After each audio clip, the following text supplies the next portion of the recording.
Good evening. I'm calling this meeting to order. The time is 5:31 p.m. In accordance with the Texas Open Meetings Act, Texas Government Code, Chapter 551, this meeting is officially open with a quorum present. We will now move to our pledges, which will be led by Ms. Claudia Garibay.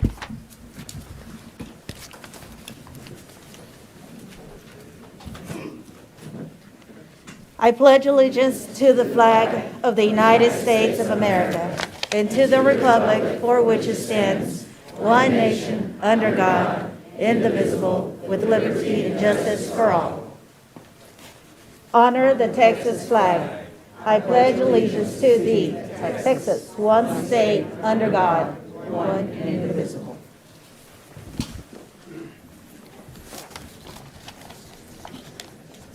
Ms. Garibay, our Executive Director of Communications, will now give recognitions.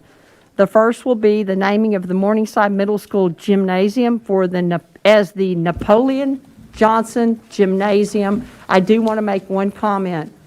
Trustee Daphne Brookins, who represented District 4, was working on this prior to her unexpected death, and so I'm very proud that we could bring this forward in her honor as well this evening. Ms. Garibay. President Jackson, trustees, and Dr. Scribner, tonight we recognize the naming of the Morningside Middle School Gymnasium to Napoleon Johnson Gymnasium. Coach Napoleon Johnson is a native of Fort Worth, Texas, and a Trimble Tech High School graduate. While attending McMurray College in Abilene, Texas, he set a track record in the 4x2 relay, was a member of the all-conference sprinter team, and played football. After 6 years of coaching in Goree, Texas, Coach Johnson returned to Fort Worth.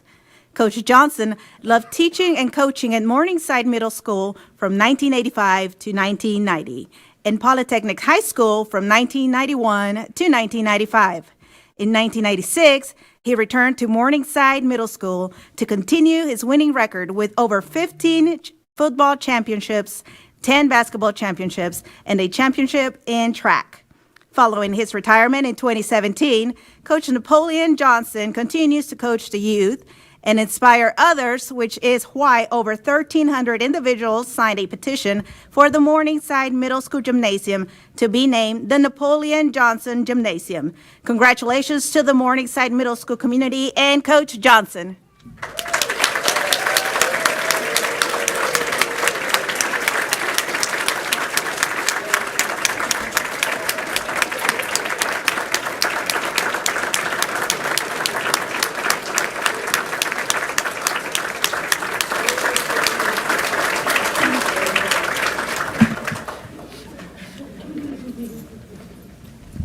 We'd also like to recognize the staff from Morningside Middle, and if there are any Polytechnic parents in the house, you all need to stand up too for 1991 to 1995.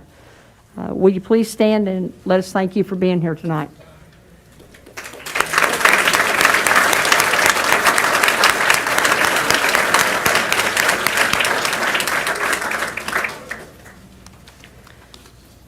Coach Johnson, would you like to say a few words?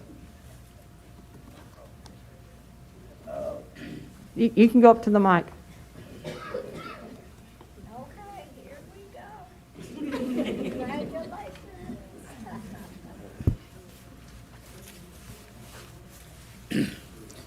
To the board, and I'm saying my Fort Worth family, I'd like to thank you all for this opportunity to be mentioned.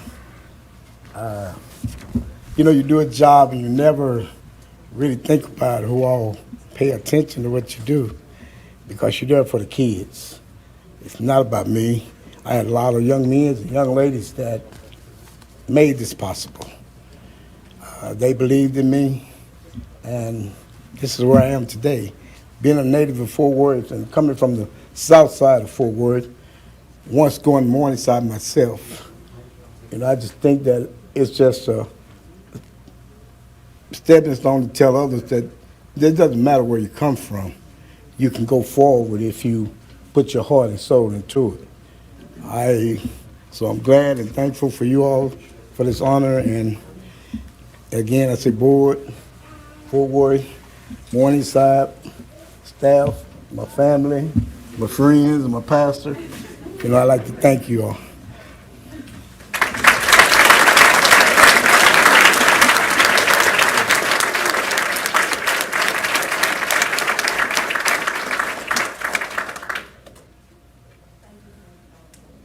Thank you, Coach Johnson. Second, we have the naming of the World Languages Institute Library, the Guadalupe Barreto Library. I know this is a surprise for Mrs. Barreto. Mrs. Barreto, would you or your daughter like to share a few words?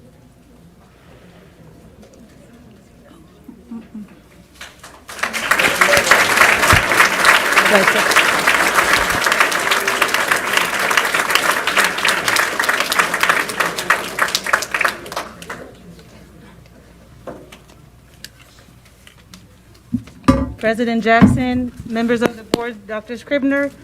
My name is Marie Mosba. I'm the principal at World Languages Institute now. I was Ms. Barreto's assistant principal for 7 years. When Mrs. Barreto announced her retirement in late May, it didn't take very long for the staff and for the families to want to come together and mobilize to honor her legacy. The library seemed like the perfect fit. After all, Ms. Barreto has spent almost 50 years serving the students in Fort Worth ISD. From an early age, the value of education as a key to the future was ingrained in her. She often shared that her father would say that an education was the best inheritance he could leave her. This passion for education, coupled with her fearless leadership, her dedication, her professional development, and pedagogical expertise, as well as her high standard for herself and others, have allowed her to impact countless lives of students, but also fellow educators. So, Mrs. Barreto, we thank you for your service, and we'll be displaying this plaque outside of the Guadalupe Barreto Library.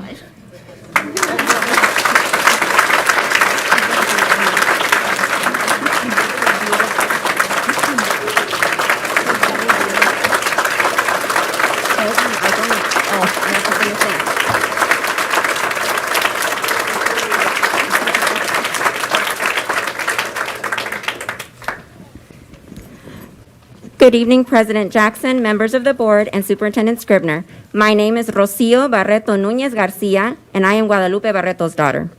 My mom never planned to be a principal. It wasn't something she thought was in her path. Then she had a conversation with Dr. Sorum. He approached her about the possibility of a secondary school that would continue to cultivate the bilingualism of students and add a third language. My mom was elated, never imagining this could be a chapter of her professional journey. She poured all she had into planning this school. If you know my mom, you know she has high expectations of everyone, including herself. Before we knew it, the plans were done. Staff was hired, students were recruited, and the doors were open. Throughout the years, she has rejoiced at the numerous accomplishments, beaming with pride as she talks about her school family, always doing the right thing for the WLI community. My mom is one remarkable lady. She approaches everything head on and will solve any problem you have or didn't know you had. She is full of life. She loves deeply and gives generously. WLI staff and families, thank you for embracing my mom for who she is and wanting to honor her in such a significant way. It is deeply humbling to know that you care about her as much as you do to do this for her. I hope you all know the very special place you have in her heart. Continue the good work, remembering to always do the right thing. My mom is cheering you on. On behalf of my mother, thank you.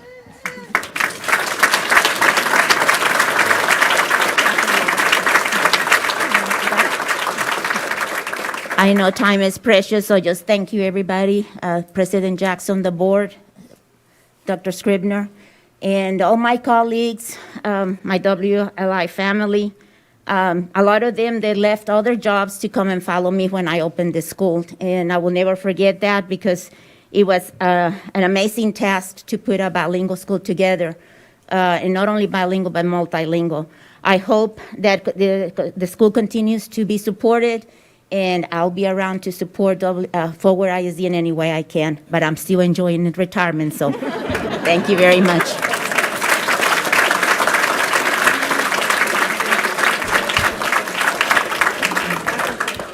I know there is at least one former World Languages Institute student that was here, and if there are any World Languages Institute employees, faculty, if you would like to stand and be recognized.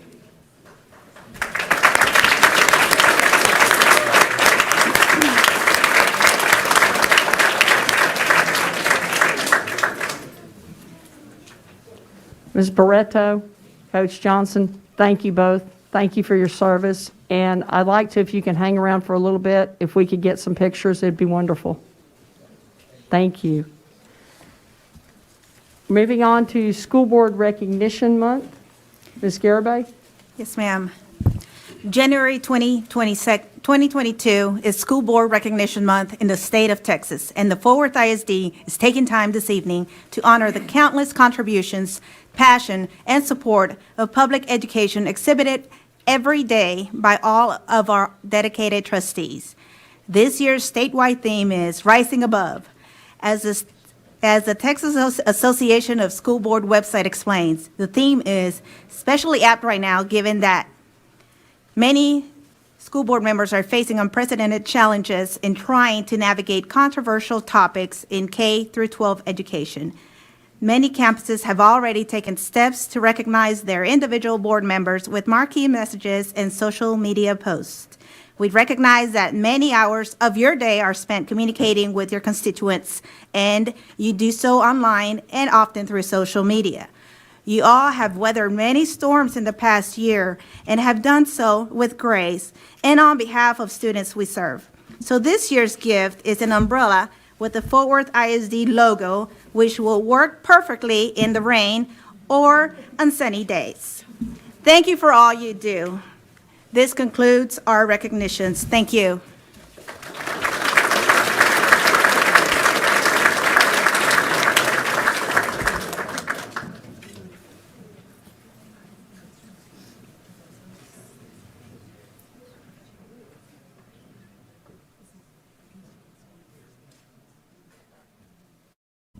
We're going to take a brief pause so we can take the pictures with the two individuals that were recognized tonight and anybody else I'd like to bring up with them. If we could do that real quickly.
On behalf of the board, I'd like to thank the district for the umbrellas, and we will make sure that we use them and always honor Fort Worth ISD when we do. Use your principal voice.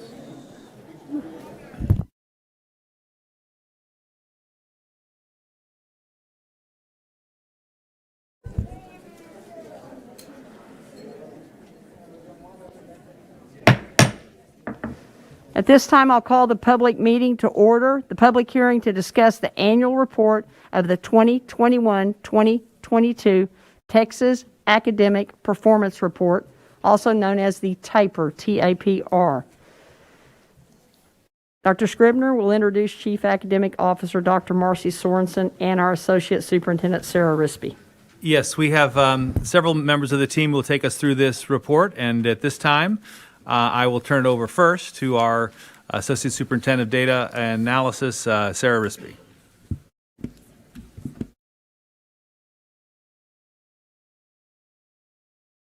Let's try that again. Okay, thank you, Dr. Scribner.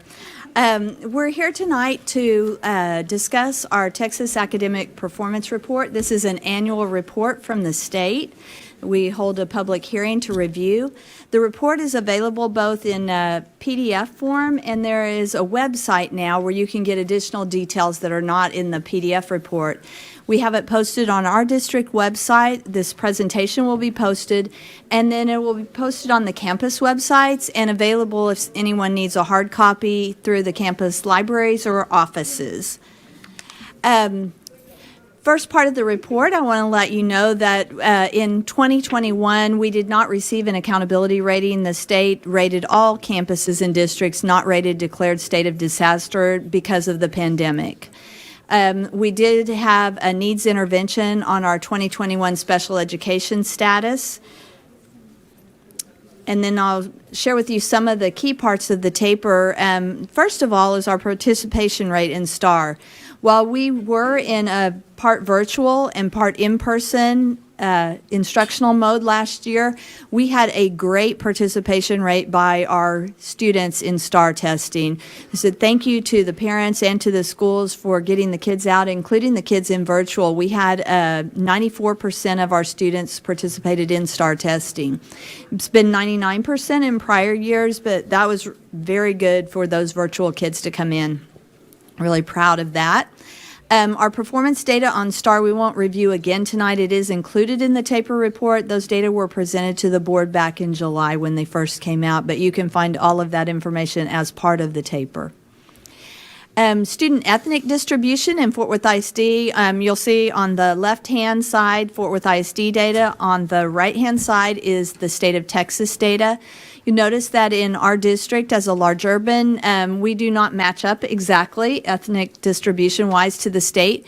We have almost double the number of African American students and more Hispanic students proportionally than the state does, and about half of the Anglo students. So we have great diversity in the district, really proud of that, but sometimes when we're compared state to Fort Worth ISD, we're not comparing the exact same proportions of students. Student enrollment by program is also covered in the report. So in Fort Worth, we have almost 35% of our students are enrolled in a bilingual ESL program compared to 21% at the state. So a greater diversity in biliteracy there for Fort Worth ISD. We have slightly less students in the CTE programs, but that has been rising with our district. GT, we're a little higher than the state actually in identifying our learners who are gifted and talented in Fort Worth ISD. And then special ed is very comparable to the state rate. For student demographics, in addition to ethnicity, we are higher in at-risk by over 20 points compared to the state, students at risk. We are higher by 25 points on economic disadvantage rate in Fort Worth ISD. Also higher on English language learners by about 15 points. Attendance rate at 97.9 for the 2019-2020 school year, that one lags a year, is very comparable, just a few tenths of a point different from the region and then the state. And you see that also by each of our student groups, so it's plus or minus 1 point by student group. Teacher ethnic distribution is also included in the TAPR report. So again, we'll see Fort Worth on the left and Texas on the right.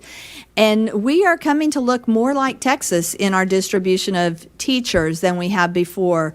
We do have more African American teachers, but the others are getting closer. So those circles, those graphs are starting to look a little bit more similar than they did before as we are expanding our number, especially of Hispanic teachers.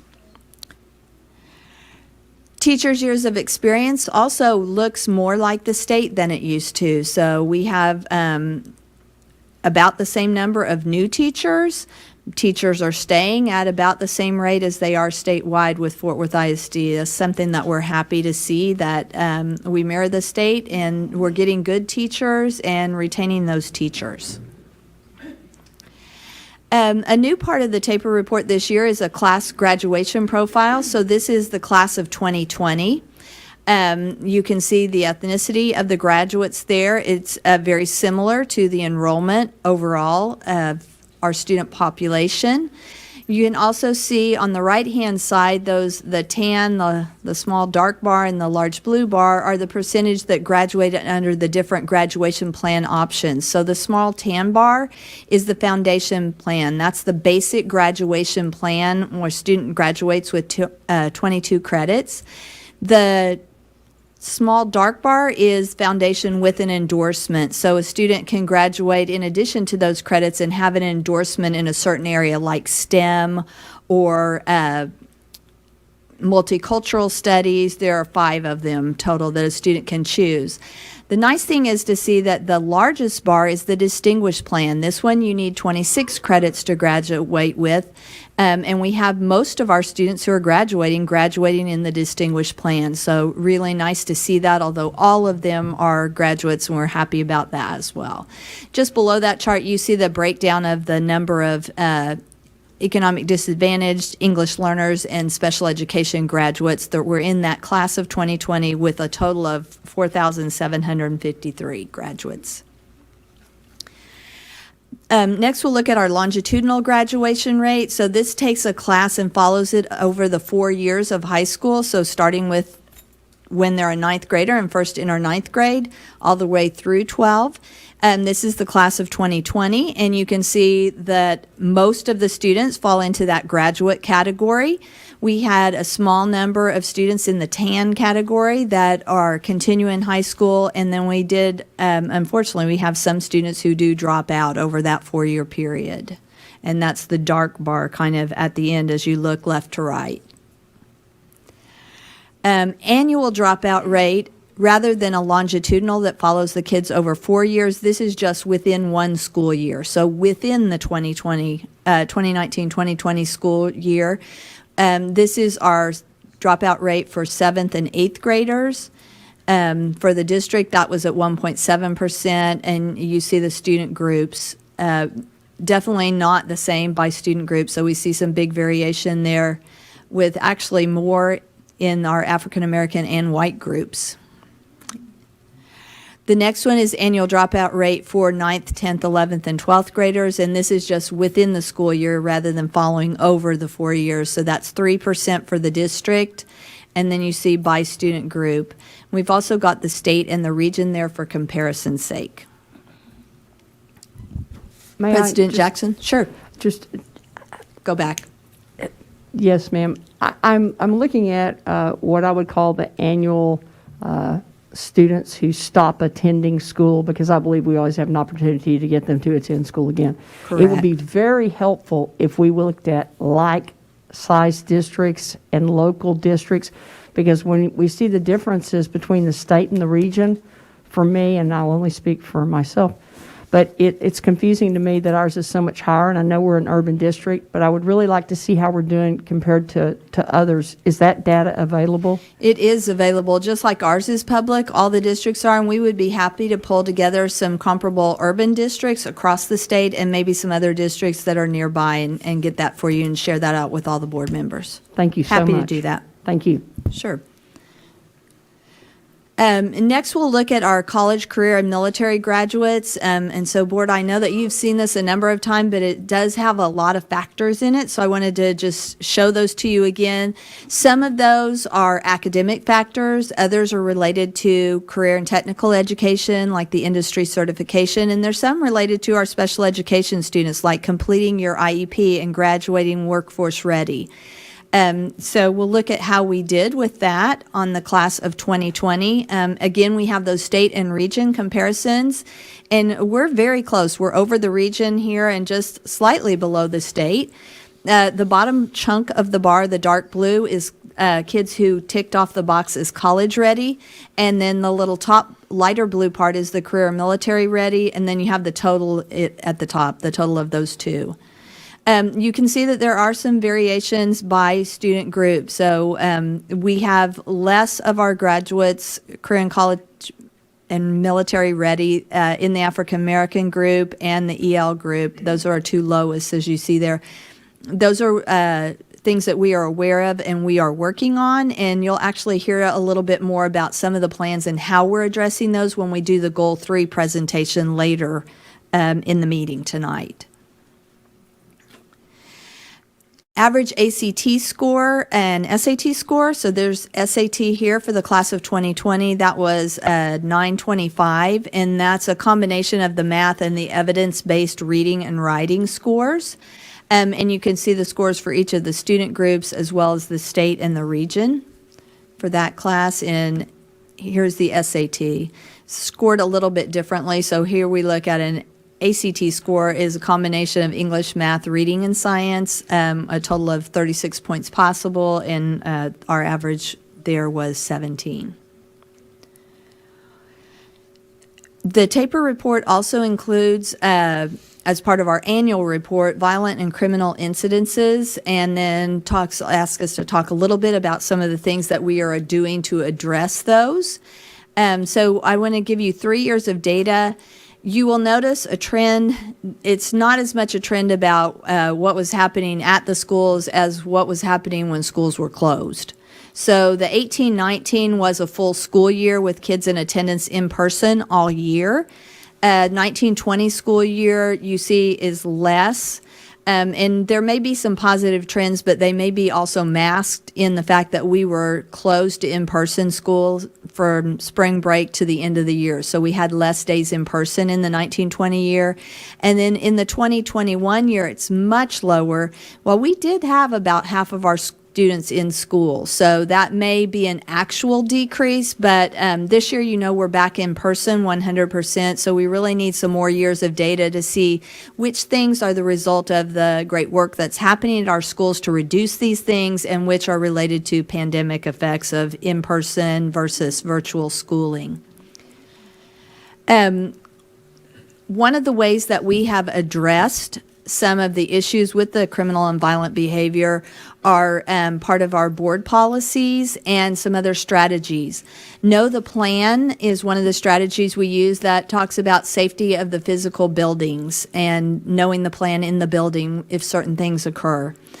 Student support plans are for mental and behavioral supports that are individualized by students who are identified as possibly benefiting from those. The youth mental health first aid training is something that we do in cooperation with Tarrant County MHMR, and teachers are trained in that so that they can identify and support students when they have need. And then Lifelines is, as it says, a suicide prevention training and other resources that are provided, and that's to help teachers, educators, counselors, a lot of folks that are working with students and others to help with early identification and get people support. We also, as part of the Safe and Drugs-Free Schools Act, have strategies in place like INOC that help prevent some of the drugs, tobacco, alcohol, but also they are positively focused to increase parent involvement. One of our big campaigns has been the It's Not Okay campaign, or the INOC campaign in Fort Worth ISD. We've had this for a little while now. It was created by Fort Worth ISD students to respond to things that they saw and felt were problematic in the schools, and has had really good response and actually some national recognition on that INAC campaign. So very proud of our students for their work in this and the way that it addresses some of that criminal and violent behavior. Also want to include in here the financial report, which has already been presented to the board, but we link that in this annual report that we do.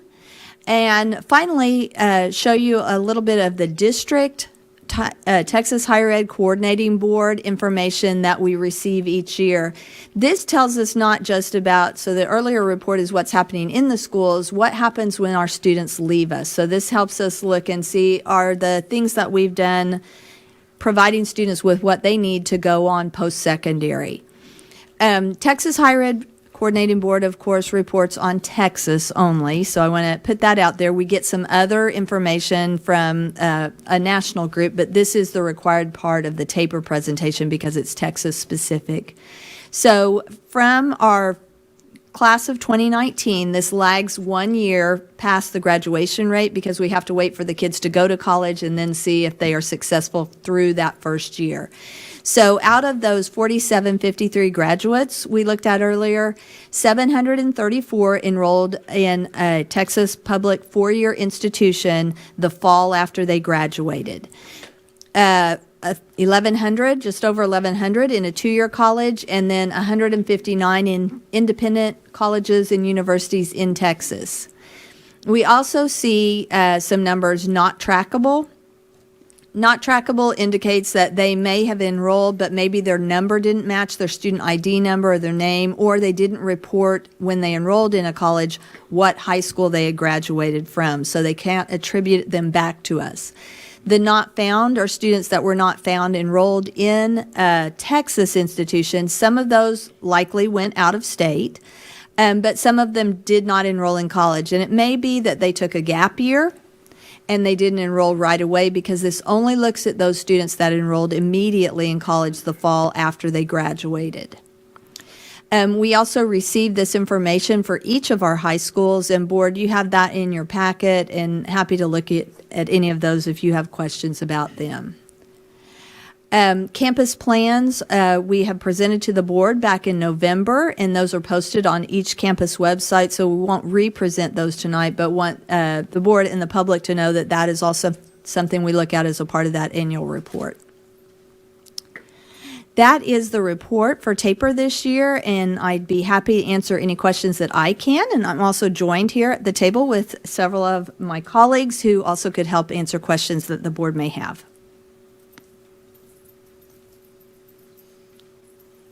Trustee Dar.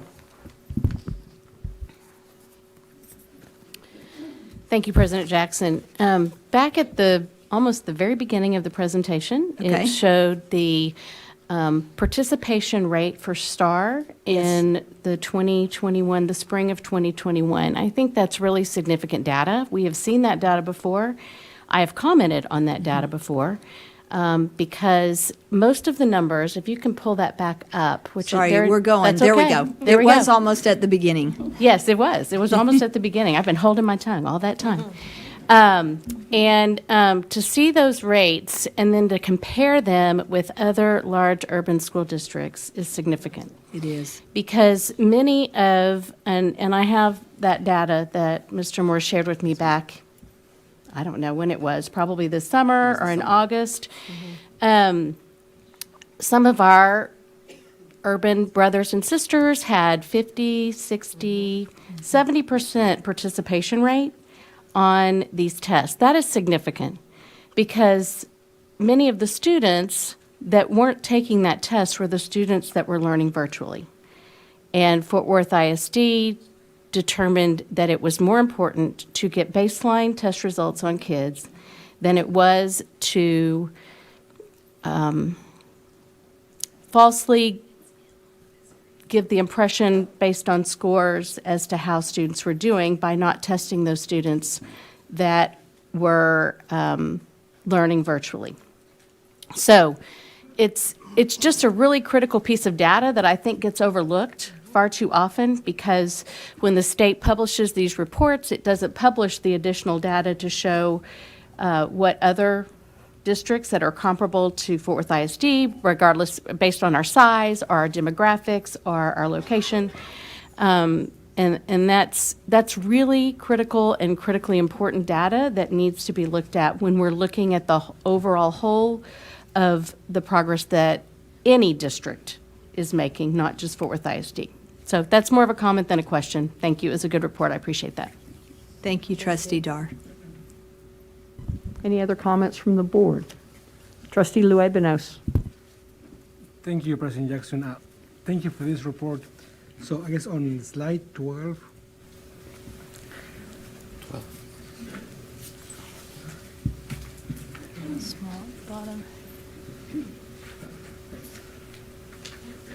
There you go. So on that 85.5%, you mentioned that those were students who got 26 credit hours? They graduated under the distinguished plan, so not the foundation. We are happy for any graduates, whatever plan they graduate on, but the majority of our students, that 85.5% that graduated with that higher plan. Are those extra hours? Yes, College hours? 26 course credits compared to the 22 that are required on the foundation plan. So they had extra credits, usually in an advanced math, 4 years of English, those kind of things. So they are prepared at those higher levels. Thank you. Yes. Any other questions? Thank you so much. Dr. Scribner, any comments? Thank you very much. Okay. Thank you all. It's a Thank great you. presentation. Thank you. At this time, we will move on to the public comment to discuss the annual report of the 2022 Texas Academic Performance Report. We have two speakers, and they are Robert Bucher and Amy Super. Each of you will have 3 minutes to make public comment directly related to the TAPR report. Mr. Bucher?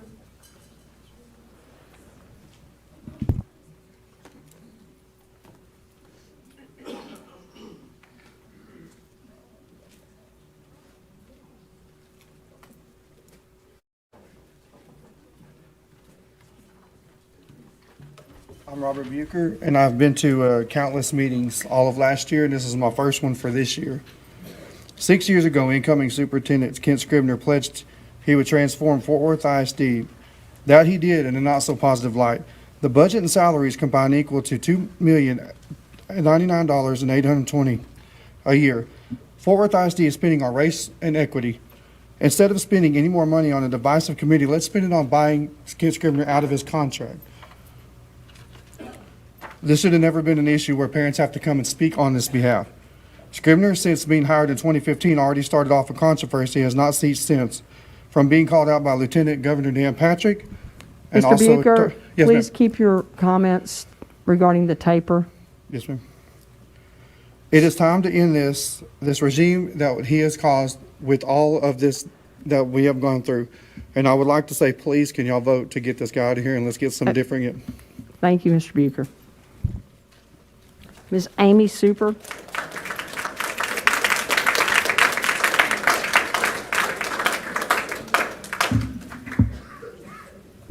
Ms. Super, I just want to make a reminder, even though I'm sure that you know, please keep your comments in line with what the TAPR report presented.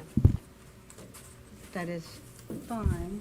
Thank you. If the paper report is different than some of your board reports, am I allowed to produce this information? Council. All good. All right, great. This is the Fort Worth ISD Outcome Goal 2 Early Math for third graders, and this is the reading one. The numbers that you were provided tonight in this report are worse than these numbers. Sorry, I didn't realize it was not on here. Pardon. They're worse. And I took this into FedEx today and asked this to be blown up.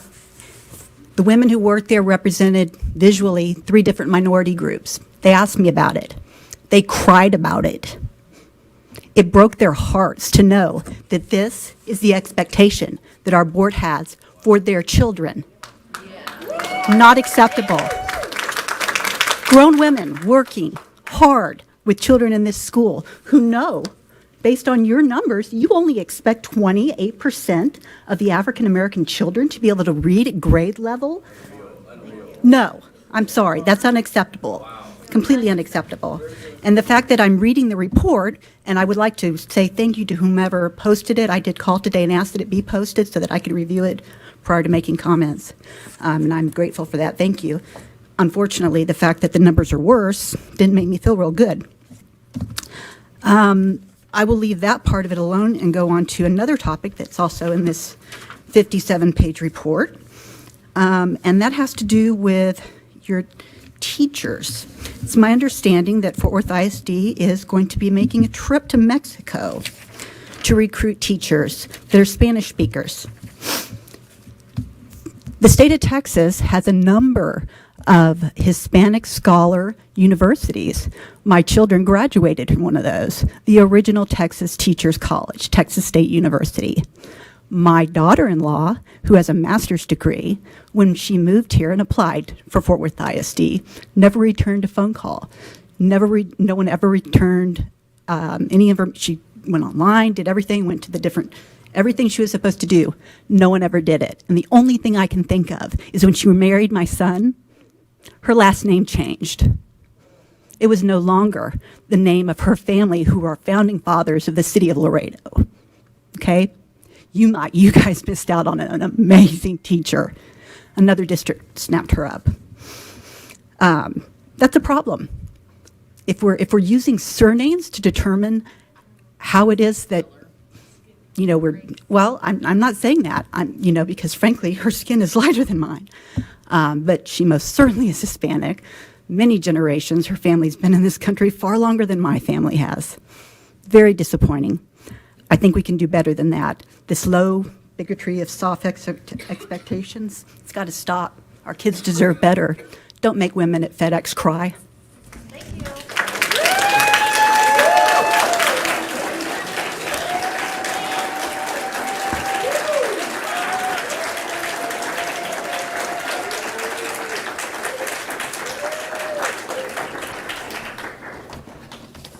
Thanks to both of you for your comments. The public hearing is now closed. At this time, we'll move to public comment. Thank you all, and thank you for being here. Public comment is different. It will not be 3 minutes each. It'll be 1 minute each. At this time, we will hear public comment. Let me remind you that because of restrictions by the Texas Open Meetings Act, board members may not engage in a verbal exchange about a subject that has not been posted. We will listen and take notes, but this board is prohibited from responding to any inquiries made during a board meeting on any topic not posted on this agenda. However, the board may reply with 1, a statement of specific factual information given in response to the inquiry, 2, recitation of existing policy in response to the inquiry, or 3, direct the person to visit with staff about the issue. While the board listens to concerns of a general nature, speakers should practice normal rules of decorum. Vulgar language and profanity will not be tolerated as this is a public meeting and our students are watching. Additionally, disruptions of the meeting will not be tolerated. We ask the audience to refrain from interrupting speakers while they present to the board during this portion of the meeting. Any employee, parent, or other member of the public is asked to comply with the appropriate grievance policy to have a complaint heard pursuant to the applicable board policy. Per board policy BED local, to allow everyone this evening to have the opportunity to speak. No presentation may exceed 1 minute unless the speaker has prior approval for additional time because of the use of a translator. Speakers who require the assistance of a translator are permitted double the allotted time of speakers who do not require the assistance of a translator. As soon as the speaker begins speaking, the time clock will begin. Furthermore, a speaker may not relinquish his or her time to another speaker. It is essential to gain as much public input as possible, and we do understand that together we are stronger and build better solutions when we maximize public input. I ask that you please observe these rules for for the purpose of effectively accomplishing the business of the children of the Fort Worth Independent School District during this meeting in a timely manner.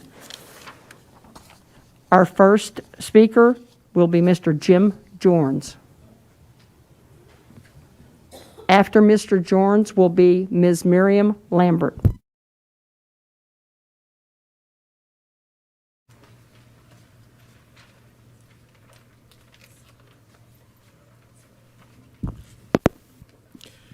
Mr. Scribner, thank you for resigning. However, you should leave immediately.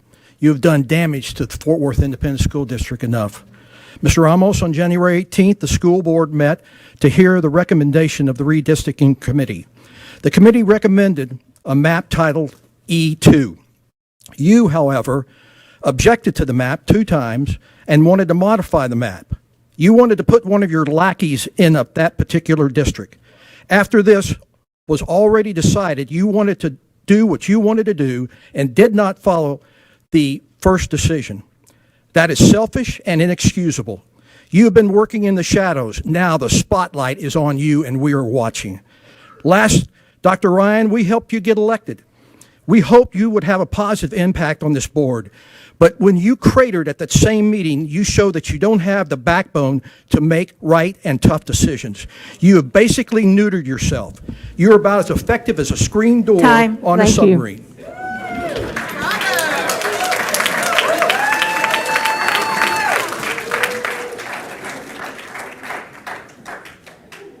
Miriam Lambert will be followed by Angel Martinez. Hello, I am Miriam Lambert. I want to address the resources wasted to recreate this district after an acceptable decision was already made. This shows the lack of leadership, both with Dr. Scribner and the board in general. How can our children learn to think for themselves if our board cannot think for themselves? They consistently bow to the rantings of one member. Once again, we are failing our children in the basics of reading, writing, and math.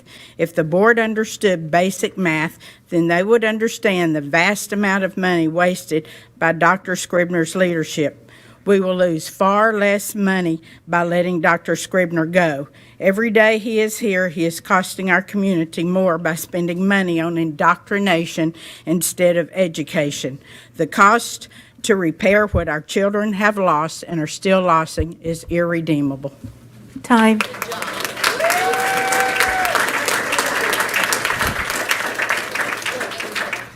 Angel Martinez will be followed by Christy Beck. So first off, I would like to do something different this evening. I would like to acknowledge the parents here with these lovely signs, fighting for the rights of the parent or of the children to have a proper education. I'd like to acknowledge you, Dr. Ryan, for December, actually standing up and addressing the concerns of the parents. And the rest of you, shame on you. Shame for not joining him that December when it was just him alone. What are you all afraid of? A bunch of brown shirt mobs that just intimidate and go around destroying property? I just say abolish the Racial Equity Committee. It's nothing but a brown shirt organization. It should be abolished and dismantled.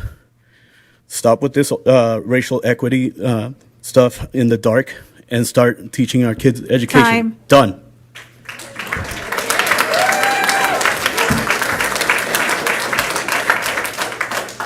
Christy Beck will be followed by Eric Richardson. Hi, I was listening to the comments made last week at the board meeting regarding the E2 map that was voted on, and I heard some statements from some of the board members that I just wanted to share with you today and call them out.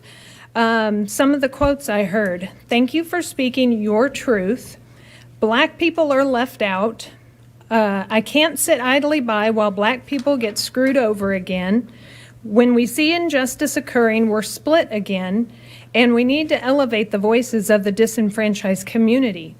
I point these out to you today because all of those statements are critical race theory in action. All of these statements point to race and racism as the problem. They show that despite all the work the redistricting committee did, the E2 map was basically a racist map, and that's why it needed to be modified.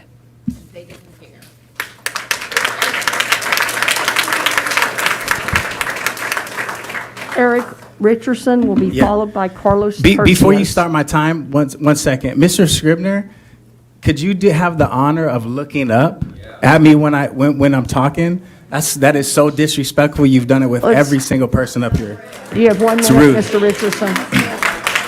But I just want to say this is 1,000 letters from my dad that wrote letters to me when I was incarcerated. Over 20 years ago, I'm 40 years now, and my father didn't give up on me. You know, my grandma was born here, picked cotton on this land. My dad was born in this region, and not once has my father ever said that we're in my position because of my skin color. And I want to say that true equity is not highlighting skin color, it's actually de-highlighting skin color. I don't care what color that you are. What I care about is, are you going to stand true to the pledges that we just said up here, that we are one nation under God? Do we really believe the pledges that we're saying, or is that just a fun game? And so I just encourage you on the school board, remember that it's not about your political party. It's about protecting our children and bringing righteousness to this city and doing the right thing for our kids. Time.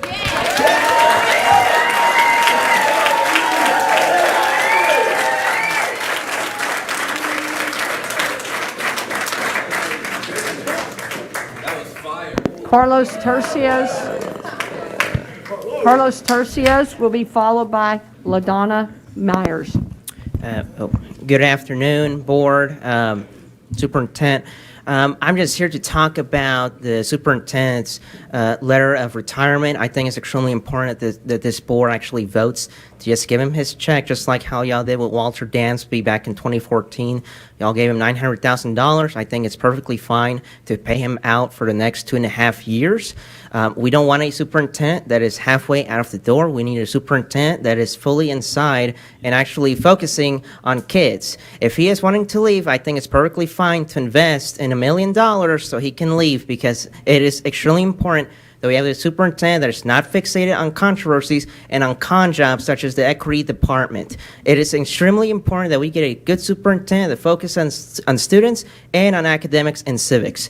Please vote. And trustee for District 5, it is extremely shameful that she is not voting for that. She is basically wanting to keep the superintendent. We're going to vote her out. Thank you.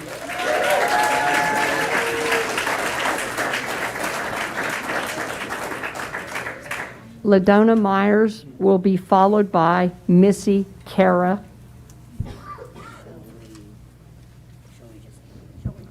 Yeah, that's good. That's fine. And I'll just hold it to be able to see you guys. Yes.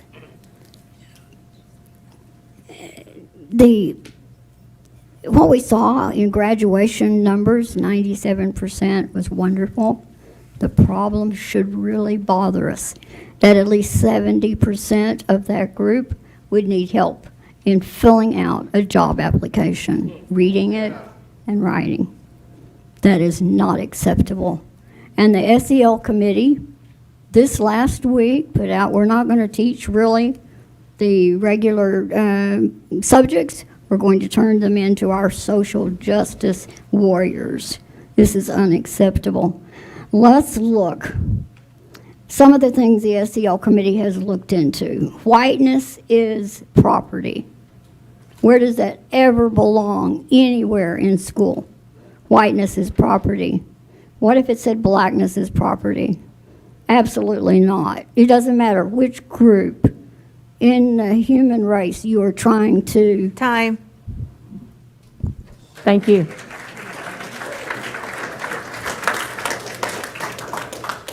Missy Kara will be followed by Rachel Burnt.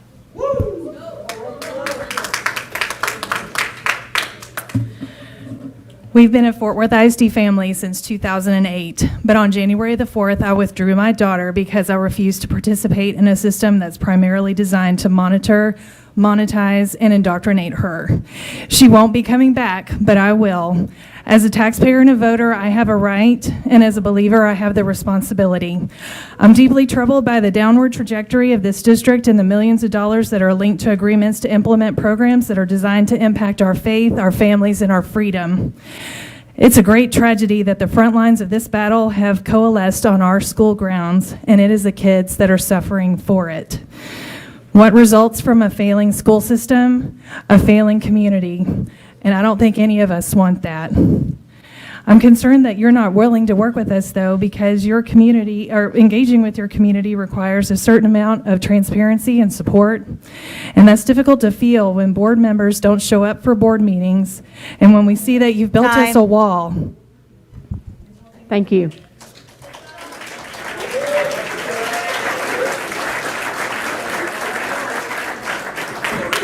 Rachel Burnt will be followed by Steve Panate.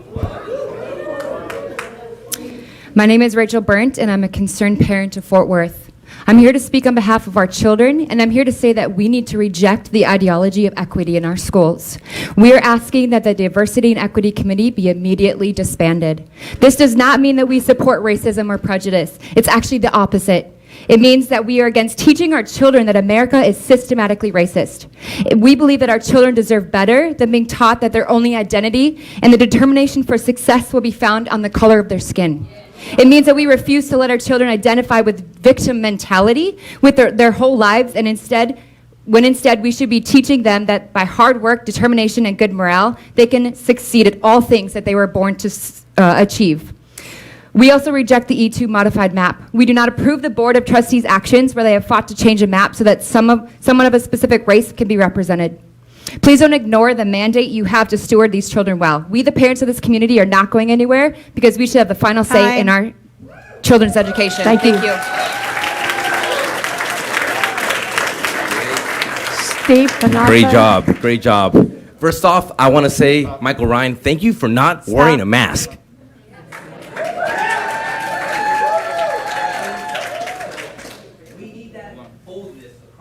President Jackson, we need to restart. President. Excuse me, Mr. Panate, there are comments from the left and the right, and I'm not sure that I know what they are. Okay, that's fine. Wait, can you just wait a second? We need to restart your time. It's okay, I got a voice. I'm here as a Hispanic, raised by a single mother who was a house cleaner. I am a business owner here in Fort Worth that employ countless people. And my mother said it has nothing to do with my skin color, but my faith in God and the character that I was raised to be in. It is astounding to see every stat here was race related. It has nothing to do with race. Stop indoctrinating our children and start educating our children. It's amazing seeing. Look at this. We're failing. And we keep having meetings like a circus going in circle. I once heard that says insanity is doing the exact same thing over and over again. And I believe we're there.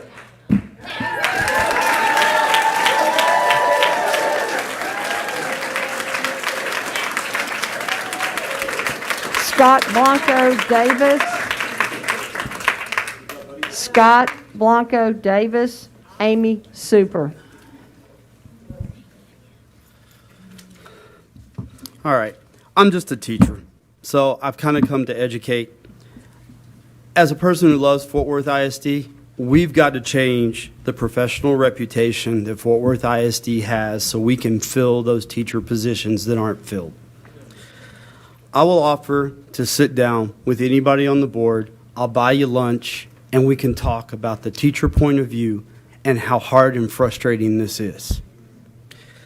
I know downtown knows the lack of support and customer service they give because they won't put themselves on the climate survey with the teachers and the principals.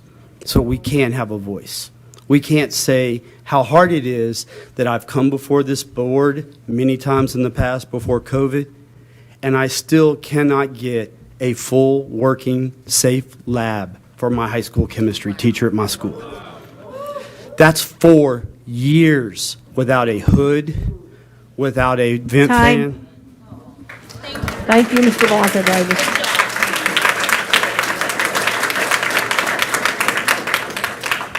Amy Super will be followed by Jennifer Crossland.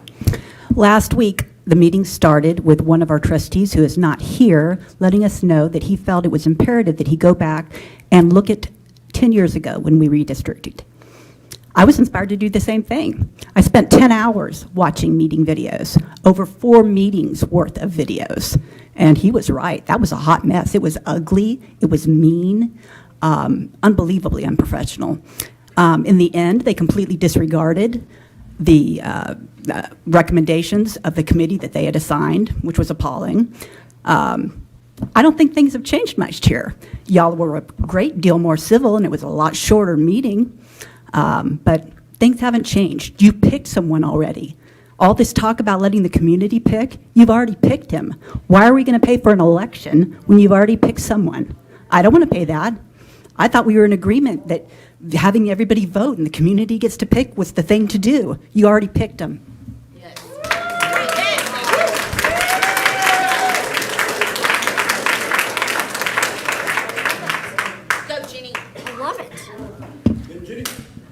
Good evening. I'm here tonight. I'd like to ask Ms. Jackson to call a vote to have Mr. Scribner removed from this district, from the city. It costs $1 million to do it. That's not a drop in the bucket compared to the $1.5 billion we just have given you. Right. We'd like him gone. I'd also like to make a note about E2, the map.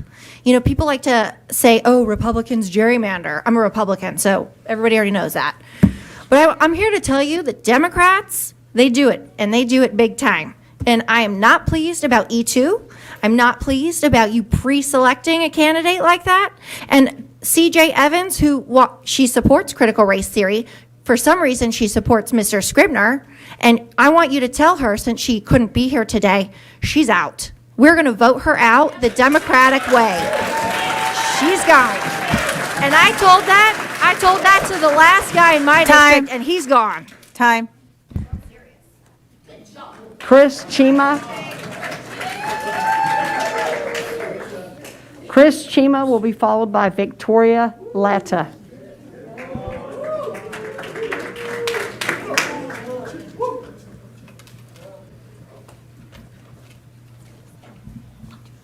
Thank you. My name is Chris Chima, and I'm a concerned pastor and a parent of 3 in Fort Worth and married to a woman with a master's of education. I'm a son of an immigrant and raised in a racially mixed family, predominantly by a single mother on a low income. My home and lifestyle paled in comparison to many of my peers. As a child of color, I experienced poverty, domestic abuse, and various other trials in a small little town. Nothing that I went through kept me from receiving the same opportunities, because it was up to me to rise up as it goes in life. Growing up in the public school system, one of the most impactful things my school district did was to give me equal opportunity along my peers. They did this by not segregating me through programs and mapping. It is not the school district's job to label me or my children. If we know the labeling of people, it is because they're made in the image and likeness of God. Equity is trying to make everything uniform regardless of choice, which removes choice. So I'm here to say equality is what is needed because it provides and empowers children to have a choice. So please hear, we ask as parents of Fort Worth, don't be persuaded by man's enticings and threats. Be moved by godly moral principles.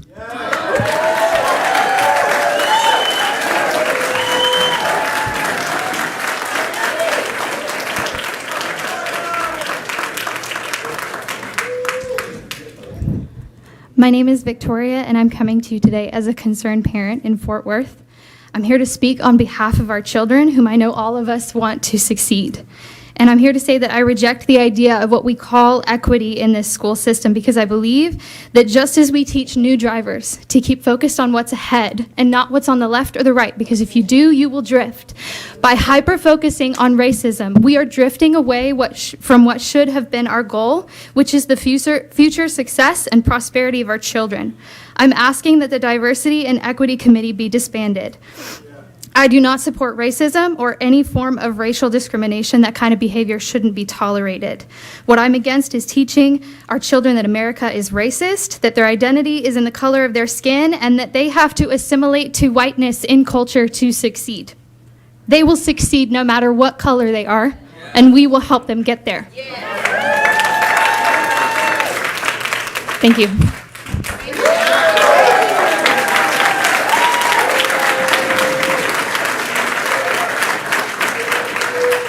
Robert Bucher will be followed by Pastor T.J. Patterson, followed by Nate S.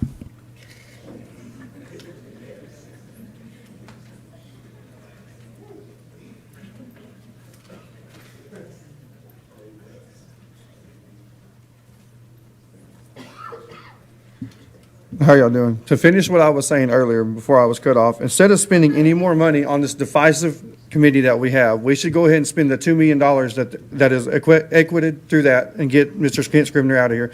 We no longer need to go down this route. How many more parents need to come up here and speak? How many more people have to come and drive this in? How many more times do we have to feel like we're being disrespected with just about everybody with their face buried in their phones? It's embarrassing. It's embarrassing that we have to come up here and we have to drive this in every week, every month, every email, every text sent. We are personally tired. I don't see race. My best friend of 30 years is African American, and he tells me he does not like what he sees. He doesn't agree with this. He has mixed race children. And it's sad that he has to tell me, I do not like what I see. He lives all the way in Athens, 2 hours southeast of here, and he sees what goes on here. That's embarrassing. Yeah.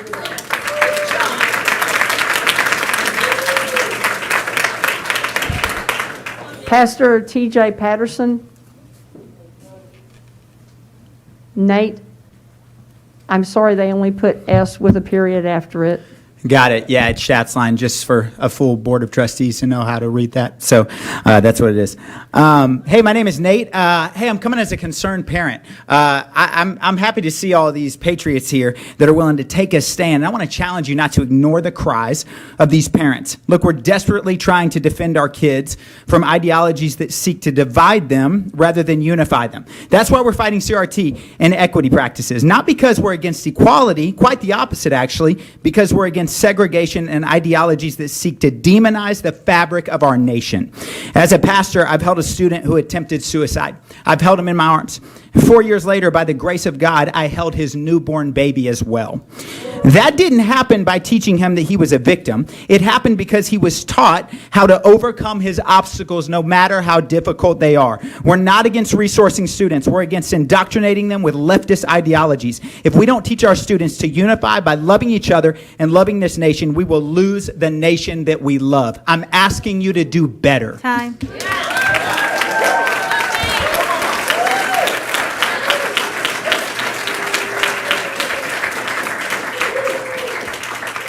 Angie Blake will be followed by Carrie Raymeyer.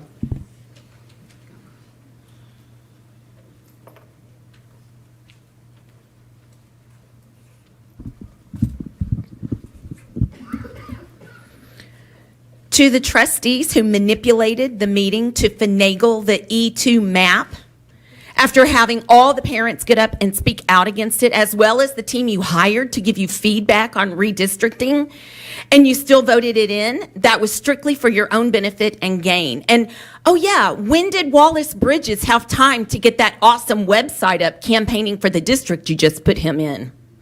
This is unacceptable. It will not be tolerated. What you've seen from us so far, trying to keep you all in line, is just the beginning. If you continue this shady and corrupt crap like this, you will be voted out. That is a promise. Also, we don't want Scribner here anymore. He must go. Get him gone now. Stop doing things that need an investigation into this board, or that is exactly what you will get.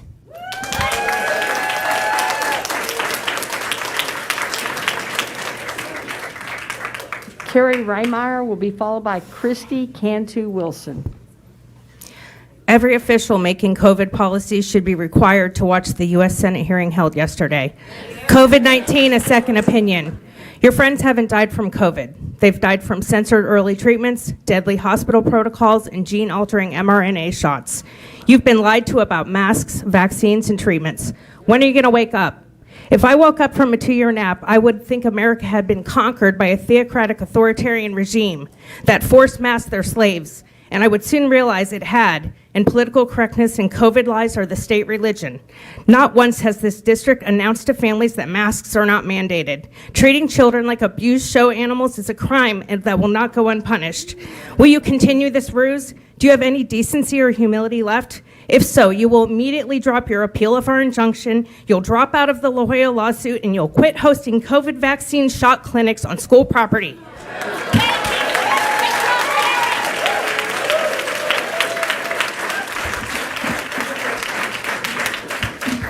Christy Cantu Wilson will be followed by Catherine Pompa. Good evening. A 7-year-old little girl went home from school in tears, asked her mom if she was really racist because she's white.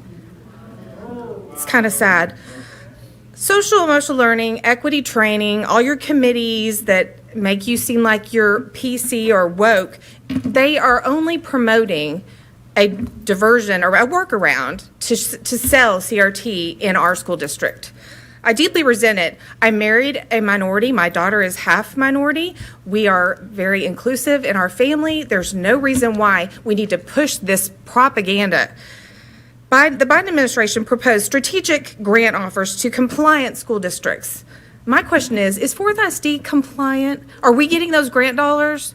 What is really, you put racists on the racial equity diversity committee, and they cursed at us as they walked across after speaking right at this podium. That's the kind of people you're putting on the racial. Time. Thank you. It's not working.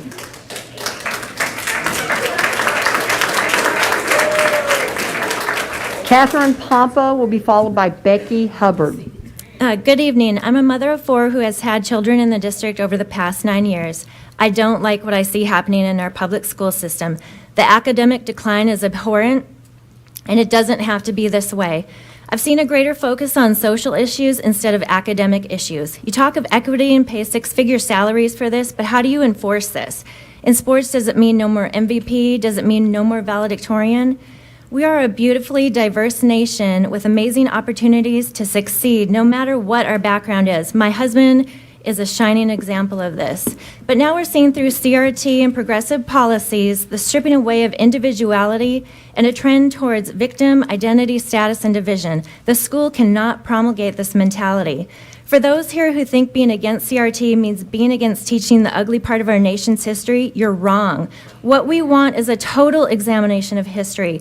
We can take pride in our country and still know we aren't perfect, just as any civilization throughout all time. Time. But America is unique. Thank you.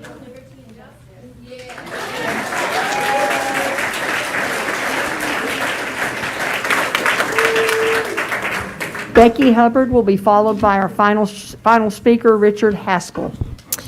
Good evening, board members. I'm a former public school teacher. Dr. Scribner has announced he'll retire in 2024, but he's been here since 2015 and is leading our schools into the ground. Under his leadership, we have dropped to the lowest performing large district in the state. 65% of our students don't read at grade level. 65% are behind in math. 73% of our students can't write at grade level. Our schools are overcrowded. Our facilities are in disrepair. And our teachers are under-supported. We need a leader who will fix this and a board. We can't afford another 2 years of the same.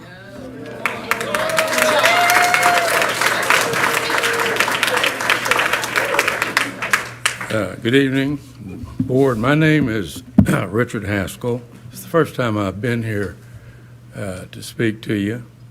I'm a concerned citizen. I've lived here in Fort Worth, Tarrant County for probably 70 years. And I'm from a mixed race background. My mother was from Mexico, little town Veracruz, in Tuxpan. And her name was Sofia Garces de Gorototegui.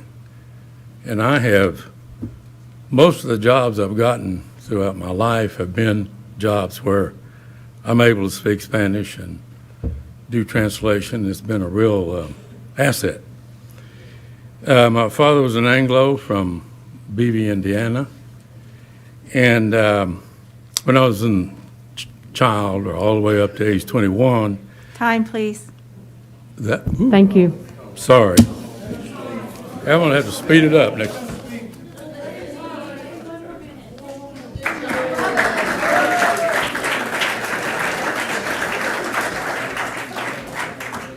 Thank you, Mr. Haskell. Thanks to each of you for being here tonight, and thanks for sharing your thoughts. At this time, we'll move to number 7 on our agenda.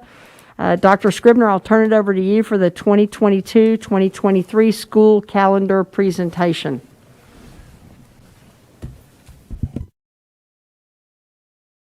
Thank you very much, President Jackson. Tonight we will be presenting to you our proposed calendar, school year calendar for the 22-23 school year. At this time, our Deputy Superintendent, Carolyn Molinaro, will take us through this, and there's an action item later in the agenda to consider. Thank you, Dr. Scribner, Board of Trustees. I'm happy to bring to you tonight our 2 options for our 22-23 calendar option that we will end with a recommendation after working with some of our teacher groups as well as some of our other external stakeholders. I'm just going to give it a minute for our screen to start up. Let's take just a couple of minutes and have a early dismissal for some. Okay.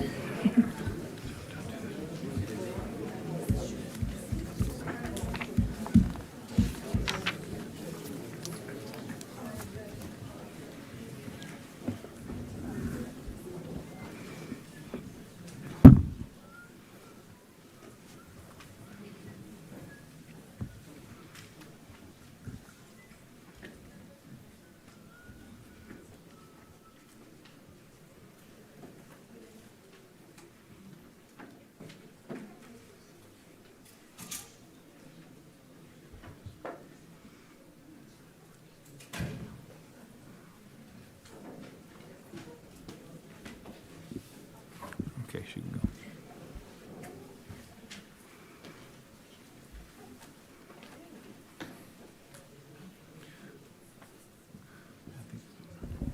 Ms. Mullen, are you ready? Sure, of course. Thank you. So you'll this evening I'll be showing you our calendar redesign under our 2 options, and it really is focused on district calendar redesign about accelerating student learning, but how can we also support our teachers and create more time for learning as well. As you know, we are currently, the past legislation, we are now under House Bill 4545, which is now a state law that for any student who has not passed STAR, that in tested grades 3 through 8, as well as any EOC end-of-year course, has to be assigned a teacher who is certified master, exemplary, or recognized as and/or receive supplemental instruction for tutoring under this new House Bill 4545. With these 2 calendar options, you'll see some additional instructional time embedded into our school year to help us achieve House Bill 4545. More time on learning. Both calendar options are really around adding up to 4 additional learning days for our students, while we're still balancing, of course, our state required minutes. Just a reminder for our trustees that our students are required through the state for a minimal number of minutes. However, our teachers are contract days.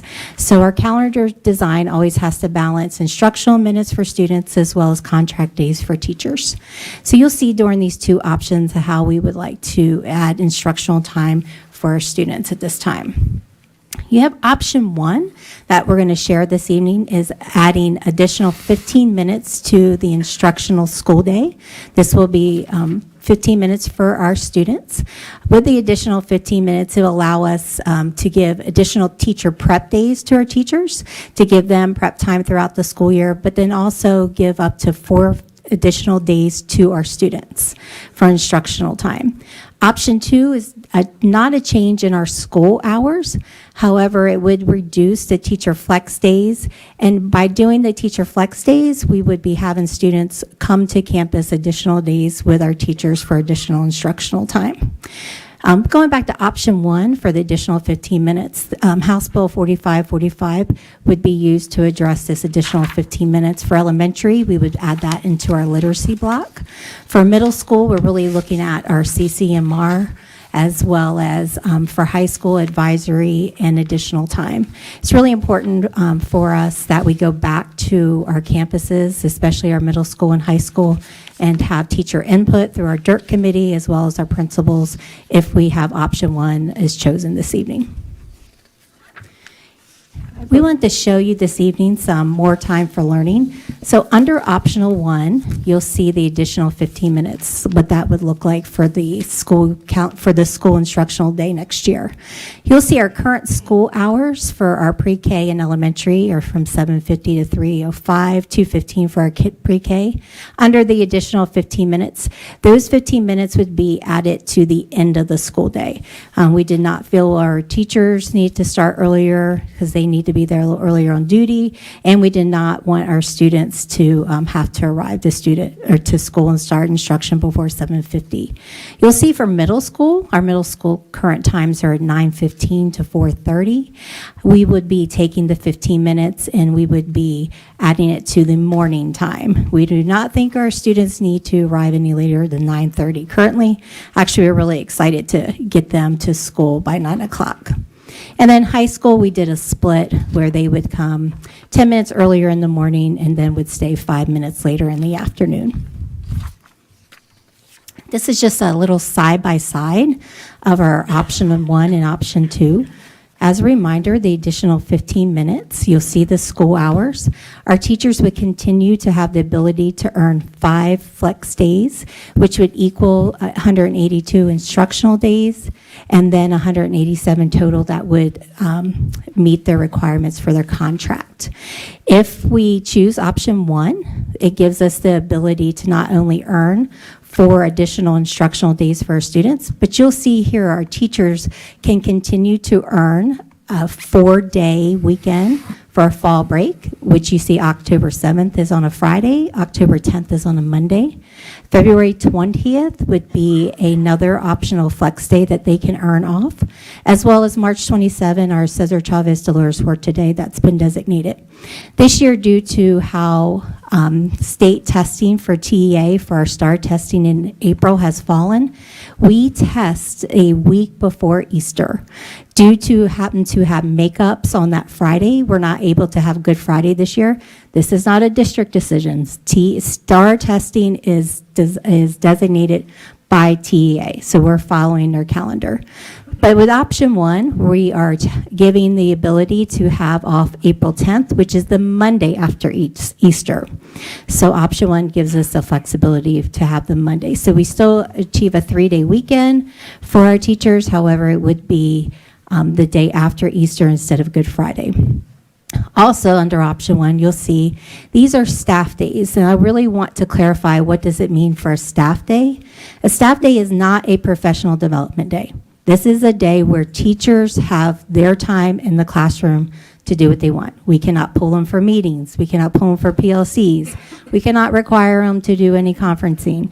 They will not be doing professional development. This is their time to do what they need to do to prepare for their students, whether it's grades, lesson planning, just redesigning their classroom, catching up on any type of grading. So you'll see here on option one, if you look at which staff days, the first week, their staff days, you'll see the August 9th, 10th, and 11th. With that's their first week they return. August 10th and 12th is their 2 full days that first week in the classroom. Then we add it on due to the additional 15 minutes. We're able to give teachers back a whole nother day in the classroom. We put that on September 2nd, which is the Friday before Labor Day weekend.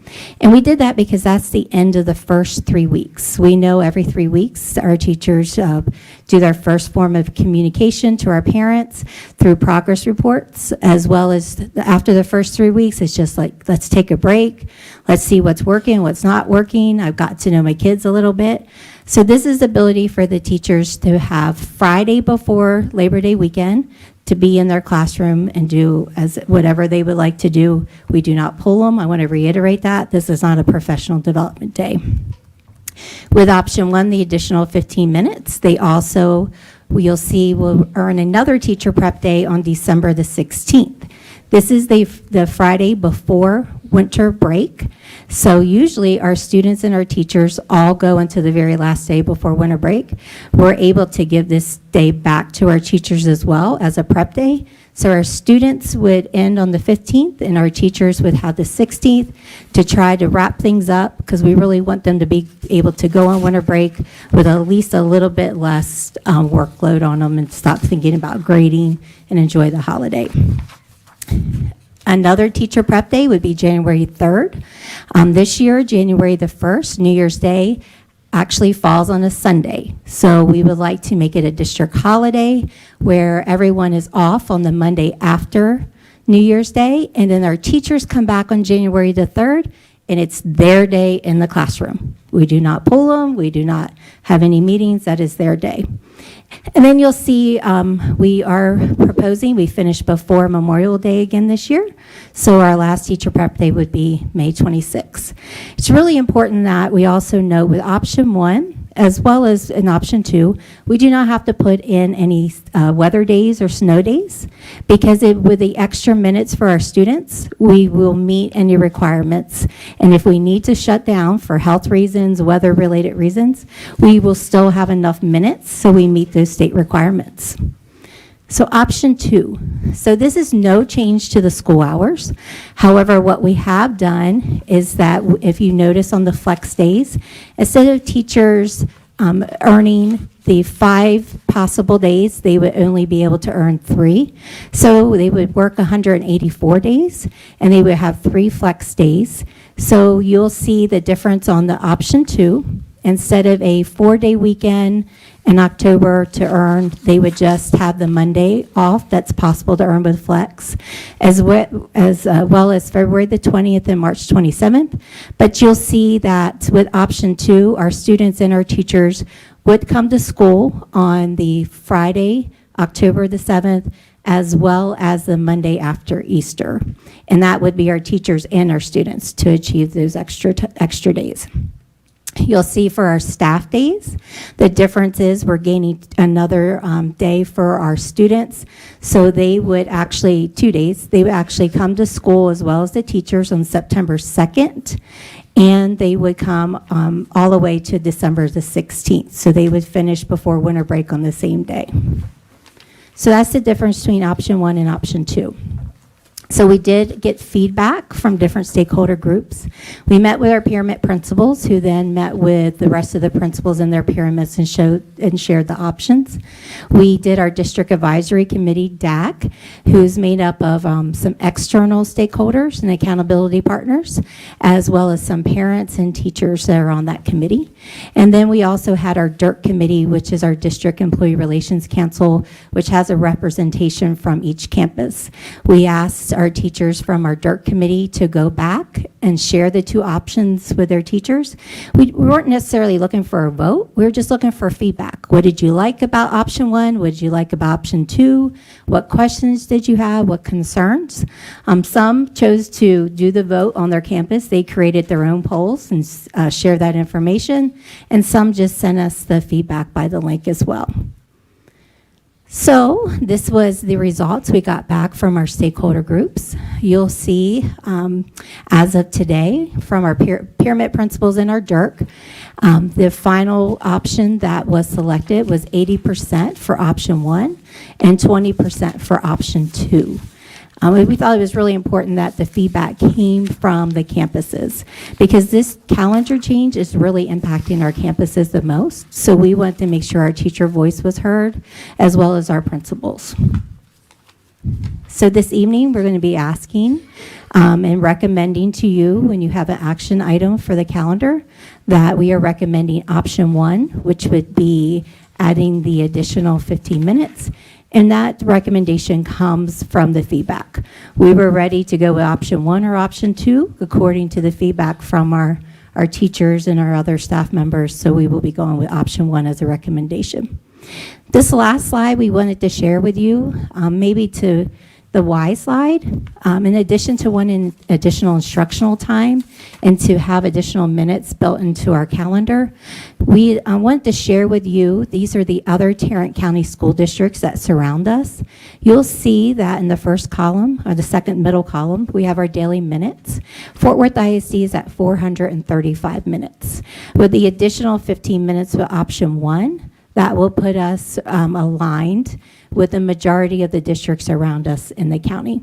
We also wanted to share with you the teacher salary that our accountability partner, UEA, puts out. And we're very, we want to show you where we're at with 435 minutes to starting salary. Last year, we did bring to the Board of Trustees under our budget a 4% raise, and we will tell you this year we will be coming to you again during our budget asking for another 4% raise for our employees as well. So we are very excited if you vote in favor of that during the budget season, because we know our teacher salary will go up and we'll become even more competitive with the county as well. So at this time, I'll take any questions. Trustee Andor. Thank you, President Jackson, and thank you for this report. On page 3 with House Bill 4545, is that bill simply for the purpose of COVID recovery, or is that bill here to stay? That bill is here to stay until it's changed in maybe a next legislation year. But that is a law. It's been passed, and it is not necessarily just around COVID. Of course, we know that it addresses some learning loss. However, it's really focused on accelerating instruction for our students who may not pass the STAR test or EOC. So any student who's failed a STAR test will need those 30 hours of intensive tutoring or to be placed in a master teacher's classroom. That is correct. We also will be expanding our Saturday Learning Quest to pre-K through 5th grade next school year. And if you looked in your board book, we have actually already designated those Saturdays for next year. It's really important. We want to get that message out to our parents for planning. And we want to welcome all of our pre-K, or kinder through, I'm saying pre-K, sorry, Dr. Sorensen, she's shaking right now. Our kinder through 5th grade students to participate in our Saturday Learning Quest. And those minutes actually would also would go towards our House Bill 4545. We'll have also interventions built in during the school day, after school tutoring, before school tutoring. So we're not going to be able to do it all just during the school day, and we don't want to do it all during the school day. That's not something extra we want to put on our teachers only. So we are putting some other initiatives in place for that. Thank you for that segue, because I was going to note that I'm really glad to see the Saturday Learning Quest on the calendar. That not only is this, it signifies the importance of that program and the role that it plays in making sure that we're educating students as best as we can, but also it allows for parents to plan for that and to schedule around that if that is a priority for that family, or if that is a priority for a student who may need that additional instruction. So thank you for adding those to the calendar. We also have our summer school. We're deep into summer school planning that we're going to be bringing back to you to share in around March or April. And that will start immediately after we get out of school in May and we do some training. And that will be, will look similar to last year, be very robust, and we're going to be welcoming our students. And summer school will also count towards our House Bill 45 minutes. Okay. And last question on slide 9. With the pie chart with the calendar feedback, thank you for noting that this was the data collected as of 11 o'clock this morning. So this is very timely Well, data. we actually took some after 11 because I did, and during the DIRC said I had to take them up to 12. And we shut the link down to prepare for to send it and make copies. However, we started taking emails and we added it as late as we gave Cindy or 4:30. So I got emails afterwards, so it actually went past that. And I responded to those emails personally, thanking them for still turning in that information. Okay. Was this a survey that the district sent out, or was this the responsibility of the DIRC representative from each campus to collect that data? It was, we asked the DIRC representative, so just so everyone understands, DIRC is selected by the campus teachers. So we feel like they have asked them to be the voice, and we meet with the DIRC committee on a lot of different topics. So we met with them last week, and I have to say that I want to thank the DIRC representatives. It was the most engaging session we had. Of course, calendar is always a very passionate topic, but they had great questions, great feedback, just their engagement in it, and they were excited to go back and talk to their faculty and staff. I even had some questions over the weekend emailed to me just for clarification. And then we sent them the presentation, and we said, full transparency, share this with your faculty and staff and get their feedback. And just worth noting, in the board book, there are also calendars for Alice Carlson Applied Learning and Joe Kelly that have have 2 intersession weeks, and then also for the early college high schools. So I think as a representative of one of those schools in my district, I just want to make sure that people are aware that those schools have, with calendars different than the traditional calendar, have not been overlooked.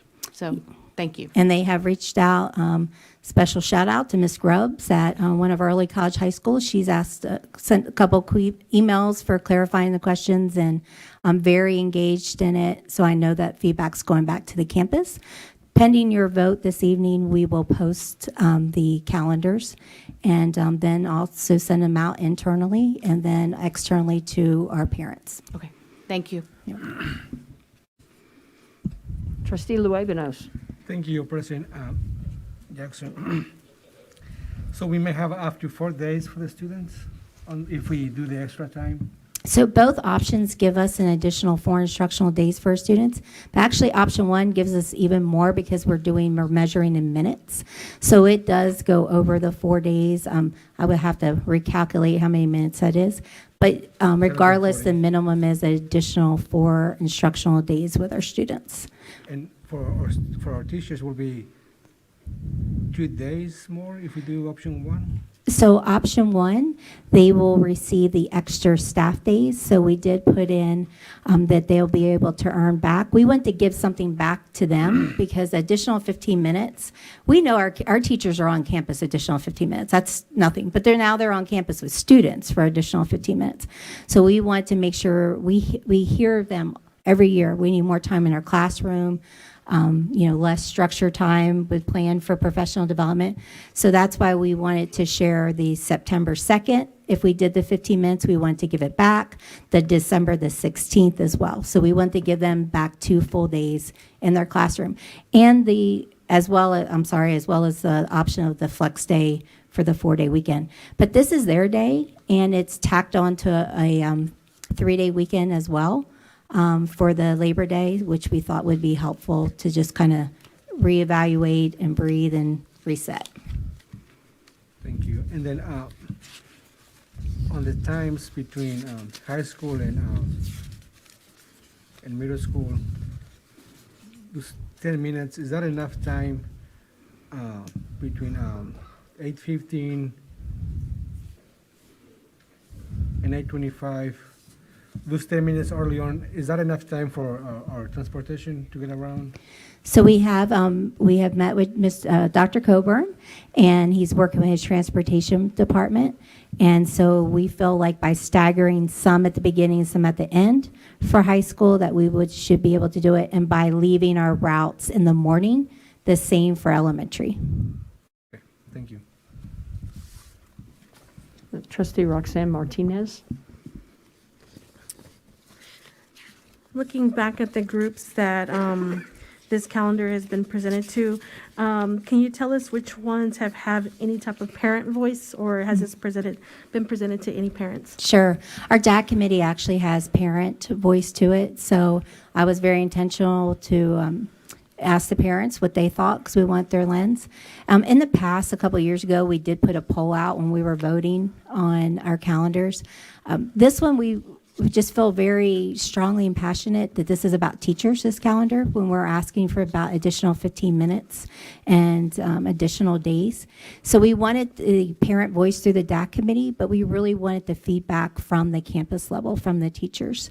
I do want to just note on this last slide here with the minutes, adding 15 additional minutes really does align us with the county, the schools around Tarrant County. We do not need to come, and unless the state, now let me just say that because the state's in control, if they change the requirements of the student minutes, of course we have to be aligned. But however, doing these additional 15 minutes now and putting us into that 450 range along with everyone else, we're not going to come back and ask for additional minutes. And then actually this gives us the flexibility as we're designing calendars going forward of different things that we can do, whether it's half day for conferencing, whether it's, we want to hear some other ideas from our teachers and from our principals. Thank you. Dr. Michael Ryan. Well, one, I think the calendar is an excellent calendar. I've been subbing under a calendar that has the extra time in it. It works. It works well for the days that the kids are off. The only question I'd have is if we're going to increase the day by 3%, are we going to give our teachers another 3% raise on top of the 4% you already offered? Well, you're in charge of that vote, so. I don't mind proposing. Okay, thank you. Just a follow-up to Trustee Luebna's question with regard to transportation. The new school hours, we lose 5 minutes between high school and middle school, and then we lose 15 minutes in the morning between middle and elementary, the same in the afternoon. So it's compressing that time for the buses, and I know that there have been some challenges with that. So I really hope that we can keep the board updated on that very important aspect of it. And I'm confident it won't be a challenge, but it is a concern. So I know one thing, and that Dr. Coburn and I have already talked about is a routing system, and that we're looking into a more efficient routing system. Our challenge isn't necessarily our traditional calendars, it's our schools of choice, because we do offer transportation for our schools of choice and programs of choice for every student, and that means we're busing across the city backwards and forwards. So that becomes our real challenge that we happily accept. But we are looking into a new routing system that could help us with efficiency. Great. Thank you. Any other questions? Okay. I think we'll move into Lone Star Governance Goal Progress Measure Update, Goal 3. Dr. Scribner, I will turn it back over to you. Thank you very much. You got a little preview of this presentation, but this is the goal progress measure update for Goal 3, college, career, and military readiness. As you will remember, just a couple weekends ago, we participated in the Lone Star Governance training with our board, and I really appreciated the insights that we gained there, and one of them you'll see here in the presentation of the data. So with that, I will turn it over to Sarah again, as she can take us through this presentation. Thank you, Dr. Scribner. Board, we're going to look tonight at our Goal 3, which is our college, career, and military readiness. The board outcome goal for Goal 3 right now is to increase our percentage of students graduating with a CCMR indicator to 48% by August of 2024. So we did look in the last presentation at what those CCMR indicators are. They're in the green box to the left, the right, if you don't have them memorized already. Lots of ways for students to check that box and be ready for post-secondary. And we have many students who check more than one box. So you'll see that our yearly target last year for the class of 2020 was 45%. We exceeded that by quite a bit at 62%. And here's that same information broken down by student group.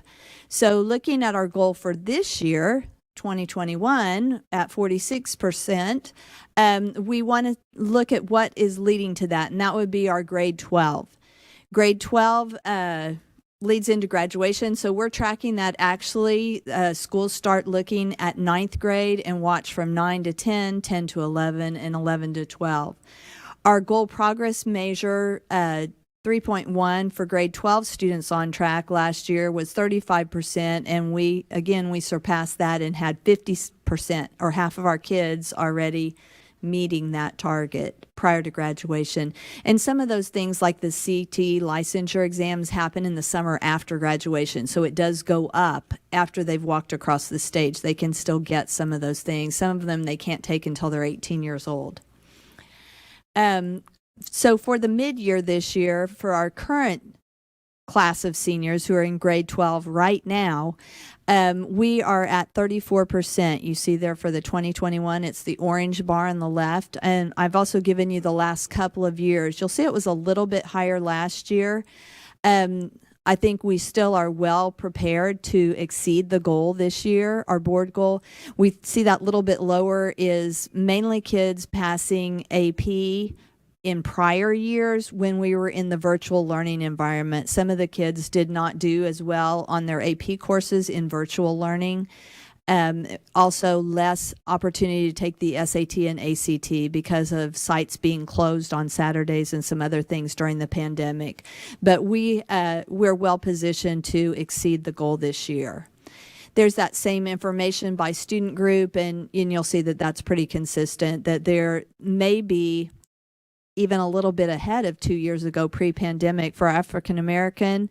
They are 2 points higher. It's lower than last year, but 2 points higher than they were pre-pandemic. And this is one of our groups that we have been watching and carefully monitoring to be sure that we get kids on track to meet this. So still some distance to go there, but I wanted to point out that there is progress. Goal progress measure 3.2 is ninth graders on track. You'll see that we had that really weird statistical bump and then drop. That is a pandemic effect from the 87% was when we had to do the emergency pass-fail grading in spring 2020, and so it was based on different criteria than a normal school year. The drop that we saw to the 51 last year was a result of that virtual learning and hybrid learning. So students we saw very clearly were not doing as well when they were not in person. We're back 100% in person now with just a very few kids in the virtual option temporarily. And so we expect to come back up on that on-track indicator. This is that same information again by student group. So at mid-year, where are we? So this is a slide where going down is better. So this is good that we went down 10 points because this means we have less kids failing. So always looks like if you're down, that's worse. And on all the other slides, it's true. But here, if you have less students failing, it's good to go down. So at the mid-year right now, after the first semester, we have less freshmen who have failed one core course, and we're happy to see that. Of course, we want that to be zero always, but we have less. We're going in the right direction with less kids failing a core course. Core course being literacy, math, science, or social studies. So one of those key components that they need for graduation. We attribute this partially to being back full-time in person. So the 2021, when more kids were failing, we had the virtual, and about half of our kids were virtual or hybrid. We also, Dr. Sorensen will talk to you about a really exciting new freshman success initiative that we see starting to take impact and having some effect on this as well. Here's that same information by student group, and again, you will see that across student groups, less students are not passing. So it is positive here to go down. We want the orange bar to be as low as possible this year, and we see that happening across most of our student groups as well. Algebra 1 completion by the end of 9th grade is our measure 3.3. We saw again that in spring 2021, we had a big decline from prior algebra performance. However, algebra has been a really well-performing subject in the 80s for quite some time. We think with our students back in person that this will come back. We do have students coming to algebra with some gaps after virtual and the closures, but we feel confident about this coming back on track. And there are your student group goals. So at mid-year this year, the percent of freshmen who have completed algebra, so the kids who are freshmen right now haven't really taken their algebra test unless they took it as a middle schooler. So we know that some kids are accelerated and take Algebra 1 in middle school. Really, the slide is showing us how our middle schoolers did this year compared to the prior years. So our orange bar again is the current year. You see that passing was highest in the 2021 when TEA gave the waiver, which said kids didn't have the right chance. We're just going to say if you were enrolled in algebra and you passed the class, we're going to give you the STAR credit.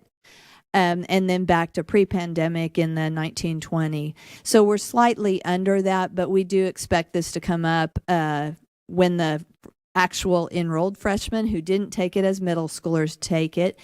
Additionally, we have kids that were able to retest as 8th graders in December. If they didn't pass in spring, they still have retest opportunities and plenty of opportunities to meet that as a graduation requirement. We just received those December results a couple of days ago, so we did not have them in this slide. And we can update you on that when we review Goal 3 the next time. Same information here by student group, and you'll see that impact was felt about the same across the groups.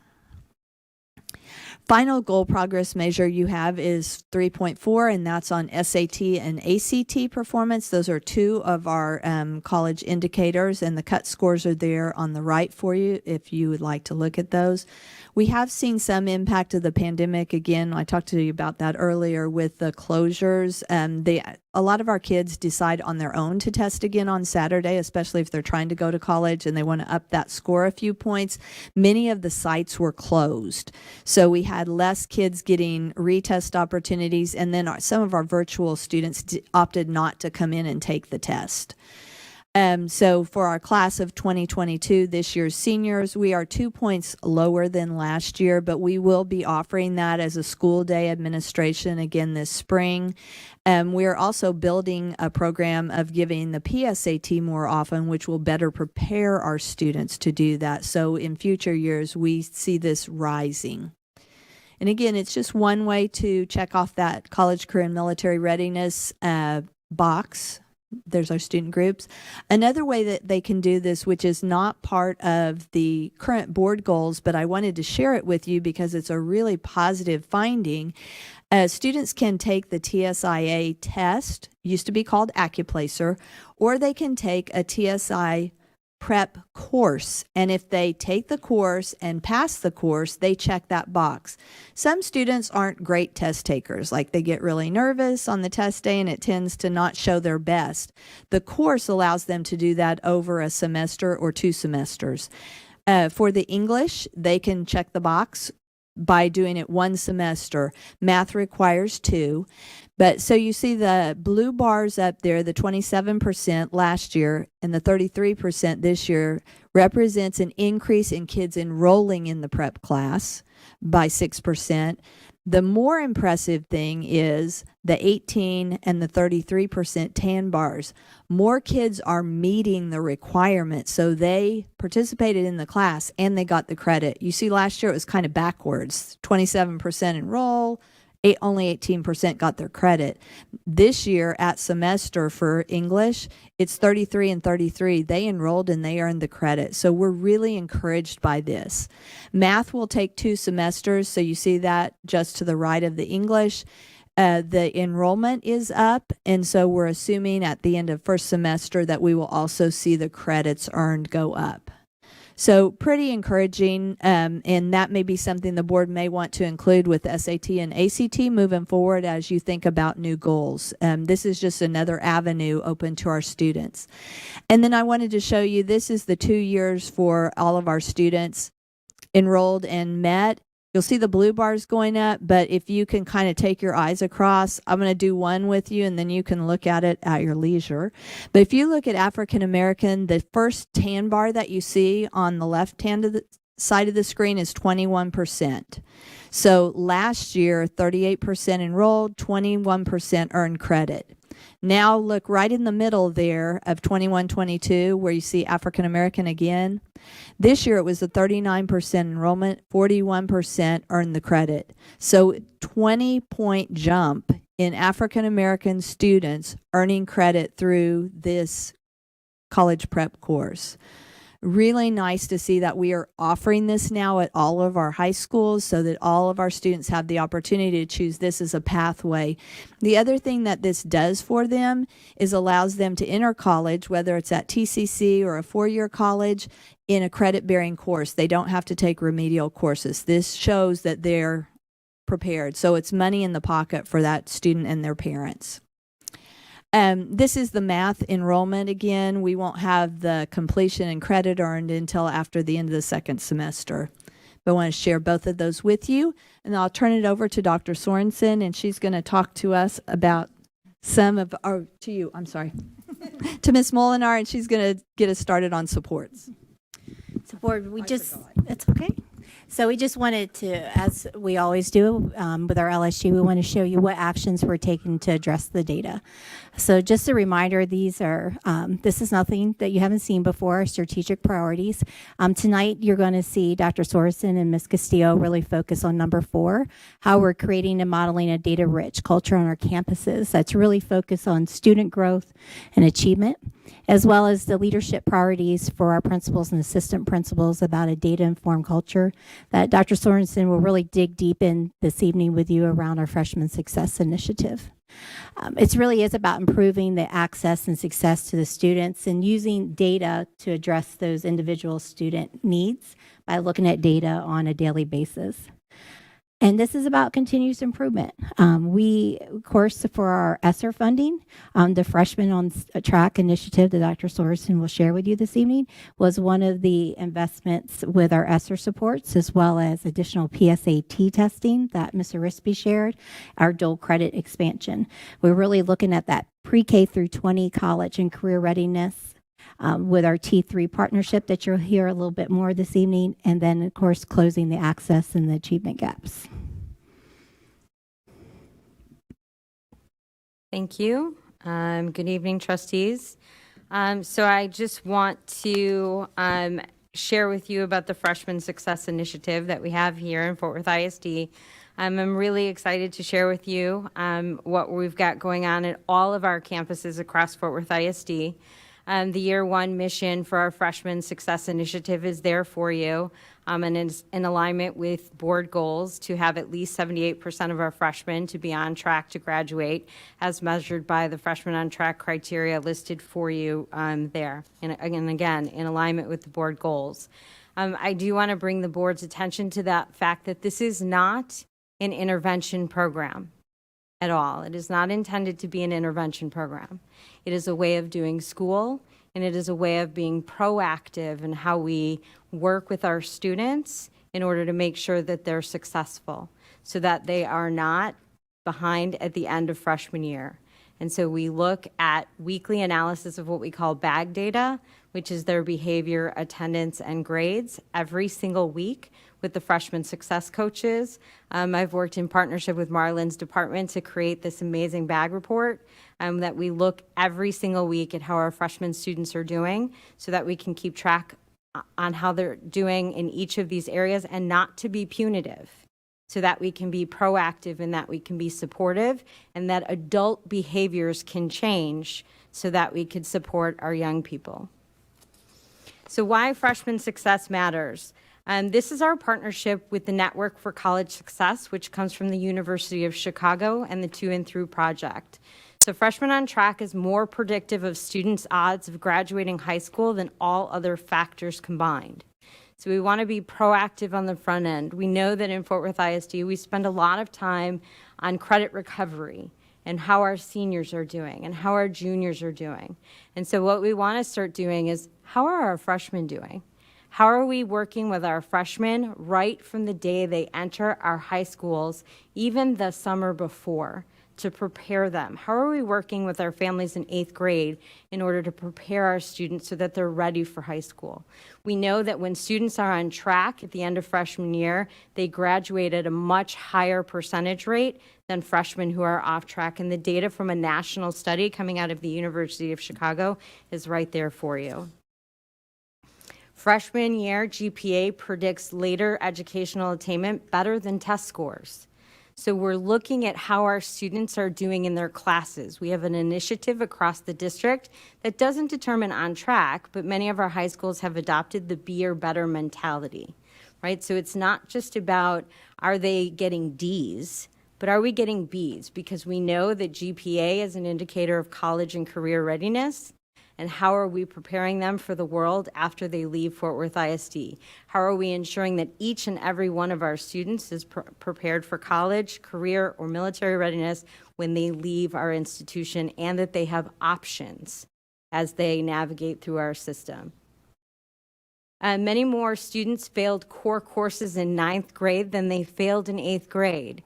That transition, we know that transitions are really hard for students. And so we want to build in supports for our 9th graders so that they do not fall through the cracks.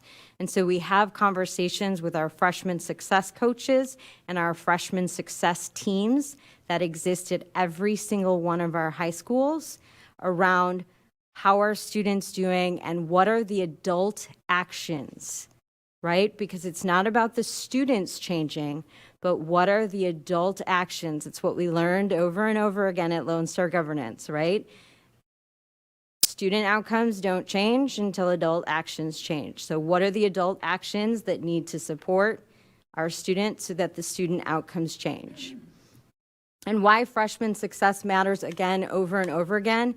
Even our high achieving students saw their core GPAs decline between 8th and 9th. Again, the mentality is this is not an intervention program. This is not for low performing students. This is not for just students who are struggling. Every single student needs somebody who cares about them in school. Every single student needs somebody looking after them. How are they doing? What are they struggling with? What's happening with them in terms of social emotional behavior, grades, attendance? Who's watching out for all of our kids? And students who did not end freshman year with a 3.0 GPA had a difficult time attaining one by the time they graduated. So for each and every kid who has that college dream, and we know that every single kid and every single family has a dream for their child to not be sitting on the couch at the end of their senior year, this is why freshman success matters. And so we have a partnership with the Network for College Success. Their mission is right here. And it's to strengthen our school leadership, improve teaching and learning. Instruction is at the core of this work.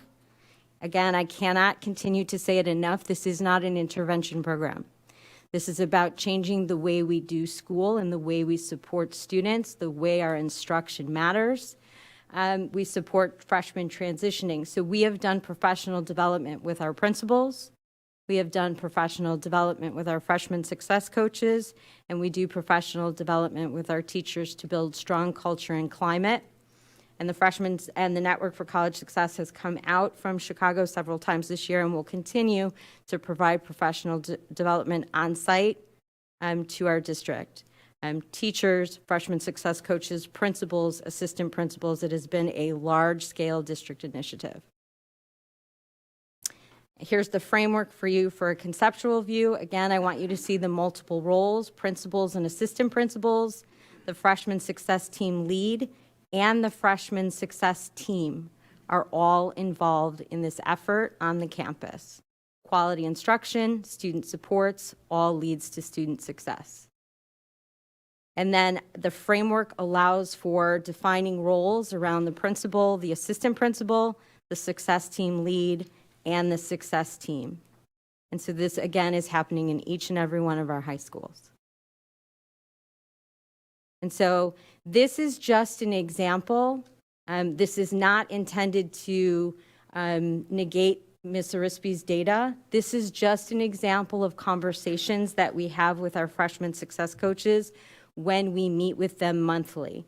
We dive deep into the data per campus, per teacher, by race, by gender, by student group, average attendance, B's or better, students with 1F, students off track, passing 3 or more courses, who's off track, so that we can create plans for support, so that, again, we're resulting in the 10% decrease but we want to see even more. Because again, the research is very clear that when students are on track, they graduate at higher percentages.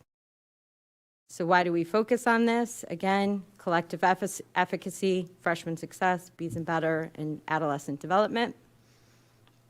And ultimately, to increase graduation rate and post-secondary success for our students in a proactive way so that we are increasing student outcomes. So I will hand it over to my colleague, Ms. Castillo, who can take it from here. Thank you. So in collaboration, a cross-divisional collaboration, we are really focused on doing exactly what Dr. Sorensen is talking about. Within that, we have a PSAT action plan. The action plan starts in the 8th grade so that we can get a baseline assessment with our 8th graders. When we do that in the fall. Moving into 9th through 11th grade, our students are taking the PSAT both beginning of year and end of year. What this provides for us is a robust data system. We're able to pull from College Bridge reports that are by school, by teacher, by student. We can look at district and how that aligns with our curricular supports. It also gives us great insight into what our students need, again, specific to the student level, the teacher level, the school level. We can really drill down, and all of our staff members have access to these reports. We've trained principals, assistant principals, our post-secondary success specialists. We've also trained our freshman success specialists, our coaches. So we are making sure that we are, again, doing this across the board so that all of our staff members have access and they are able to use that information to help drive the instruction and also drive the supports that we put in place. It also is a great informative practice for our parents and for our families. With this movement, we are also noticing that dual credit, there is a need for expansion in dual credit. We are doing a lot of opportunities for our teachers to earn their master's degree. One of those is the TCU alignment that we have. We've got into an MOU agreement with TCU with 11 of our current Fort Worth ISD teachers to earn their master's degree, again from TCU. Fort Worth ISD, through the support of ESSER funds, is able to pay for those first 18 hours. Those 18 hours lead directly to credentialing to teach dual credit through TCC. So again, we're bringing TCC into that partnership as well. The last 9 hours are the responsibility of the teacher. We've started with cohort 1 this spring, and so it's up and running. Cohort 2 will launch this summer. Along with that, we are also having blended teachers. This blended learning teacher process, we've actually paused it for this year. We will target those teachers next year.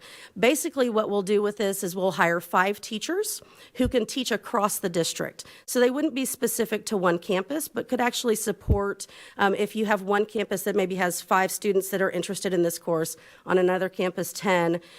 That class wouldn't normally make with TCC because only 5 students here or 10 students there. But if we combine those courses and we combine those students, we're able to have that one teacher who will teach across 2 different campuses or more potentially, again, to make sure that our students have a lot of opportunities that they might not have otherwise. The dual credit expansion also is involved with our ECHS and PTEC movement. I know you guys have heard a lot about our ECHS and PTEC over the years. We started in the 2017 and 2018 with 3 early college up and running high schools. So they had been in process for quite some time. As of starting next year, we have 13 early college and PTEC programs across the district. We'll also have an additional 2 T-STEM programs. We have 9 that are embedded in neighborhood schools, and this is quite intentional. So the 9 embedded neighborhood schools really are to focus on our students that might not want to leave their neighborhood. They might not want to go to a school of choice, but would really like to stay right there in their neighborhood and get the same experience. So we've definitely embedded those right there in the neighborhood, again, across 9 different neighborhood schools. We also have a PTEC in planning at Success High School. It's going to bring great opportunities to our Success High School students, allowing them not only to accelerate and get that diploma, but also to embed themselves in the college experience while still getting that high school diploma and earn up to an associate degree. Also certifications in that one. So that's a really good program. Going back to the 2 T-STEM programs that we talked about a little bit earlier, I Am Terrell and Young Men's Leadership will be opening as T-STEM designated campuses next year. I Am Terrell will start with their 9th grade students. This is a great opportunity. It builds on what we're already doing with their T-STEM there at I Am Terrell, and will eventually build all the way up to their senior year. We'll have all students grades 9 through 12 on the STEM side will be in the designated T-STEM program, which actually increases the ability for students to take dual credit and earn that associate degree. And then with Young Men's Leadership Academy, that is actually going to be a 6 through 12 T-STEM for the entire campus. So students will have, again, that ability starting in the 6th grade, working their way up all the way to their senior year, also being able to earn certifications and up to an associate degree. So again, we're super excited about bringing a lot more dual credit opportunities to these campuses across the district, and really bringing the opportunity for students to obtain that associate degree along with the certifications and with the work-based learning with our partners. With that, with our PK through 20 college and career readiness continuum, we've been talking quite a bit with our stakeholders, our school stakeholders. We've met with principals, both at the elementary level, at the high school level. Matter of fact, tomorrow we'll be meeting with our middle school principals, really discussing how we can make sure that we are serving all of our students on that PK through 20 continuum for college and career readiness. What we know is that it's not enough for us to start talking to our students in the middle of the 8th grade school year and start talking about college and career readiness and giving them those experiences in 7th and 8th grade through CTE.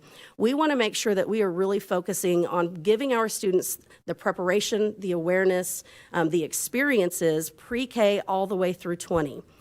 When we talk about through 20, we know they've already graduated and left us. That doesn't mean they're not ours anymore. It's still important that we track those students, that we take care of those students, and that we really work partnerships to make sure that we are providing opportunities for students well beyond high school graduation. With that, we have an amazing partnership. We're in year 2 with T3. The first year we piloted with 6 schools. We have now, through ESSER funds as well as through the T3 Foundation, we have been able to increase the number of students and campuses that we've served with our TCU advisor expansion. We also are working directly with 6 universities across the North Texas area that give tuition support. It really covers tuition for students, and I'll get into the next slide that'll give you a little bit more detail, but it helps our families that are, for the most part, making under $65,000 as a household income.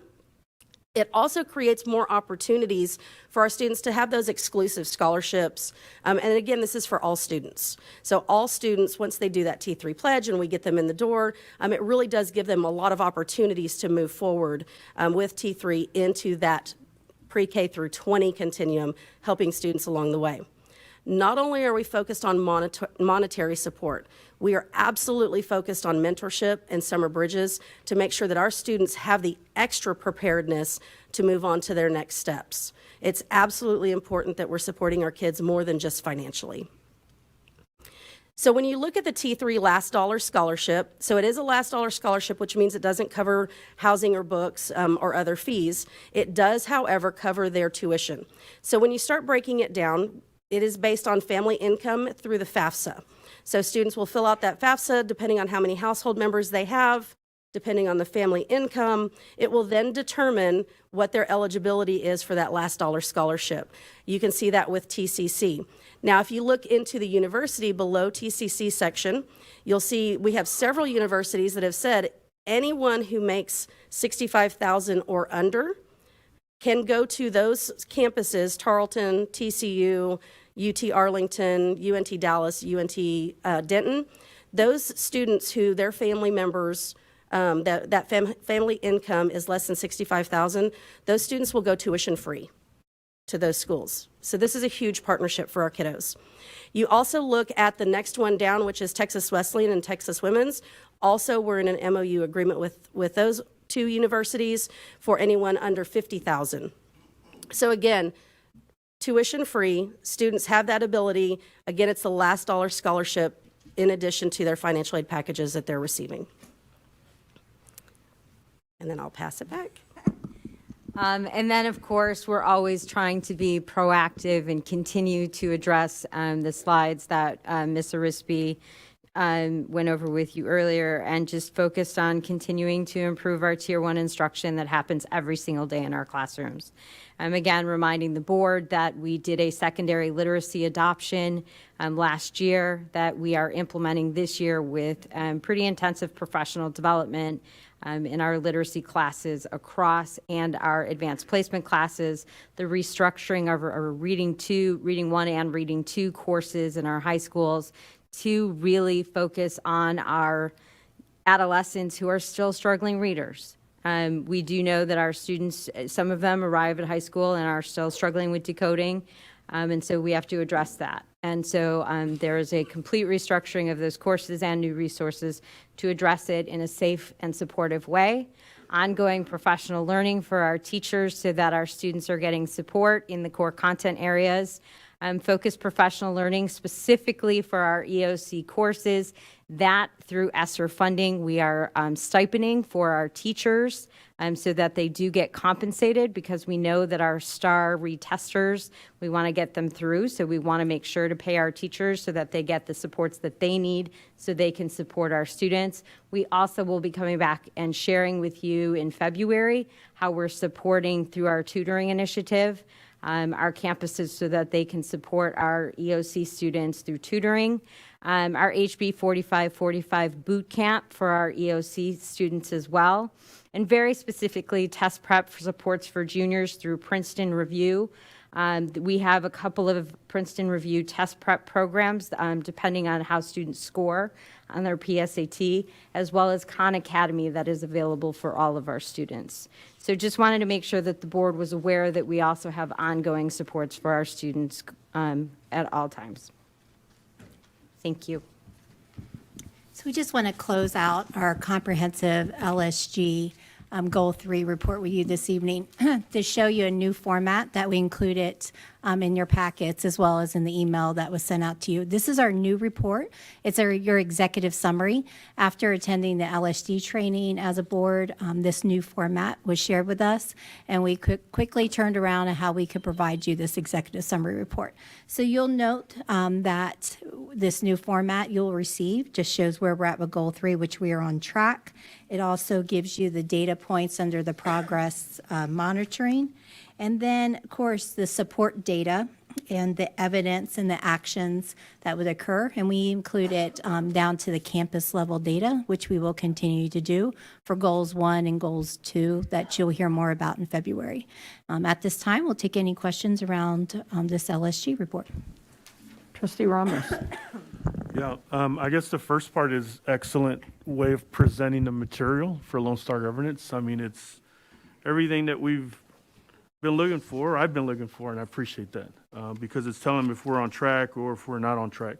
I guess the main question I have is just even with the overall goal, the CCMR that says that we're going to go from 43 to 48, but I'm seeing on track. Is it 62, right? So my question is, have we beat our goal, right? Like almost immediately? And is that probably because of what they call the lagging info that comes in because of the tests that are like 1 or 2 years removed? So our Goal 3, we have a lot of the lagging data that does come later on. But we continue to update this time of year is the most we get in that we can project for you. However, for your next round of Goal 3, we do have some other data that we're going to dig a little deeper into some reports to share with you. To show how we're making that on-track progress and the evidence of that data. Okay. So then I did see that, right, that we surpassed our goal. And that was also knowing that we were banking on data from years before, right? That's correct, sir. So on that thought, then that's just kind of my final question. It's, as y'all are looking at the GPMs and you're seeing what the trends currently are, I guess that's the part where you're going to have some suggestions of what those numbers could look like realistically for the board to consider. I mean, as I'm looking at these dips, we're expecting to go backwards. Is that part? Because I guess the reason I'm asking is we should be celebrating that we surpassed the goal. Right. Typically in Lone Star government, you But celebrate it's lagging we data, surpassed right? it. We definitely celebrate that. However, we want to be more proactive with looking at our freshmen and not doing like the interventions and the credit recovery and so forth. And then, of course, with House Bill 4545, we want to address those needs and be more proactive as that tier one. We actually had a conversation this morning about some other indicators that we would like to bring forward to the board to consider that we think are good predictors as well, and share that with you for goal 3. That's awesome. Thank you. Appreciate you. Trustee Andor. Actually, I think Dr. Ryan was before me. Sorry, Dr. Ryan. Well, I appreciate the report and especially what we're doing to prepare to do better. I heard this last weekend. It was explained as the 3 R's getting ready for the 3 E's, which were employed, enrolled, or enlisted. So I appreciate it.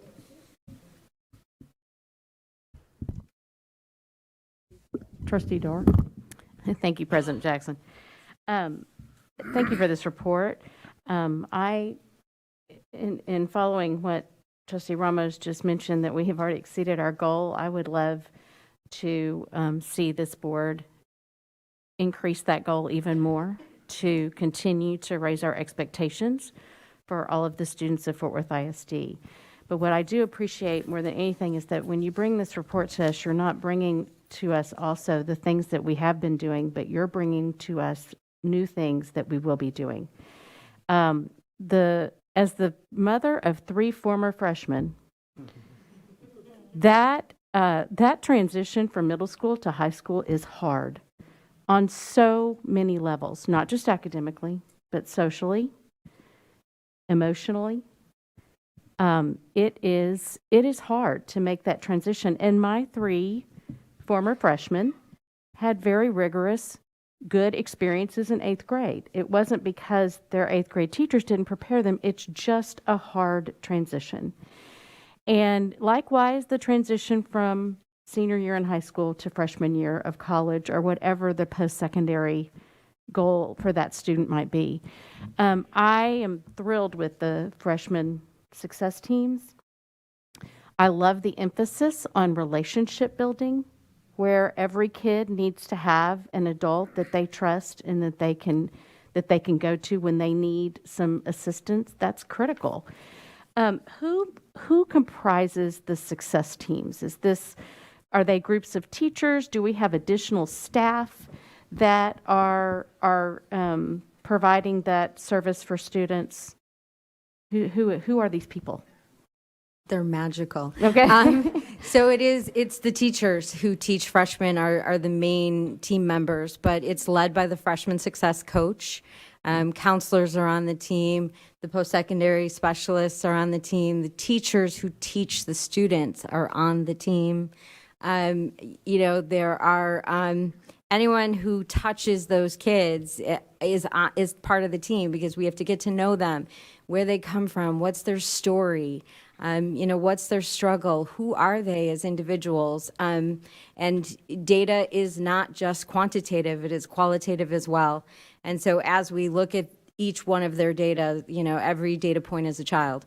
So how do we, support them and serve them, and who best to have those conversations with the people who are with them every single day? And so schools have autonomy in respect to how they do it. Some schools have 3 freshman success teams because they're on block schedules, and so they've arranged it so that, they have 3 teams because that's how their master schedule plays out.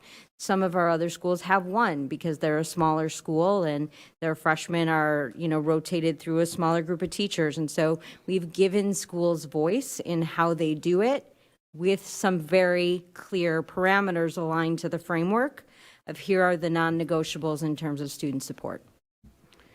Thank you. And what is our plan your plan to gather data and feedback from these freshman success teams at the end of the year? Since this is the first year we've done this, how are we going to be getting not only data from how they're performing academically, but feedback, because feedback is a gift, feedback from the teachers and the staff and the administration on those campuses that are actually implementing this plan?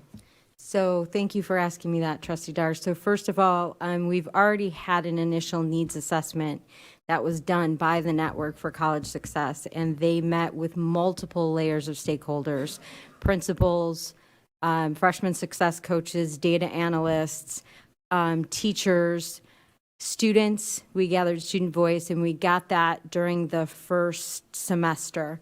And so that gathered some really good input for us on the front end, kind of where we are. And then the Network for College Success will gather information for us at the end of the year.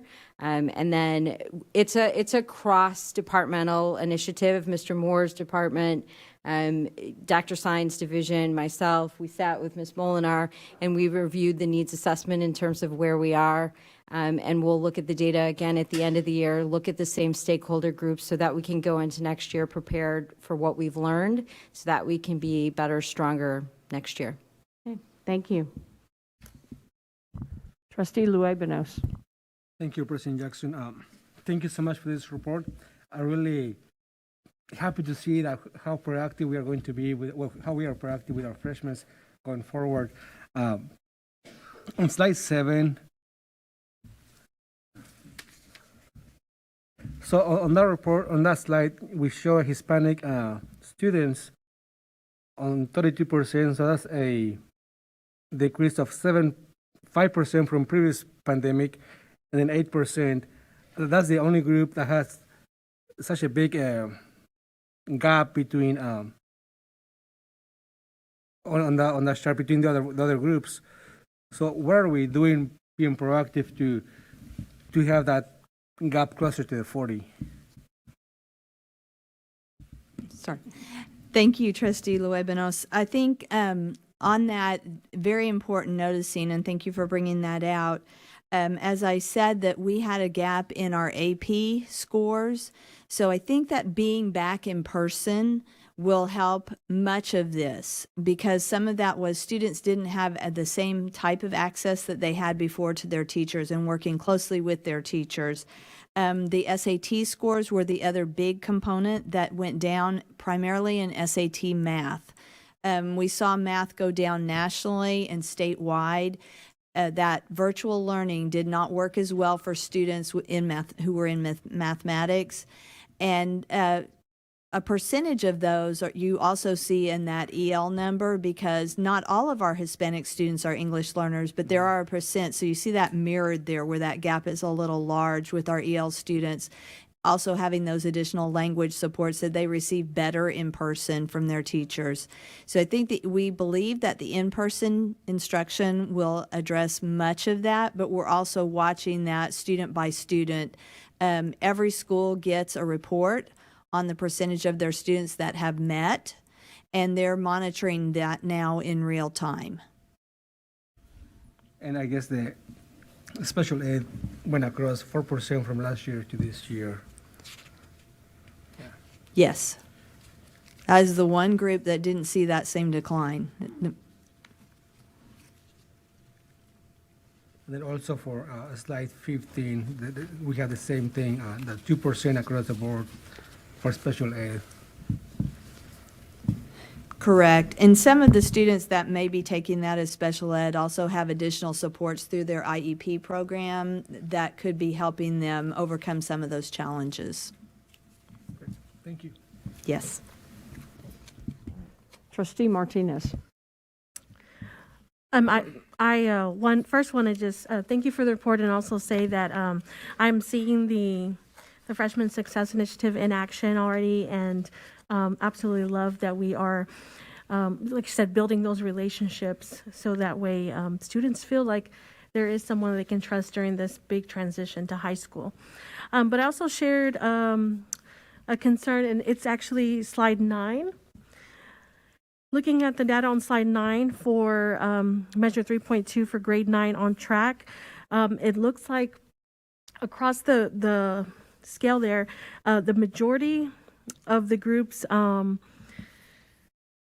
look like they are on track to bounce back for the 21-22 school year, except for that EL group. So it looks like there's large increases across the chart, except for down there for those particular groups. And then I'm just looking at the goals for the next 2 school years, and just wondering why they are so there's such a big gap and so low.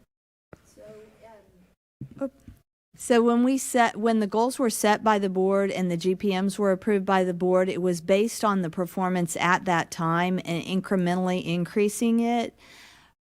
In a positive happening, our students in those specific groups, you see, like even last year, those groups they were very comparable to the other groups. So at 45 and 50 for the ELs. The part of Lone Star governance is the way that they asked us to lay out the goals was to project 5 years out into the future, and that projection was based on the performance when the goals were set. So that's the reason that you see the green shade. Those are actual data, and the light tan, that the box in the purple, is part of the projections. We don't adjust those unless the board makes a decision to reset goals, which I think you're working on. So at that time, we would definitely advise that we raise those because the students are outperforming those goals clearly year over year. Thank you for clarifying that. That's great to know. Sure. Okay. Looks like that's all the questions. Thank you all so much. It was very comprehensive. It was awesome.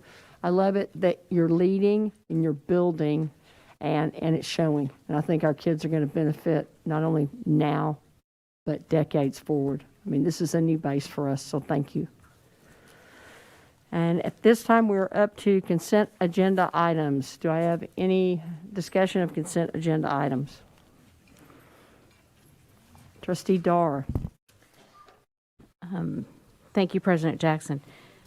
Due to my employment with Education Service Center Region 11 and any potential conflict of interest that might be created by that employment, I recuse myself from any discussion or consideration of Agenda Item 10C.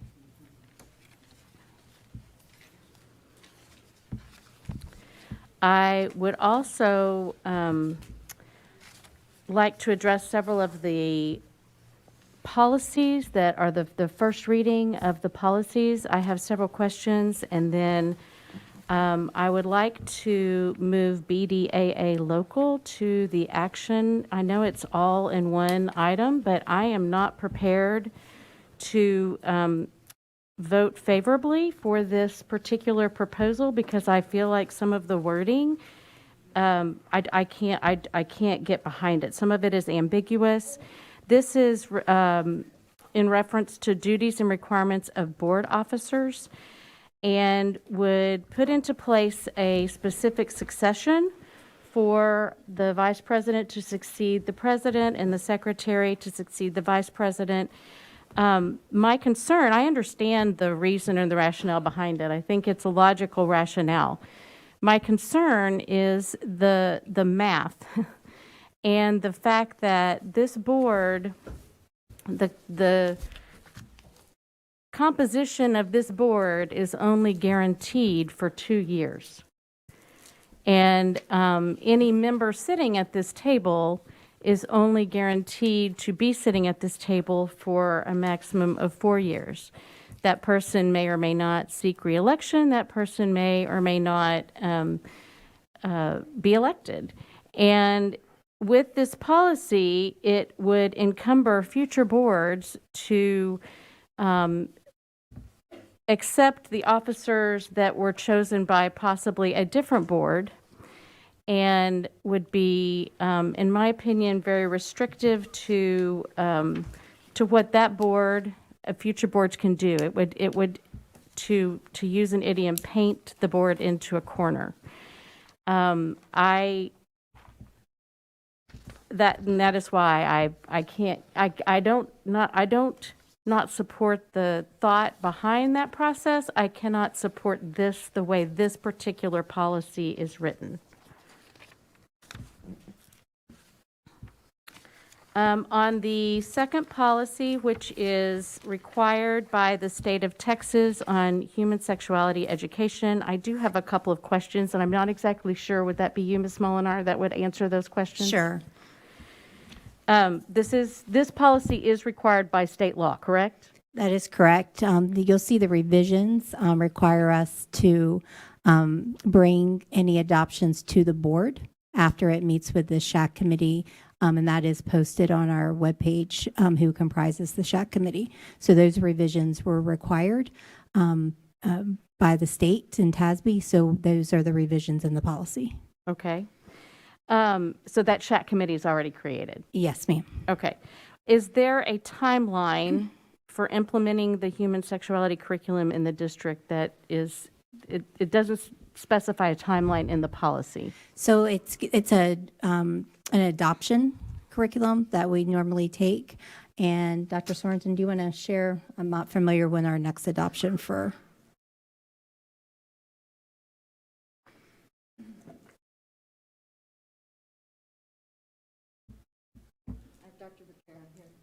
Oh, great.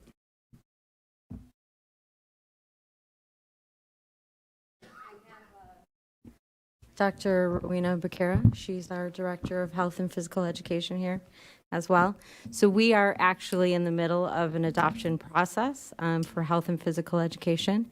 We are rounding that out, but I will allow Dr. Becerra to answer your specific questions, Trustee Dar. Thank you. Right now, our committees have convened. We're in the process of going through the evaluations of the publisher presentations. We have not decided on a specific publisher or a change in the personal health and sexual curriculum as of yet. If we do, as Ms. Molinar said, we have to go through the SHAT committee, bring it to the board's attention, and we hope that that will be done no later than May, because that's when all those things will be purchased and we'll go through with the curriculum changes. They have to be implemented by August this coming school year. Okay, so the state requires that it's implemented by August of this coming school year? Yes. Okay. And can a parent opt out if they do not want their child to participate in this curriculum? Absolutely.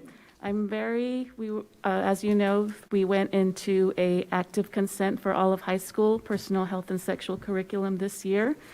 Our initial data that we've collected says we're at about a 91 to 94% opt-in rate. We're very happy with that. We're still collecting that. So we see a lot of support. We've been very transparent. Lots of parents have been coming to review our current curriculum.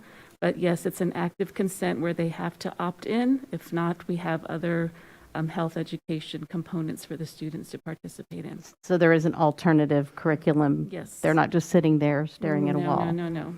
Okay. They will be involved in health education. Okay, and parents are allowed to come and review the curriculum? Absolutely. They not only come to the Teaching and Learning Center, but we go out to the schools to meet them when it's convenient for them, pick up time, drop off time. So we've had a lot of parent visits. Okay, good, thank you. You're welcome. And my last question is regarding policy FFAC local, which is on wellness and health services medical treatment. It mentions that a student who has reached age 18 shall be permitted to complete this form. Is the medical form that's signed by a parent, so most students do not start their senior year as an 18-year-old. Some do, but most do not. So their parent enrolls them and their parent signs that form for them. Does that form still, is it still in effect even if a student turns 18 during the school year? Yes, we keep the forms into effect. Of course, if we do have a student who may enter the nurse's office or say, I'm 18 now, we do cancel them through that as well. However, we do collect our forms at the beginning of the school year, and then, of course, anytime that there's medication necessary. And then we keep those forms on file, and that's the protocol we follow. Okay. Thank you. I appreciate you answering my questions.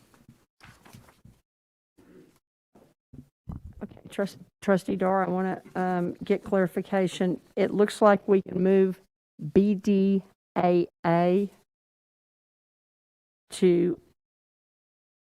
from consent, and we can leave EHAA and FFAC on consent, moving only BDAA to action. Council, is that correct? Yes, Board President Jackson, we can do that if you wish to do so. Just for the record, consent, Trustee Dar is recusing from 10C and has requested that consent item I be revised to have only EHAA local and FFAC local in it, and we will move BDAA local to 15A. Yes, that is correct, and I applaud your alphabet soup there. I'm glad I didn't have to do the police language because I can't do that well. Trustee Dar, your mic is still on. Any other questions? No, that is all. Thank you. Okay. Anybody else? Okay.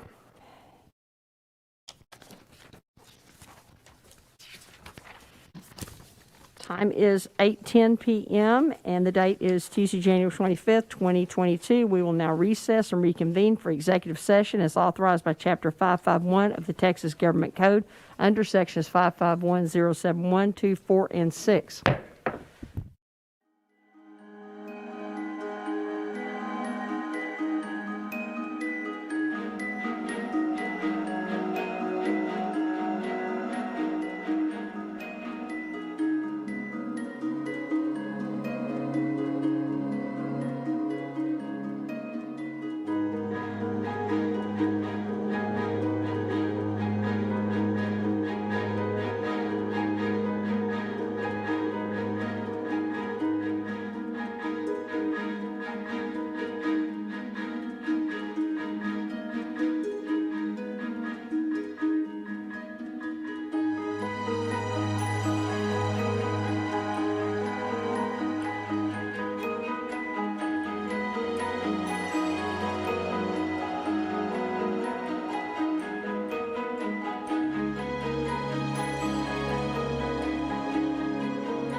I'm from Kentucky. I'm from Longview, Texas. I didn't know what to expect, honestly, coming in, but Fort Worth ISD career fair has super exceeded my expectations. Hello, how are you? We've been faced with a crisis of a teacher shortage throughout the nation and especially the DFW Metroplex. And today's event is an intentional event to really focus on engaging December graduates and anyone that might have been hesitant about returning to the workplace. This is my first event as a prospective teacher, so I was a little nervous, but all the principals have been really friendly and welcoming, and I've enjoyed myself so far. We're interviewing them one-on-one based on vacancy and certifications. They sit with the interview team from the school, usually composed of the principal and AP. Upon successful completion, they're offered a letter of intent. That's where the money comes in. So if we get them to start now, we'll give them an extra $1,000. When I received the letter of intent, I was super excited because it's surreal. I'm actually going to be a Fort Worth ISD teacher. I can really make a difference within society and help my students succeed. I signed on with Leonard Middle School. Just in about 30 seconds, we both clicked, and we just couldn't stop talking about the possibility of her joining our team. The people here are so nice, and they really just want every student to succeed, and that's what I look forward to as well. We're excited to see this great turnout today. A lot of happy principals and a lot of happy future teachers for our district. I know the district's really excited to be offering those signing bonuses for so many different things, and that's really added a lot of excitement that I think some of the applicants weren't really even expecting. I start January 10th, 2022, and I'm super excited for my new beginnings. I feel like it's where I want to be. The outcome is that we have a great teacher in front of students providing great first instruction. You can't beat that. You can't beat that. Wow, these are my type of people.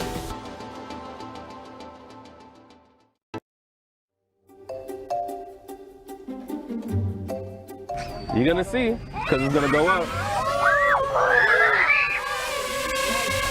Yep, go super high.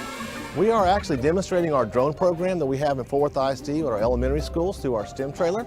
And we're working with NCTX, the Aerial Robotics Initiative, and that grant allows us to go to all of our campuses and promote drone usage. Go back to the launch button. When they start programming the drones and realize that they can take their ideas and put them into a program and then have a drone follow what they want it to do, they really get excited. I'm going to tell my sister all about this. I think this is necessary because there are tons and tons of opportunities and jobs that are coming up in the future. We're gonna let the next person see. We do have our AV production bus that'll be manned by students from Southwest High School, and they will be facilitating the live feed from a drone, as well as cameras and microphones with the teachers, going to our bus, and from there straight live to a Zoom that is going to be on the other side of town at the Region 11 conference. Now, do you remember how to make it go up? Flying drones is fun because you can do a lot of tricks and build your own drones. I just flew a drone and it was very exciting. Wow, you're doing a really good job. Now, can you make it land?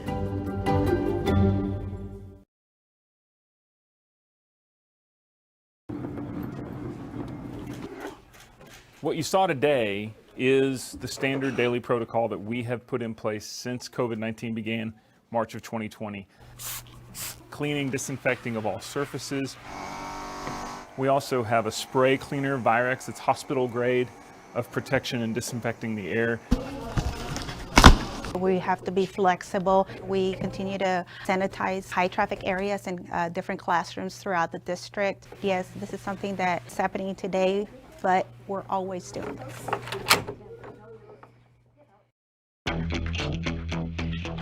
Fort Worth ISD's first esports teams.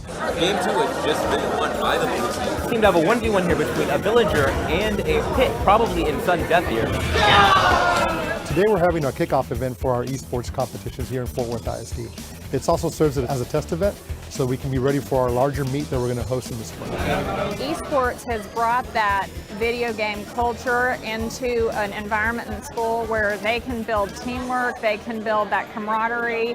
They have an opportunity for college scholarships and even professional opportunities, and it really builds on that, and it's an area that's about to explode both statewide and nationally.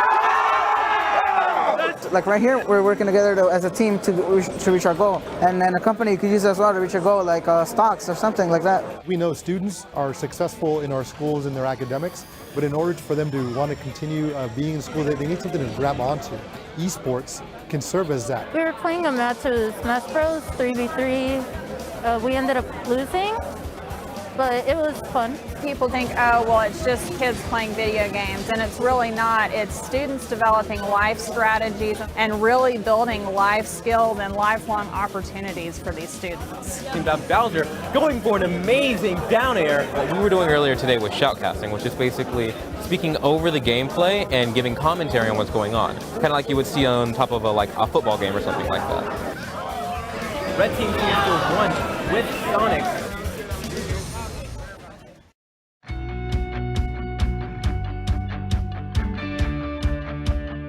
We hope you have a really good time. We hope you enjoy this experience. and you learn something and have fun. So go ahead in. We are very, very pleased to be here for the Creators Wanted Live Tour here in Fort Worth, Texas. So on a big concrete job, they use those vibrating machines, right? Exactly, you've seen it before. There's so many opportunities here in North Texas and beyond in the manufacturing industry, and for students to get exposed to these opportunities. When you get close, it's going to start welding. They really have to understand and see it before they believe it. Now the 3 components that we're going to repair. College has a number of programs that piggyback onto the CTE programs offered at the ISD to provide more advanced training and ongoing training to people in this field. The key here is we're going to try to get to the future as fast as we can. This is our Creators Wanted mobile experience live as part of our live tour where we're traveling the country talking to students and parents and teachers about the opportunities in manufacturing careers. So there are riddles in the room, there are hints that are going to help us piece together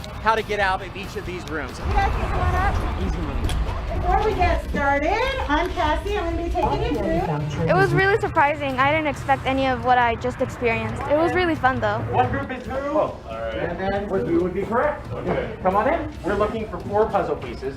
They all look like houses. They're in these 4 box pillars. The one for finding out what vehicle is being manufactured, I like that one quite a bit, where you had to assemble some blueprints yourself. That was fun.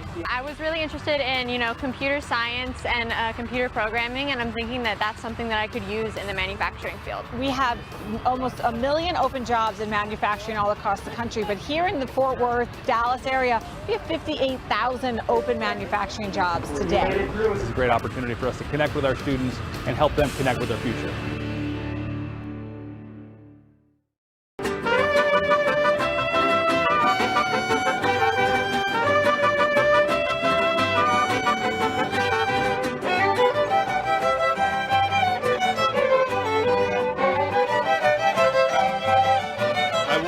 Welcome you to the Rediscover Fort Worth ISD at Northside High School. It is fitting that today's event should highlight one of the many success stories of our 2017 Capital Improvement Program. The construction projects here not only will help our current students, but also students yet to come. Thank you all for coming out to Steer Country, home of Steer Pride. Wow, as you can see, we have a new facility into the new Marachi Hall. There's dress rooms for both the boys and the girls. And I think that with them seeing all the new renovations, you're able to really see the personality that Northside has. What are you working on? Northside High School welcomes its students to new learning spaces while keeping its history intact. And this clock was actually from 1936. Students now experience enhanced learning areas, inviting collaboration spaces, in classrooms with the technology and the tools to engage students and help them plan their future and meet the expectations of tomorrow. One thing I want you to notice is the windows. I wanted the people to be able to see our kids doing the experiments. This is our new cosmetology space. Oh, this is amazing. It's awesome.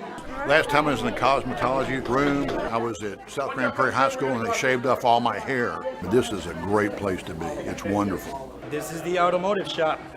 Oh, it's amazing. It's great. I just love doing hands-on work every day, coming to school. I'm excited about the future, the opportunities that are being made available to these students. I'm loving it. It's long overdue. The best thing is that all the young people are smiling. Great job.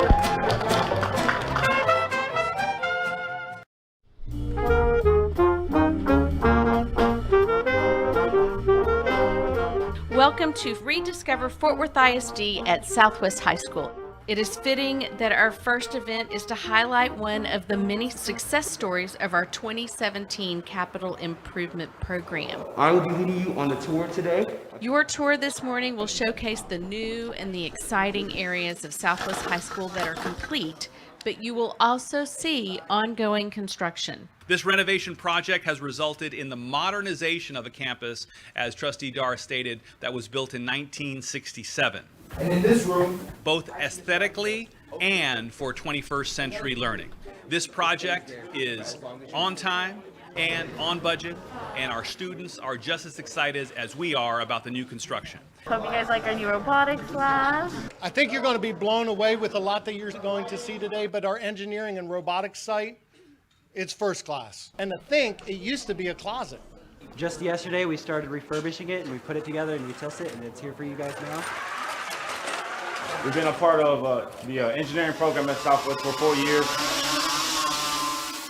I was excited to see how all of the spaces are so functional, especially the collaborative working spaces. This is a place where teachers want to teach and students want to learn. We have this amazing new and improved TV studio. It is just so beautiful. Every single one of these computers is an individual job in the work industry for media tech and broadcast journalism that you can be trained on.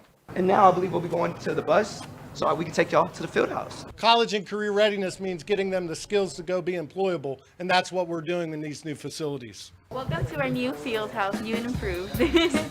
We put our children's education at the forefront because, as everyone knows, every great community starts with great schools. Welcome to Rediscover Fort Worth ISD at Western Hills High School. We are here today to highlight this school as just one of the many success stories of our 2017 capital improvement plan. This renovation in general, not only for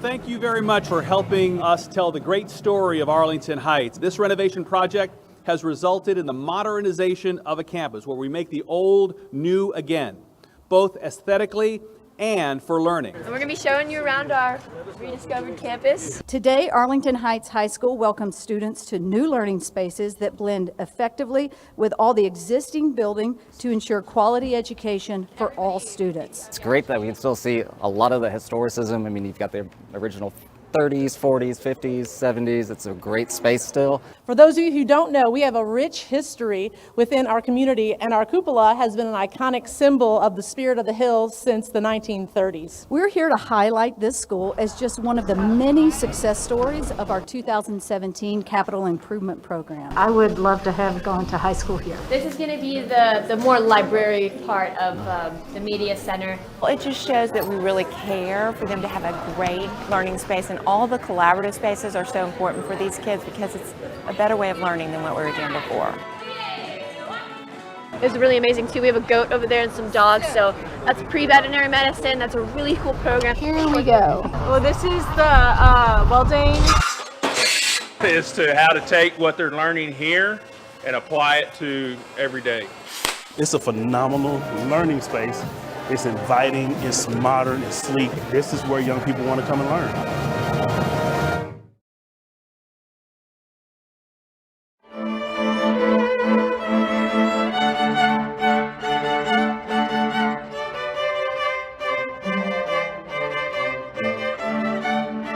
Good afternoon.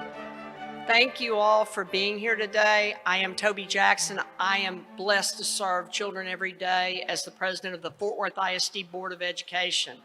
Let's give a hand to the students. Believe it, they are the students of Trimble Tech High School Orchestra. And their director is Tony Regalado. Let's give him a round of applause. It's a privilege today to welcome our Teaching Chairs program today, to welcome each of you, our sponsors, our 16 exceptional teachers, our committee members, and Fort Worth ISD board, principals, administrators, and staff to this celebratory event, the 2021-2022 Chairs for Teaching Excellence Awards Luncheon. It's also my pleasure to work with and to introduce my colleagues on the Fort Worth ISD Board of Education who are here with me today. They are Trustee Karen C.J. Evans. You stand up, Trustee Evans.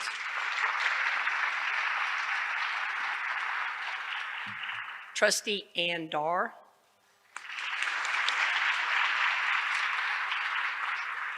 Trustee Dr. Michael Ryan. And Trustee Roxanne Martinez.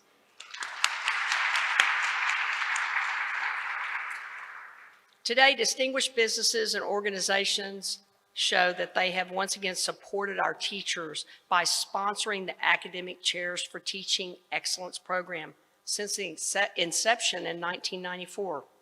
Over the course of this program's 27-year history, our sponsors have invested more than $1 million to reward and recognize our district's top teaching talent.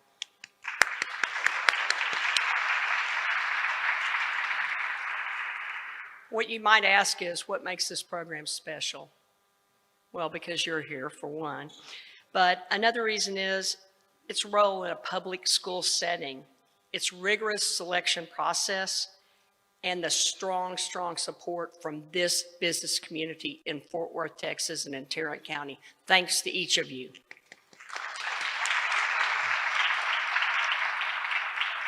Since 1994, this one-of-a-kind program has grown to its current 16 subject area categories and 13 sponsors. Our sponsors provide not only financial support, but they work with veteran educators and industry experts to systematically and as a team select our winners. Please join me again in thanking all of our generous sponsors. Thank you.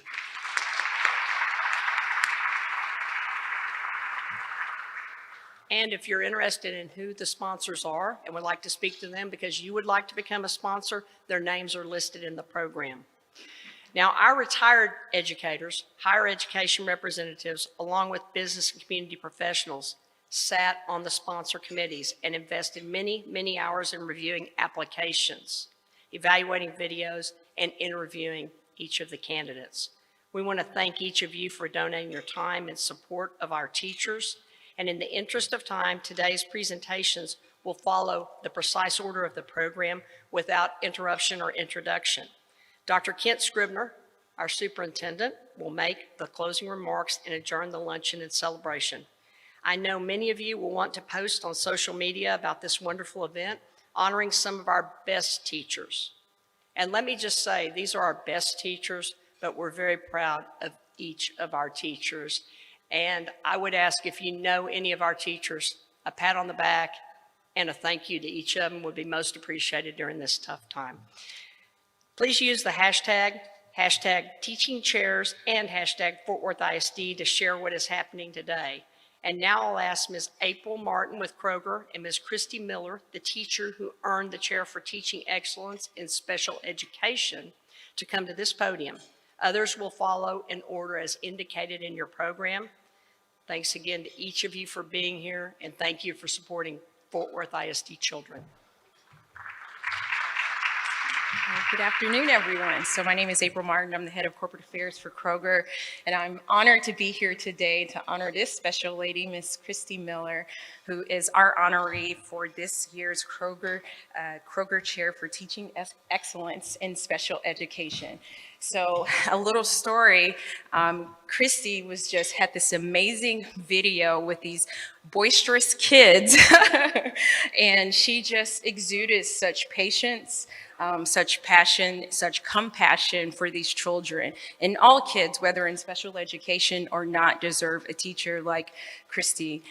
At Kroger, we have a purpose and a promise called Feeding the Human Spirit. And what she exuded, not only on the video that we witnessed, but also in her written submission, was pure compassion and passion for each and every one of her students. I remember she was saying that they all have different needs, and therefore you meet each one of them where they are. And that's what she has been doing for so many years. And I just want to say on behalf of Kroger, congratulations.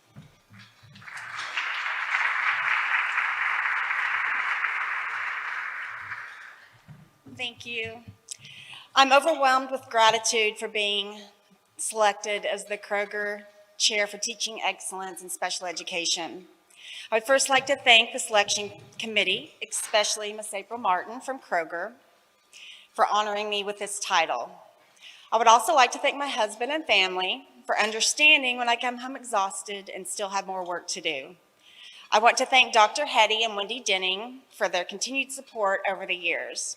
I would also like to thank my administrators, Ms. Nandiapa and Mr. Halliburton, for trusting me to do what I do with my students. I'm honored for the recognition of doing something I genuinely love. I was introduced to special education long before I was an educator, by learning and advocating for my daughter Delaney, who has autism. She ignited a spark in me. I wouldn't be standing here today if it wasn't for her. I often joke that it's surprising that I was ever hired at Fort Worth ISD because I was one of those parents. I know everyone here knows exactly what I'm talking about, but I went from one of those parents to where I am today, and for her, I'm grateful. So honestly, being a special education teacher is difficult. It's stressful, emotional, and mentally draining, but it's also so gratifying and joyful. I learn something new every day with my students. Most importantly, they have taught me to laugh. My students come to me from different places cognitively and logistically, but they all have one thing in common. They all like to laugh. A hearty chuckle or a shared case of the giggles helps us all step back and start again. There are some days when laughter might not be the first thing I want to do, but is always the thing that I need to do. There's nothing more rewarding than seeing my students' faces when they get it. It may be as simple as writing their first name on their paper, but to them, it's like they climbed Mount Everest. We celebrate the smallest achievements because progress is progress. I am blessed to watch my students as they grow and mature. Every student, regardless of their ability, deserves a free and appropriate education. I'm honored that I have been selected to teach these exceptional students. Thank you. Well, good afternoon, everyone. My name is Matt Dufresne, and I'm Vice President with Texas Health Resources, and I oversee the Blue Zones Project in North Texas Healthy Communities. I love this event, and I love this time of year, as celebrating a Fort Worth hero for promoting holistic health and well-being aligns so perfectly with the work and mission of Blue Zones Project in Texas Health. So it's my honor to introduce an amazing teacher today, dare I say a Fort Worth hero. Teaching health and PE is a calling for Joe Gonzalez, but he is also called to be an active leader and role model in the lives and students at Sam Rosen Elementary School. One of the selection committee members asked this: when does Coach Joe sleep? And I'm sure that many of you can relate to that, right? So you'll see why. Coach Joe has established the Garden Club, Morning Mile with teachers, students, and parents. He leads the running and bike clubs, the walking school bus program, and this is the abbreviated list, I think, and many activities before and after school and on the weekends. See, when does Coach Joe get a bit of shut-eye? At Texas Health and Blue Zones Project, we advocate for student and family health and wellness, and Coach Joe models and truly engages with each and every one of his students, and he helps them to gain the skills and tools to be an advocate for their own health and well-being. So I am honored to introduce this year's recipient for the Chair for Teaching Excellence in Health and PE. Help me welcome Joe Gonzalez, AKA Coach Joe.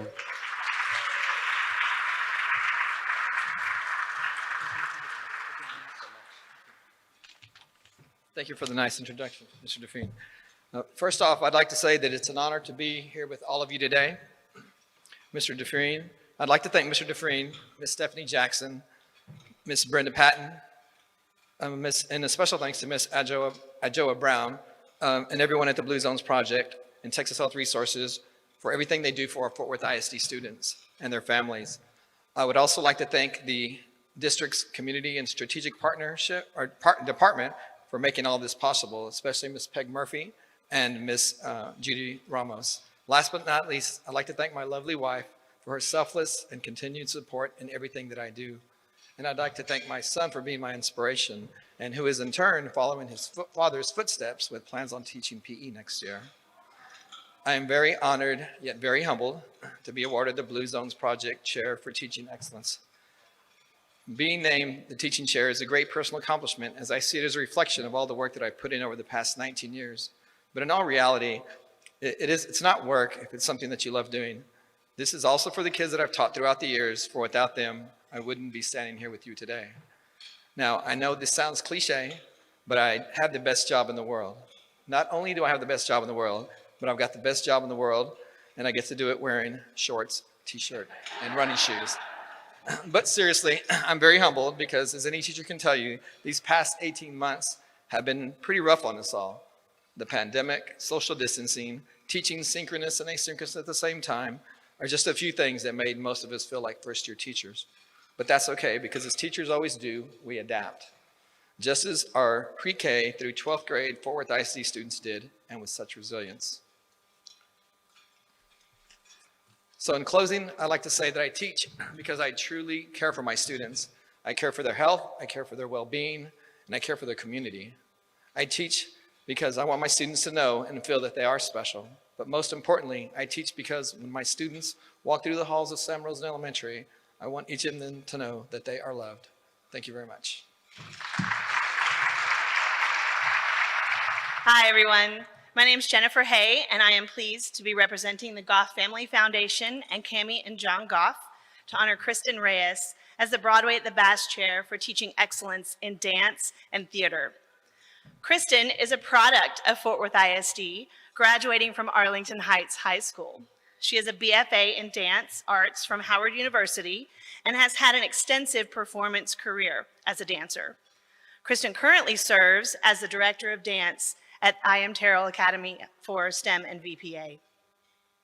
Kristen believes dance teaches children the valuable skills of self-discipline, advocacy, commitment, responsibility, and lifelong ethics. Kristen provides a safe and positive environment for her students to learn, grow, create, experiment, and take risks. According to Kristen, dance allows us the freedom to make a mistake, to learn from it, and to continue going on. Dance makes us resilient, and it is my job to remind my students of their individual beauty and strength every day. Please help me congratulate the Broadway at the Bass Chair for teaching excellence in dance and theater, Kristen Reyes.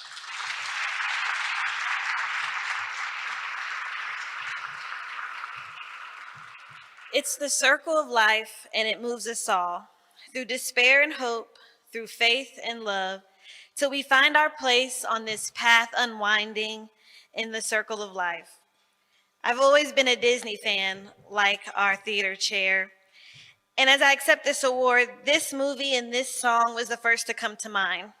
As stated, I am a Fort Worthian and a Fort Worth ISD graduate, and I credit who I am and the choices I have made based on the foundational experiences I had at William James Middle School and Arlington Heights High School. It was at Heights that I was introduced to concert dance and immediately fell in love thanks to the leadership and teaching of Joy Bollinger. Venturing to Howard University, studying dance, and dancing professionally with Dallas Black Dance Theater, I never knew that the great circle of life would be my inspiration in becoming a teacher, and a teacher specifically at Terrell Academy. Not only has my mother been a teacher in Fort Worth ISD at Sunrise McMillan Elementary for 30 years and was a teaching chair of excellence recipient herself, but also having my grandmother and all of my aunts and uncles attend the historic Terrell makes my job all the more special. Because we all, and I specifically, stand on the shoulders of so many people, I feel the need to be an impact on the students at Terrell the same way my family and my teachers have inspired me. Dance is an international language that connects us all. It's the hidden language of the soul, says Martha Graham. As we are only in our 4th year of existence at Terrell, I'm so proud of the college acceptances in over 25 colleges of my 13 seniors and over $400,000 scholarship offerings, numerous collaborations in professional art spaces across the Metroplex, and performing and mentoring on the national level. It is my hope to continue to create a safe space as we train and learn the many languages dance offers us on this path unwinding. I find myself indebted to the excellence in the art of dance for the students and the people in our community and those who came before me in this great circle of life. Thank you, Jennifer Hay and Sue Barato of Bass Hall, the Performing Arts Fort Worth organization, Principal Brown and the Terrell administrative staff, Chris Walk and Glenn Bennett, and my husband and my 2-week-old daughter, Presley, for their unwavering support. Thank you all so much. Hi, good afternoon, everyone. My name is Roxanne Morrison. I'm the general manager at Sewell Infinity in Fort Worth, and today I'm representing Sewell Infinity and Sewell Lexus of Fort Worth. Sewell's been involved in the chair for teaching excellence for over a decade now, And it starts with our owner, Carl Sewell. It's critically important in our organization to continue to educate ourselves every single year. We have a deep appreciation for education, but more importantly, educators. And we realize it's not an easy job. Y'all don't work 7:30 to 3:30 and then get out of there. We understand that there's so much more, and the preparation that each and every one of you put into every single day in the classroom is just unbelievable. We can't say thank you enough. Today, I'd like to introduce a wonderful human being, the gentleman standing here to my right, and the winner of the Chair for Teaching Excellence in the category of Humanities. Philip stood out to us through the entire process, from the application to the in-classroom interaction that we got to watch, and then, of course, to the interviews. His military background translates into the classroom. He helps teach his students not only about social studies and history, but also about life. And his students will often say that he is the most consistent teacher they've ever had, which I think is incredible. He's interactive and he's involved, and it's my pleasure to introduce the winner of the Chair for Teaching Excellence in the category of Humanities from Polytech, Philip Collier.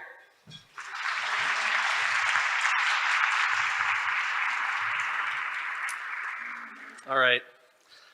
So I want to thank you for the incredible honor of being chosen as the 2021-2022 Chair for Teaching and Excellence in the Humanities. First, I would like to thank Mr. Dennis Dissette and Miss Roxanne Morrison at Sewell Lexus Infinity of Fort Worth for sponsoring this award and selecting me over many other extremely qualified candidates. I would also like to thank my beautiful wife, Laura, who was the first to notice the gift I had for teaching and encouraged me to leave the restaurant management industry to pursue my dream.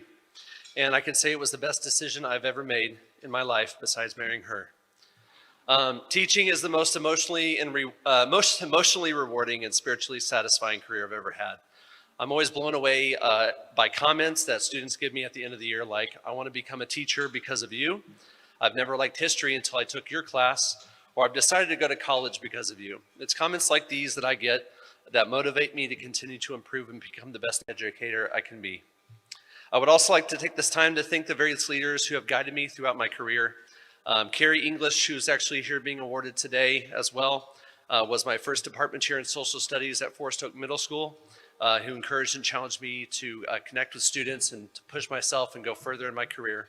So thank you, Miss English. I'd also like to thank Principal Nick Torres and my assistant principal, James Sparrow, at Polytechnic High School, is perhaps the best bosses I've ever had in my entire life. Who have seen my potential for leadership and who have developed me into a successful department chair.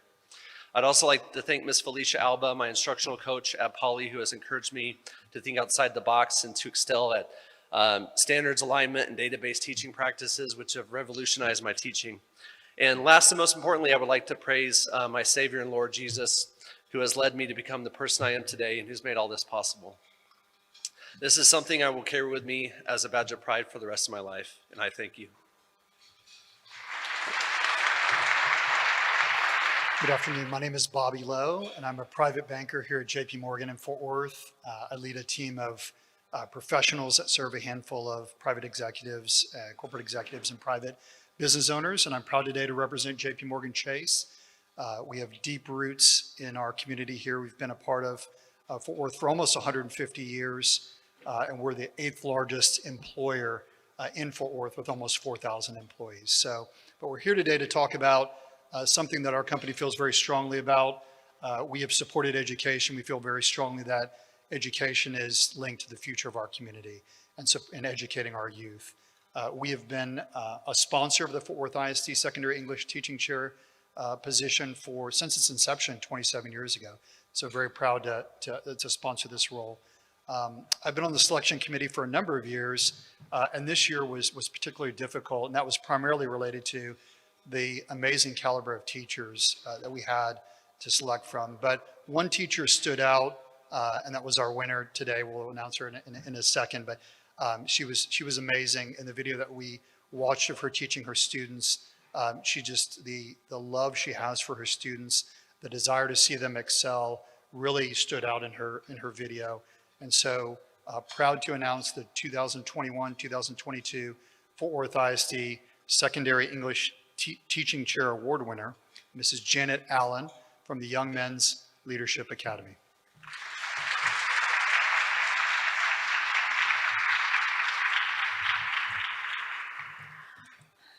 Thank you, Mr. Lowe, for that warm introduction.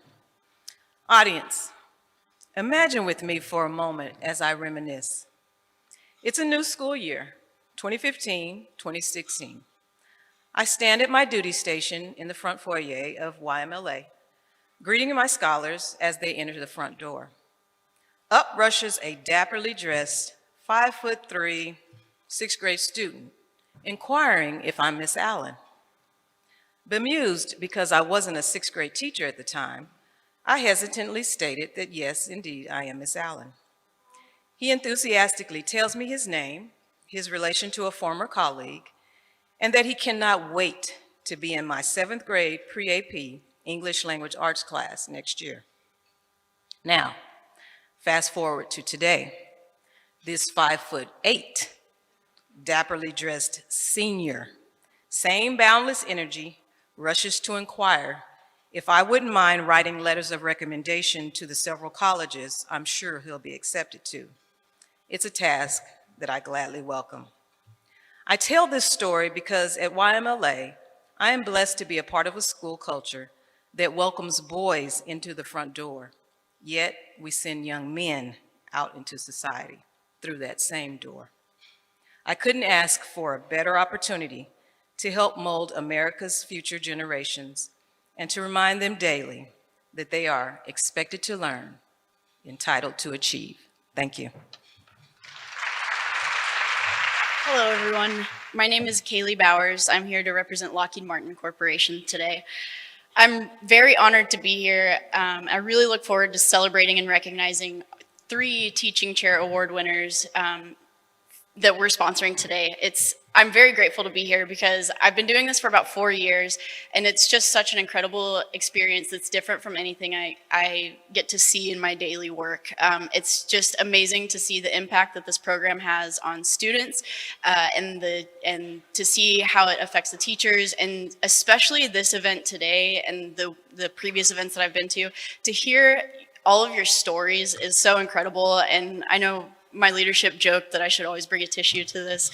And it's just incredibly inspiring and very different from what I see on a daily basis. So thank you for having us here with you today. Lockheed Martin's approach to investing in STEM is multifaceted. We partner with local school districts like Fort Worth ISD to create unique opportunities for our STEM professionals to create one-on-one relationships with students. And we also provide the resources for teachers to enable each other to succeed.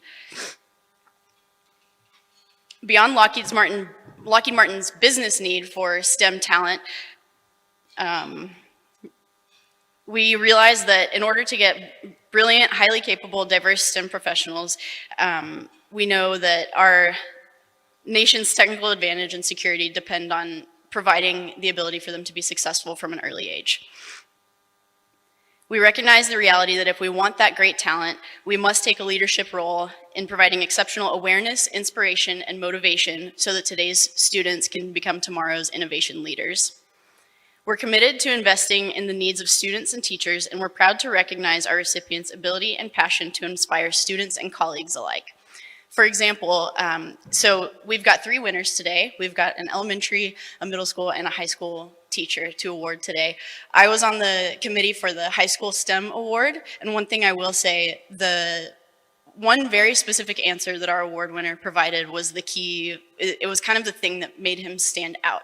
And it was because when we asked what he perceived his responsibility to be if he were named for this award, he didn't miss a beat. It was with complete passion, and it was a completely natural response that you could tell this is not something that he's just thinking about just for this award.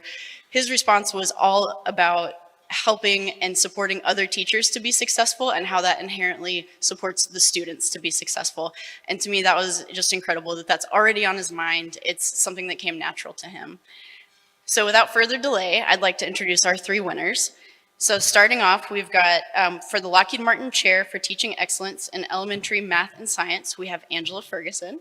And I'll say a few words. I've got my colleague Sarah here, who was on the committee for this award, and some words that Sarah wanted us to share for Angela. Angela's engagement with her students shined during this process, making sure to give a little more of her time to work with those students who are struggling in a subject to later be able to tell them they passed their STAR testing. This shows her students she is dedicated to their learning, she's going to give them the skills and tools they need, and that she truly cares about their success. Congratulations, Angela.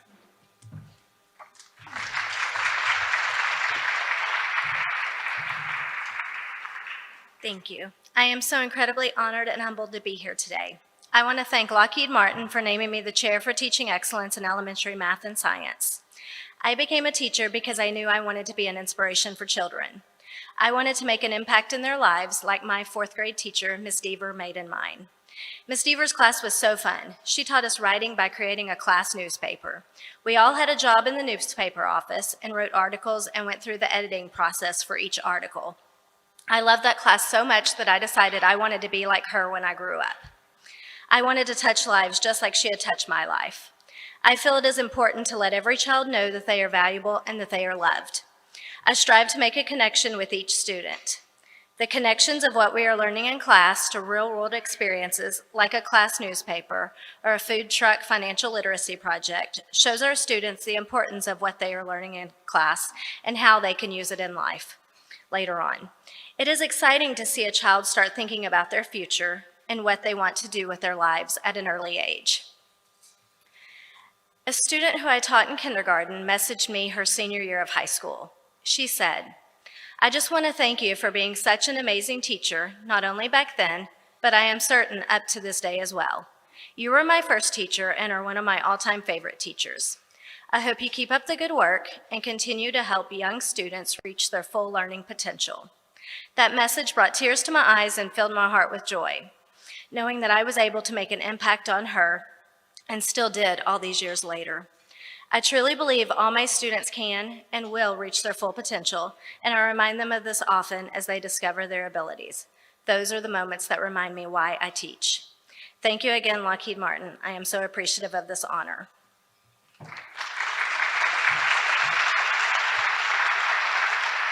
Our next award winner, I'll also share some words from my colleague who was on the committee for this award. She wasn't able to be here with us today. Her name was Nika. So her words for our next winner are, this is for Dr. Sean Massey. Nika said, "Dr. Massey's dedication to her profession and students stood out in every aspect of her application. From taking the time to greet students individually before every lesson to helping students research future careers, she shows that both the small and large actions taken by teachers every day inspire students to become more engaged in STEM subjects beyond their classroom." Congratulations, Dr. Massey. Thank you, Ms. Bowers. And thank you, Lockheed Martin, for selecting me, the Lockheed Martin Chair for Teaching Excellence in Middle School STEM. I am one of 16 of the most fortunate teachers in Fort Worth ISD. I, along with my fellow teaching chairs, am blessed to represent the best of what our district has to offer.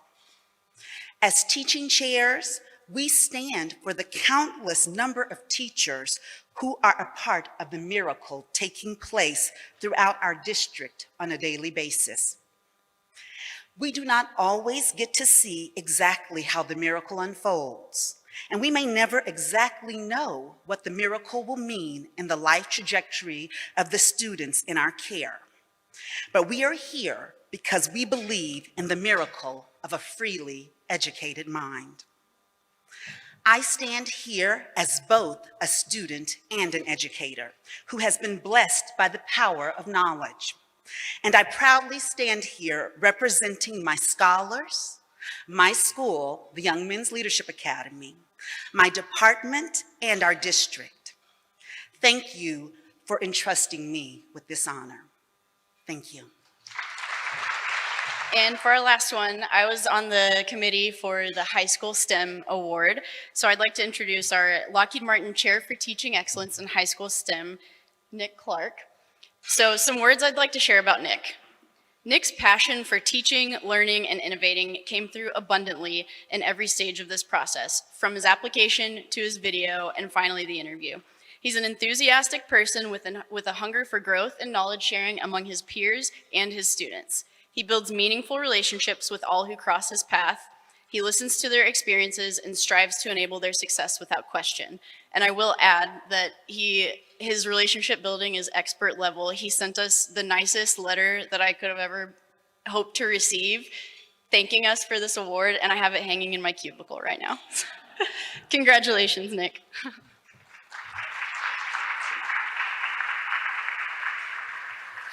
For almost 2 years, education has been turned on its head. We've had to rethink how we do things, and more importantly, how we take care of our students. I, like many of my colleagues, began to wonder if we were still making the difference that we set out to at the beginning of our careers, as month after month of virtual and hybrid classes came and went. Through research, introspection, experimentation, and determination, I think that we've not only been successful, but we have reimagined what a classroom can be and what it means to be a teacher. I'm humbled by your gratitude and for the support that I have received from Fort Worth ISD, Arlington Heights leadership team, Lockheed Martin, and of course all the fabulous students that came together to say, yes, you are on the right path, and yes, you are fulfilling that goal of changing the world one student at a time. I delight in showing students that they can do things that they never imagined they could, and I am honored to be recognized for my contributions to the students' lives. I'd like to congratulate the other chairs for their remarkable servant leadership and thank Lockheed for the recognition and guidance that they have given me to help to continue to provide top-notch educational experiences for our community's young adults. Thank you.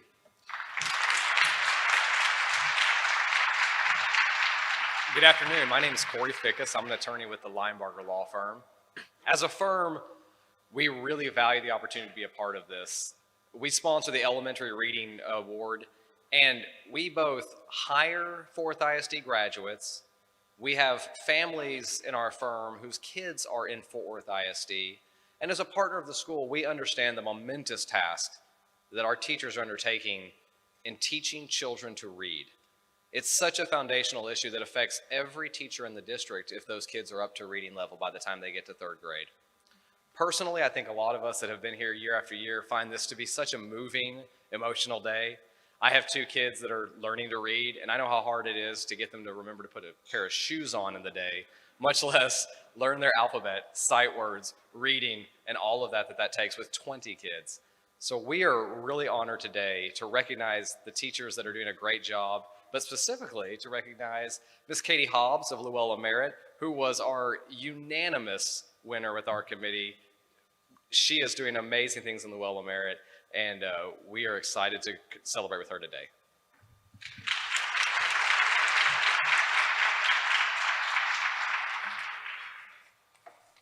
First, I want to say thank you to the Linebarger Law Firm. Thank you to Fort Worth ISD for doing this. Thank you to the Luella Merritt Elementary School family that supports me. Thank you to my teachers who have come before me and come with me to my classroom, whether they even remember they were my teachers. Thank you to all of my students that make me a teacher. Thank you to my family, and thank you to my husband who encouraged me to go back into the classroom after having our boys. In order to have effective lessons, we're taught to plan with the end in mind. I believe that in order to be an effective teacher, we must teach with our why in mind. If you're an educator, pause for a second and ask yourself, why do you teach? Years ago, during the first weeks of in-service, a principal had us write down our why on an index card and place it in an envelope to be received later in the year. My why reads like this: I teach because I feel called to inspire and be inspired by the light, creativity, and curiosity of children. I long to instill a lifelong passion for learning, growing, serving, and loving. I continually keep this in the forefront of my mind because it is a reminder that the students are at the heart of what I do on a daily basis. But it's also where each of you come in, where each of you contributes to the success of schools and teachers. There's an African proverb that says it takes a village to raise a child, and it might as well say it takes a village to teach a child. This means that our entire community of people must provide for and interact positively with children in order for them to learn and grow in a healthy and safe environment.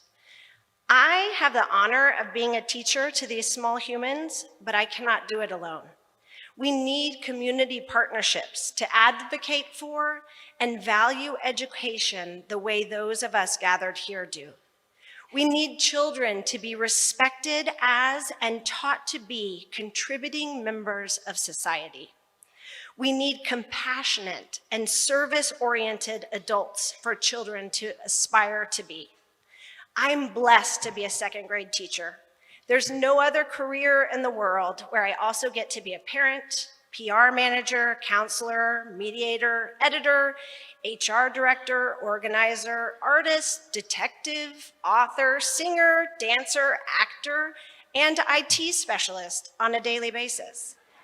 There is no greater honor than teaching, growing, and developing humans, but we cannot do it alone.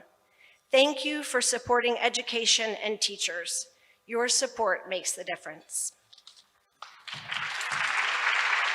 Good afternoon. I'm Cynthia Miller, and I am representing Flora Brewer today of the Paulos Foundation. She could not be with us, and she sends her warm congratulations to the awardee, who will be up here shortly, and to all of you. So it is a privilege for me to be here.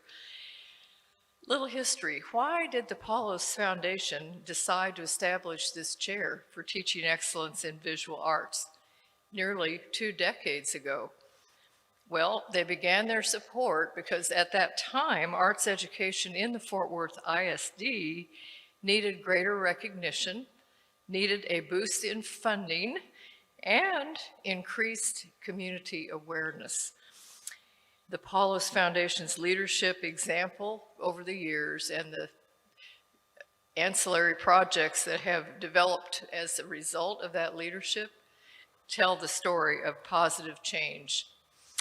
And we all know this. Countless research studies over the years show the vital role of arts education for increasing academic achievement and success in math, science, other disciplines, opening pathways to jobs and careers.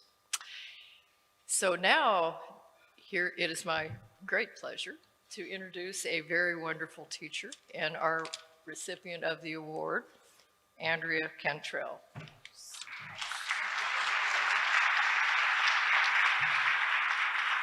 Hello, everyone. Thank you, Ms. Miller, for the kind introduction. I am overwhelmed with gratitude to have been selected to receive the Angela D. Paulos Chair for Teaching Excellence in Visual Arts Award. Thank you all so much for being here on this occasion. I'm honored to have my career in art education recognized in this way by the Paulos Foundation. I am thankful for foundations like yours that continue to support the importance of visual arts within our schools. Contrary to what some people may believe, elementary art is not just coloring and finger painting. Salvador Dali said, "A true artist is not one who is inspired, but one who inspires others." Discovering and inspiring a child's creativity is one of the most rewarding and fulfilling aspects of my teaching career. In the elementary setting, art engages children's senses in open-ended play and supports the development of cognitive, social-emotional, and multisensory skills. The ability for students to develop problem-solving, critical thinking, and decision-making skills at the elementary level can have vast benefits for their future. I teach this through art. Teaching the importance of art and the process of creativity to the young minds of our future is my top priority. This accomplishment is not something that I did alone, and there are many others who deserve a share in this award. I would like to thank all of my students, both past and present, along with my director, Tiffany Frum, my wonderful administration, especially my principal, T.M. Bigley, Dr. T.M. Bigley, and my specials team for putting up with me. It was also such a nice surprise to have a few of my panel from the interview. I would also like to thank my family and my friends for their love and support, even on the toughest days. I hope this recognition of my work can serve as an inspiration to others in the field. And always remember, a true artist is not one who is inspired, but one who inspires others. Thank you. Hi, good afternoon. My name is Noah Drew, and I'm pleased to introduce Jamie Avalos as the University of North Texas at Health Science Center at Fort Worth, Chair for Teaching Excellence in Secondary Science. Jamie has a master's degree with an emphasis in education from Texas A&M Commerce and did her undergraduate work in microbiology at Texas A&M University. One of the things that we were really impressed with as a committee while we were evaluating the applicants this year was the commitment to continuing education. I'm sure many of you have a passion for lifelong learning in the room, but when Jamie was talking to us, both in her interview and through her video application, she had a passion for becoming the best teacher she could be so that she could reach her particular children that she was working with. She saw the challenges that she was having from one year to the next and actually invested in going to pursue her master's degree so she could be better at her craft. And we thought that was amazing. One of the things that she told us through the process was that by uplifting the quality of education we offer to our students, that she hopes to improve the community as well. At the Health Science Center, we feel the exact same way. We see how a quality education supports both economic development and a healthier community as a whole. As a committee, we all felt that Jamie represented the best that there is in education and represented what we would want for all of our children. So, Jamie, congratulations.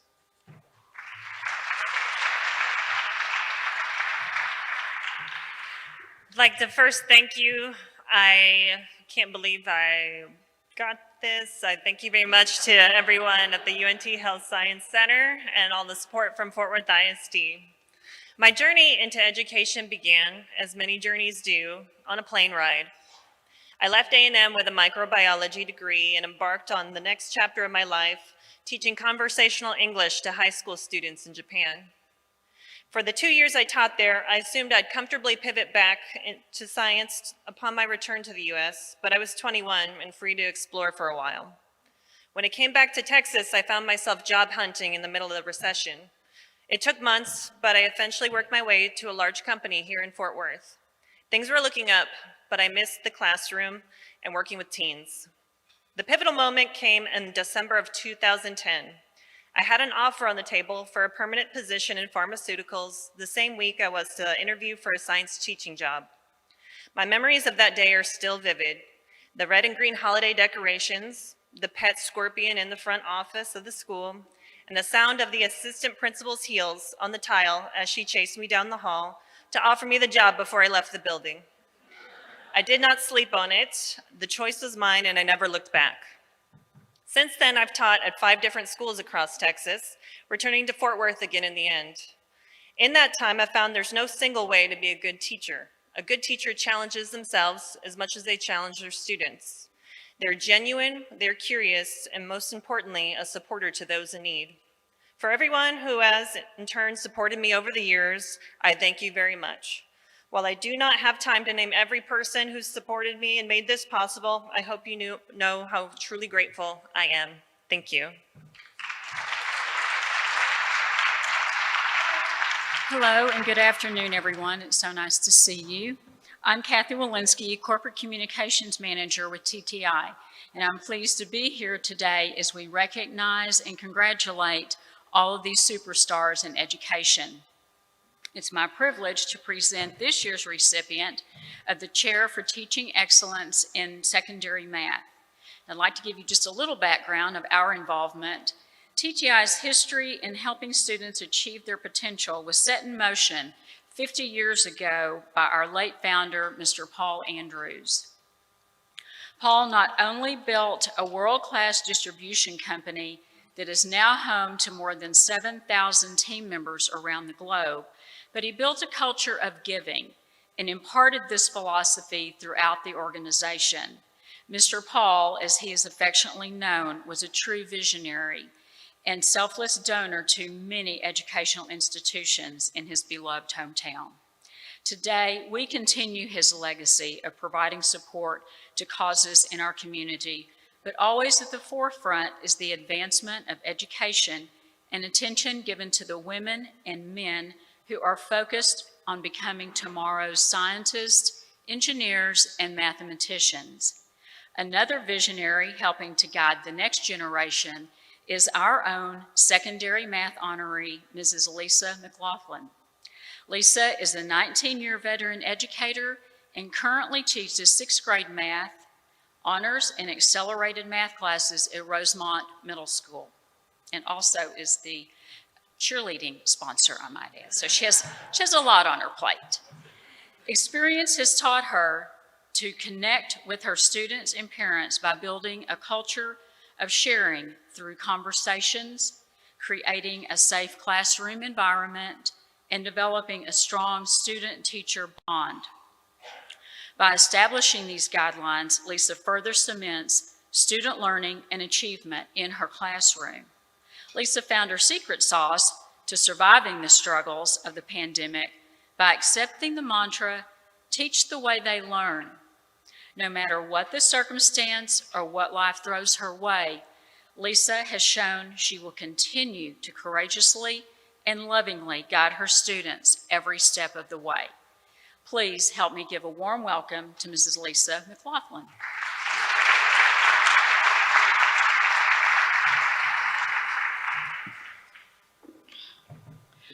First, I would like to express my gratitude and thanks to the Fort Worth ISD and the selection committee for this honor, to Kathy Walensky and TTI Incorporated for their sponsorship, Dr. Jose Mendez for encouraging me to apply, my principal, Javier Sanchez, and the entire faculty and staff at Rosemont Middle School, my husband, John, and my family for supporting me, and to each of you who are here representing the best of what we do for our students and for each other.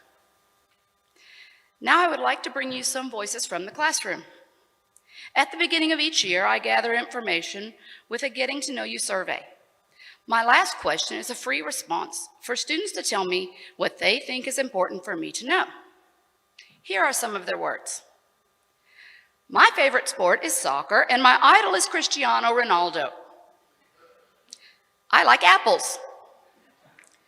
I like to listen to sad songs when I am bored. I love math, but I get super sleepy before lunch, so my attention span is shortened. I was born in Mexico, and sometimes my English is not that good. I'm autistic. I'm dumb. Whenever I hear my name being called, I get really scared to get the answer wrong and just stay quiet. I am stubborn and like the easy ways out. I learn best when more people are involved. It's best for students to have fun while learning. My job is about creating a safe and fun space for the soccer fans, the English learners, the fearful, the social, the hungry, and sleepy, and to help them see themselves as thinkers and doers of mathematics. In truth, there are times when this feels impossible. But then I hear students say, I get this. I hear them ask, how is it already time for the bell? And I agree with them. I get to listen in on the wonderful, creative, mathematical discourse between classmates. It is in these day-to-day moments when I understand the importance of my calling, because learning is life. Thank you.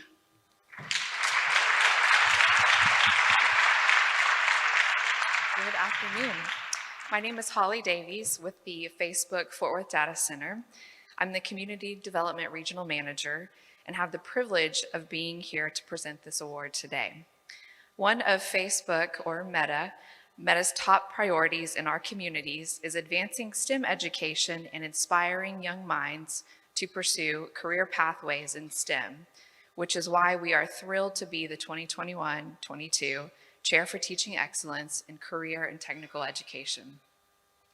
I'm joined today by colleagues. You guys wave.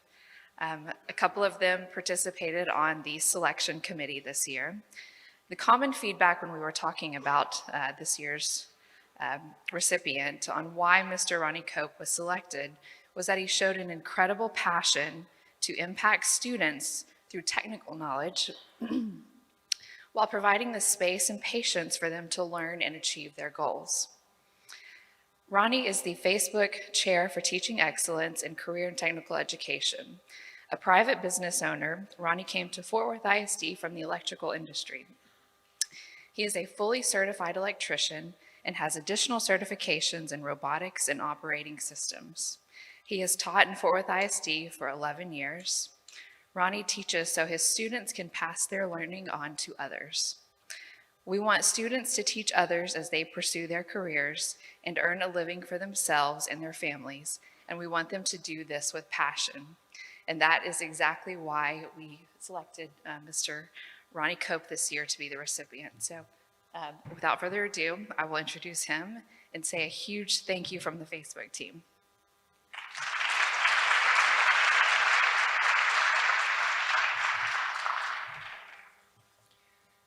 It's an honor for me to be here today with so many others who see education as the highest calling that we can answer in life.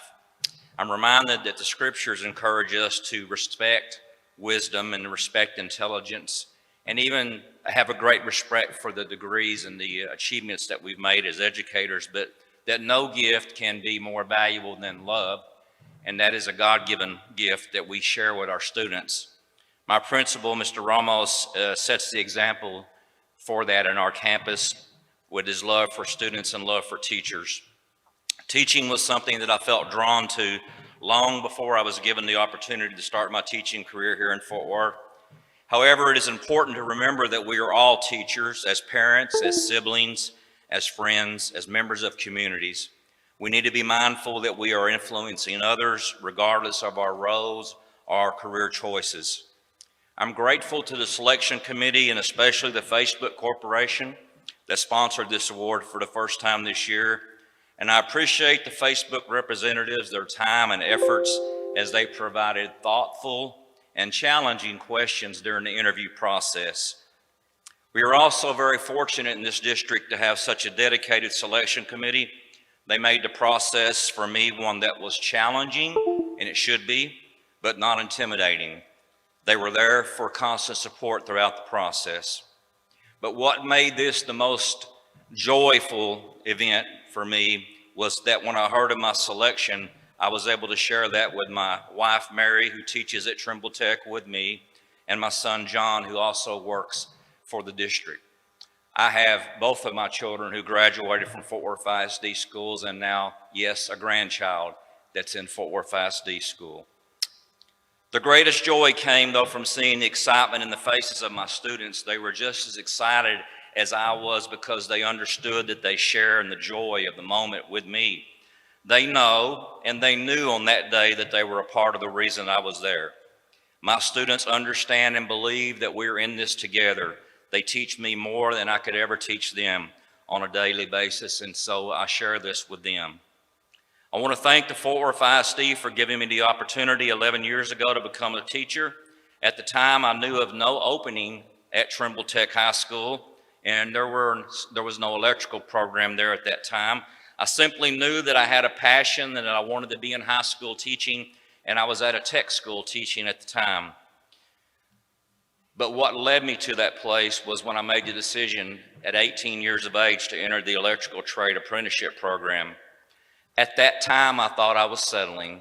Yes, I had good grades, but my family situation, the finances, there was not a lot of encouragement for me to go to college. And so going into the electrical trade, I felt like was a second or third choice. But today I realized that it was not, and that I was not settling. That path led me all the way to this place today because education comes in many forms, and it is indeed a lifelong experience. I am determined that my students will never feel as though they are settling in their choice of career. As teachers, we are the ones who are blessed. We are the ones who give the most, are given the most, and that is our students. And we are a part of something very special. At the end of the day, our job is the most rewarding of all jobs. My ultimate goal is met when my students see themselves as having opportunities to shine, to find purpose, and a career that they will be passionate about, one that makes a difference.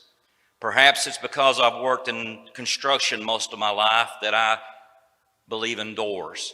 And when I see a door that is open, it makes me very happy. When that door is opening for a student, it makes me more happy. When the door is being closed, it frustrates me. And so I get frustrated if my students fail to see those doors that are open for them. And so my job as a teacher is to show as many open doors to my students as I can and to encourage them to walk through those doors. And today we're living in a day when there's more career choices and more opportunities than ever in my lifetime. And I've been around a while. And so today I pray that I have done my part to make those paths more reachable for my students. And again, I want to thank you on behalf of my students, the district, and the industry sponsors who are here today for being committed to opening those doors for all of our students. Thank you.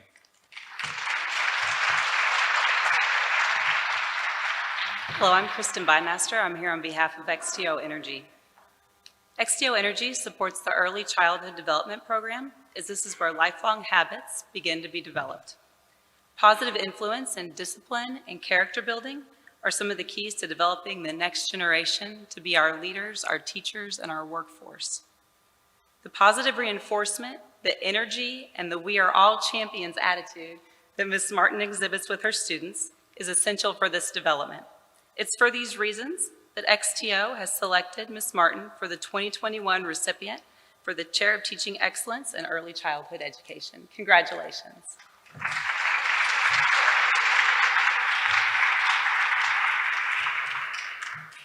It is with great honor to be the XTO Energy Teaching Chair of Excellence for Early Childhood Education. Growing up, I never knew I wanted to be a teacher, but God had different plans for me. When asked the question, why do you teach? I have to stop and really think about it. I teach because I teach because there are students who not only need to be taught their ABCs and 1, 2, 3s, they need someone to talk to. They need someone to smile when they come through the doors, and they need someone to let them know that they can change the world and become wave makers. If I need to believe in them more than they believe in themselves, then that is why I teach. At the beginning of every school year, the first week of school, I teach my students about what it means to be a champion. These are the core values of our classroom. C is for courage. We stand up and speak out for the things that we believe in. H is for honor. We are proud of the work that we do. A is for the good attitude we have. M is knowing our motivation. P is the perseverance we need to keep moving forward. I is for being innovative and thinking outside the box. And N means we never give up. I will be honest, I did not come up with this on my own. It is a song. But this champion mentality is what we strive to think, be, and act upon in our daily lives, most especially in our education. My students learn to encourage kindness, uplift each other, get excited, and be purposeful in their own learning. At the end of the school year, I tell them that being a champion does not stop here. They have to carry it with them and create other champions, just as I have taught them. Igniting in every child a passion for learning really aligns with my vision with educating all students. As a Fort Worth ISD early childhood bilingual educator, I have met students from many different cultural backgrounds and social economic statuses. I believe that all students have the desire and capability to set goals and accomplish them. It is my mission to grow their love for learning and create a space where my students feel safe and comfortable to be and express who they are.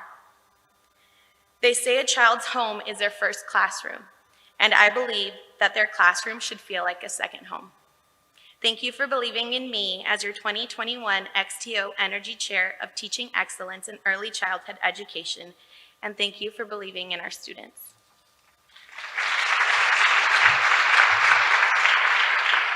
Good afternoon. I'm Austin Jurdy, General Manager of favorite food store in town, Central Market. Today I have the privilege to honor and recognize Carrie English as the Acquisition of Language Chair winner for 2021. At HEB, our parent company in Central Market, our special people-focused culture differentiates us from our competitors and has been our key success since 1905. A couple of our core values: heart, people matter. Here, people are the heart of every decision made and everything we do. Community. We make it a priority to get involved and make a difference in the lives of our friends and neighbors because we believe the community should be better off by us having been there. HEB and Central Market also works on several very important fronts each year, the two most important being hunger relief and the education of children in Texas. We support Texas education. It is said teaching is a calling. We couldn't agree more. That's why we proudly support outstanding educators who have dedicated themselves to making a difference in our children's lives. From the classroom to the community, we proudly answer the call by giving back over $10 million annually to Texas education. In Fort Worth, Central Market has proudly sponsored the Teacher of the Year Awards for both elementary and secondary levels and the Acquisition of Language Chair for many years. I personally enjoy participating in the selection process each year because it gives me great confidence that the children in Fort Worth are in great hands and learning from some outstanding, caring, passionate individuals. Carrie English is a superb example of an outstanding educator. Carrie, like most great teachers, has an inner drive to spread knowledge, but Carrie is also humble and grateful. I can only do this through her own words. Thank you so much for choosing me for this incredible honor. It means so much to me to have my hard work recognized, especially during a year that has contained so many challenges. A new subject, students brand new to the country, and of course COVID and all that it brings, and by such a distinguished panel. Friday was truly one of the best days I've ever had. But for me, the most important part of the whole experience has been seeing how you and the rest of the committee responded to hearing about my students. I can tell that you value them as much as I do, and in a world where they have been faced with so much adversity, this fills my heart with joy. I will move forward from this experience re-energized, reinvigorated, and re-inspired. Please share my heartfelt thanks for everyone. With deepest gratitude, Carrie English. Carrie, congratulations again. I believe the students at Success High School are in great hands.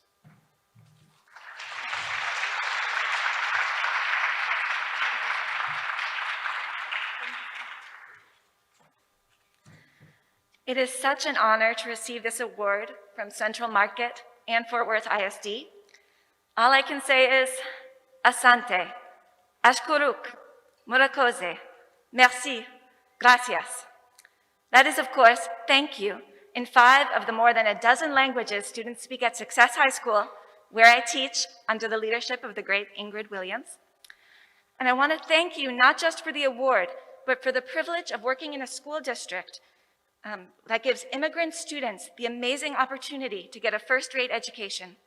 Many of my students never attended school before they came to the US, either because they grew up in a refugee camp that had no schools, or because attending school as a girl meant risking the wrath of the Taliban. Others came to escape gang violence, drug trafficking, war, and poverty. But most of the time, when I ask them why they came to America, they don't talk about the problems at home. They talk about their dreams of a better future. My current group is full of students who aspire to be police officers, soldiers, doctors, nurses, and of course, teachers. And I'm so proud that Fort Worth ISD is committed to giving them that future.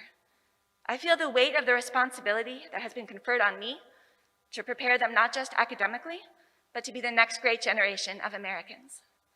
Thank you again for recognizing my hard work. They make every second of it worth it.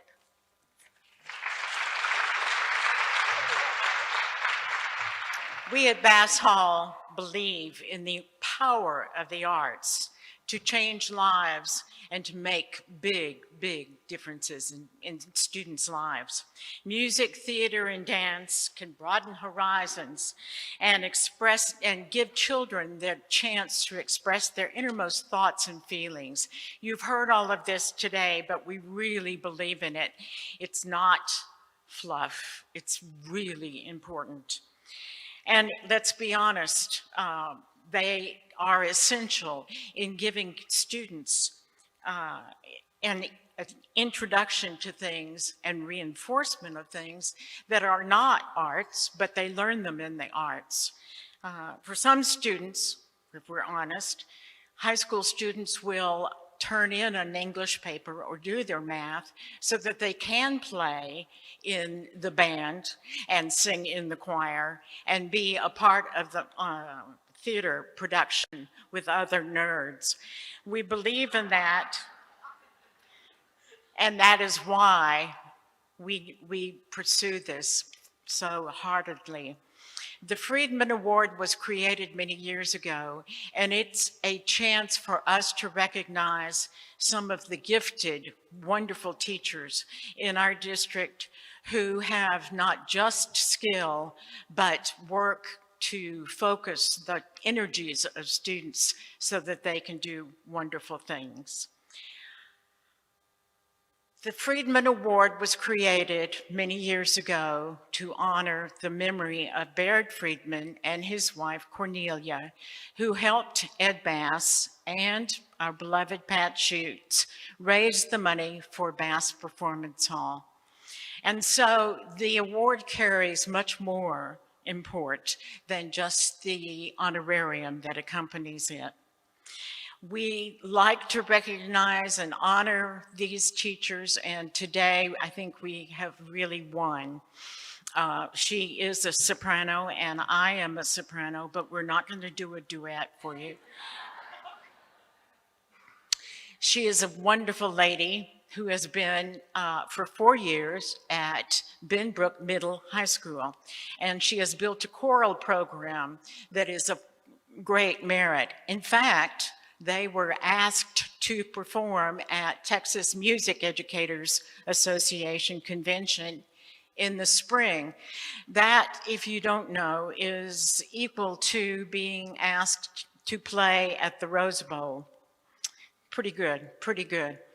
And Emily Sines, Dr. Emily Sines, decided that she wasn't busy enough doing the choral program, so she's taken on the theater program also at Benbrook Middle. And I just have to say to her principal, Richard Penland, be careful. She might decide that tap dance is something that should be in the curriculum, and she will teach that too. Please help me to welcome Emily Sines.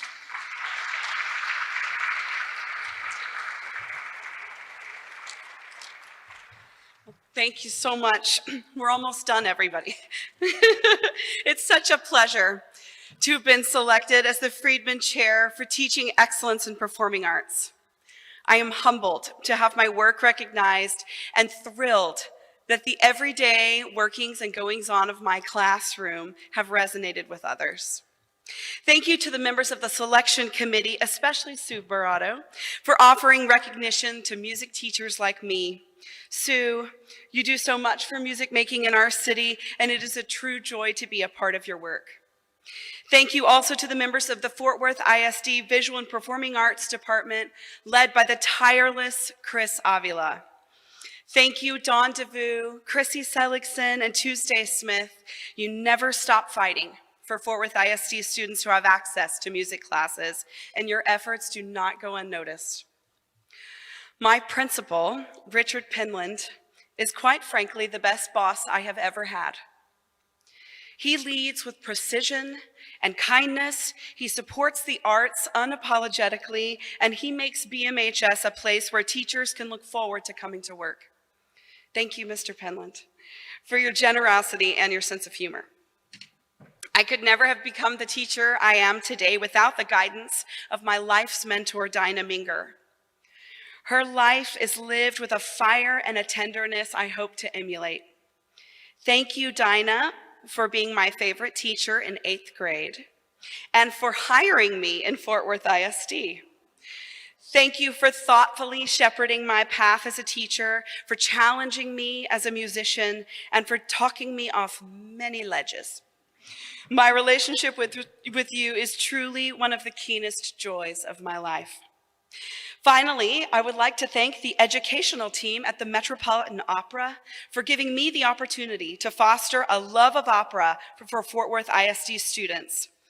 Introducing kids in Fort Worth ISD to the passion and joy and sorrow of Mozart and Verdi and Puccini gives me such a deep joy, and the kids really like it too. When I left being a classical singer to begin a career in fine arts education, I feared that I would never again find something that fulfilled me in the way that a spotlight did. I worried that the classroom would make me restless or that I would forget the shift. And also, I was terrified of teaching middle school boys to sing. I still kind of am. But to my delight, the opposite is true. The deep joy I find in connecting with students and guiding them as they explore music making far surpasses any audience's favor. And as it turns out, there is more beauty in watching students create and grow than there ever was in any aria or overture. Thank you for your recognition. Wow, what an amazing afternoon. It's been a privilege to be here in person as we honor 16 exceptional Fort Worth ISD educators and celebrate 27 years of the chairs of teaching excellence. These educators model exemplary leadership in their classrooms and on their campuses. Teachers, you are our most highly qualified professionals, our greatest asset. You shape the lives of our students. You are mentors and models for your colleagues. The Academic Chairs for Teaching Excellence program would not be possible without the 13 dedicated community partners who generously underwrite these awards. You're among our most valued partners, and we hope you know how much we appreciate your continued support. We have 2 new sponsors this year. Facebook, Meta, now sponsors the Career and Technical Education category, and the University of North Texas Health Science Center at Fort Worth now supporting the Secondary Science category. Would both of those sponsors please again stand so we can thank you for joining our program this year.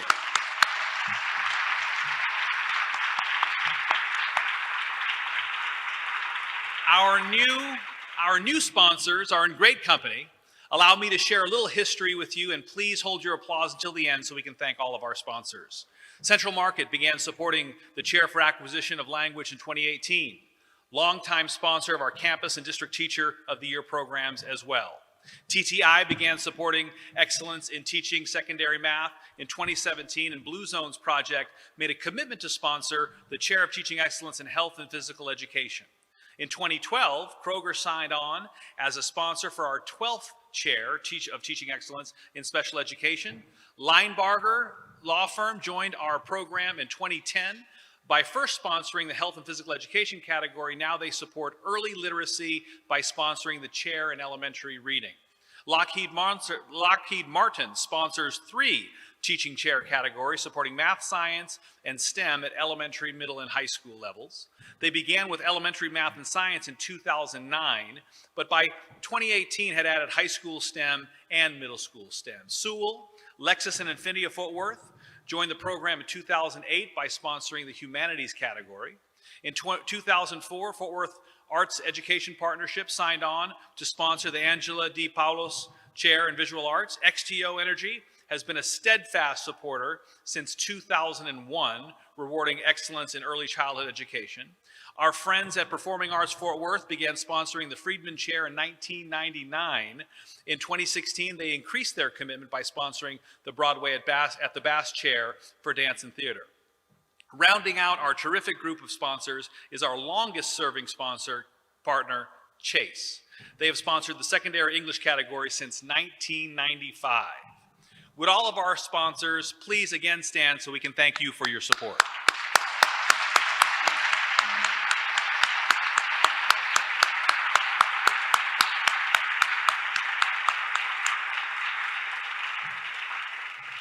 As you heard earlier, this year we had 76 panelists, many of them former Fort Worth ISD teachers, administrators, and higher education representatives who volunteered their time over several months to review 157 applications, watch videos, and interview our 50 finalists. Many are with us today. Will you please stand so we may thank you, our panelists?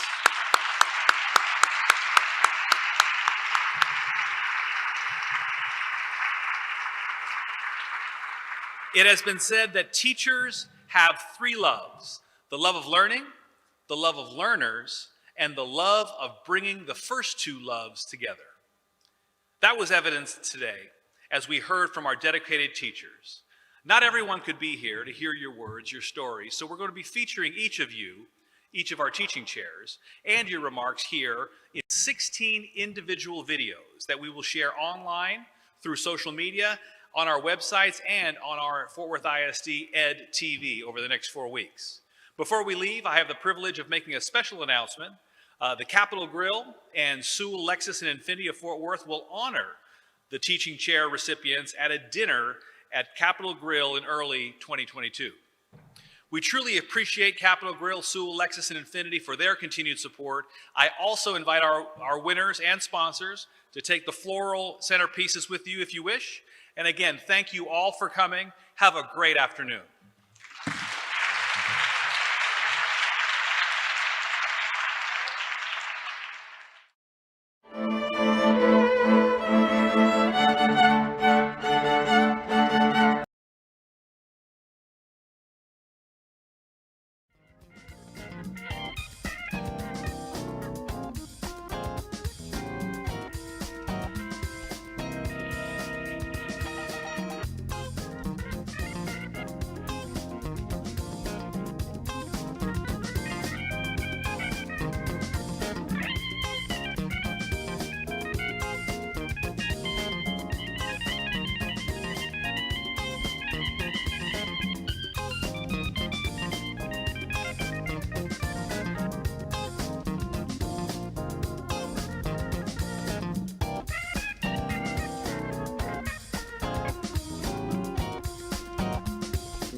In accordance with the open meetings law, this board opened the meeting at 5:31 p.m. with a quorum present, recessed and reconvened open session, adjourned regular session, convened executive session, adjourned executive session, and now reconvened open session at precisely 10:19 p.m.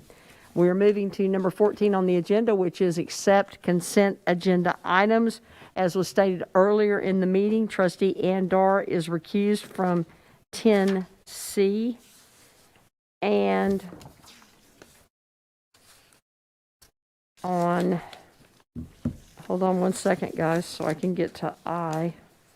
And also on consent agenda I, we've moved BDAA local to action items, but EHAA local and FFAC local will remain on this consent agenda item. Do I have a motion? Okay. Moved by Trustee Ryan, seconded by Trustee Dr. Jacinto Ramos Jr. That's just fun to say. Do we have any discussion? Seeing and hearing none, let's move to voting.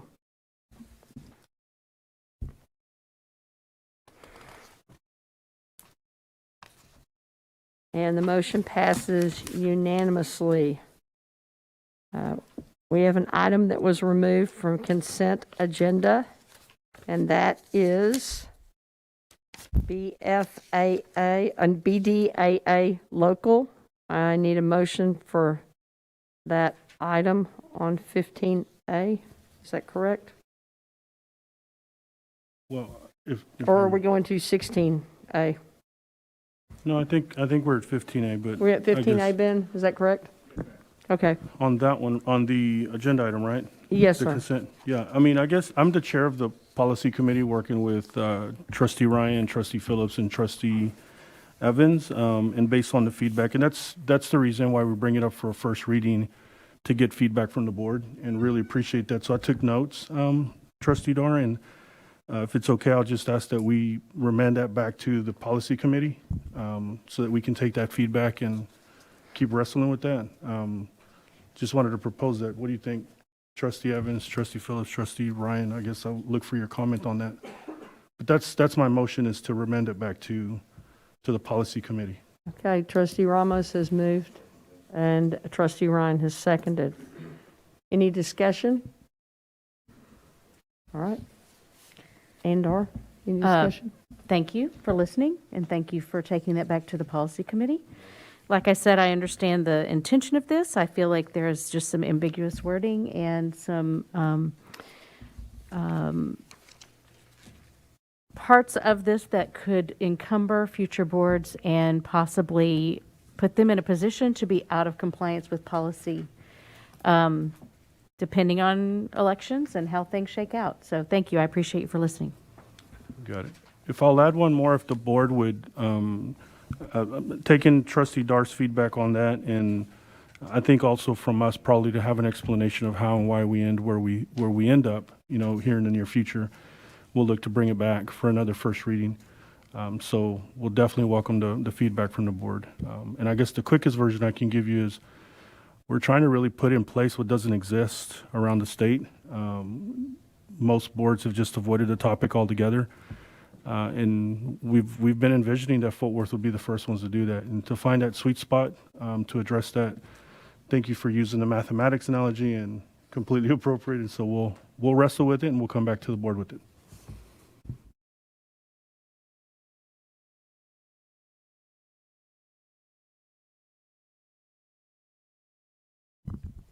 Move to voting.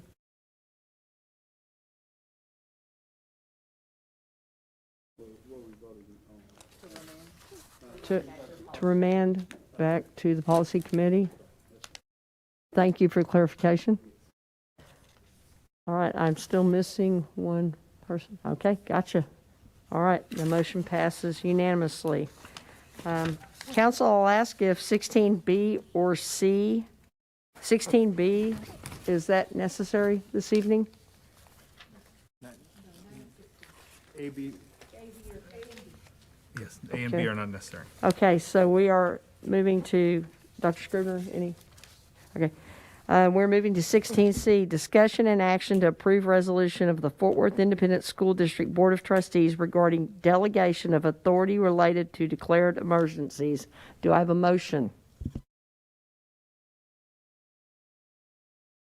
Trustee Ramos with the motion. Do I have a second? Trustee Phillips? Thank you. Any discussion? I have some there, and I called Ms. Molinar about it today. The funds were from all funds throughout the district, and she's going to let the public and let us know the reason for that. And we've done this before, but I just want to be very clear with the community. Thank you.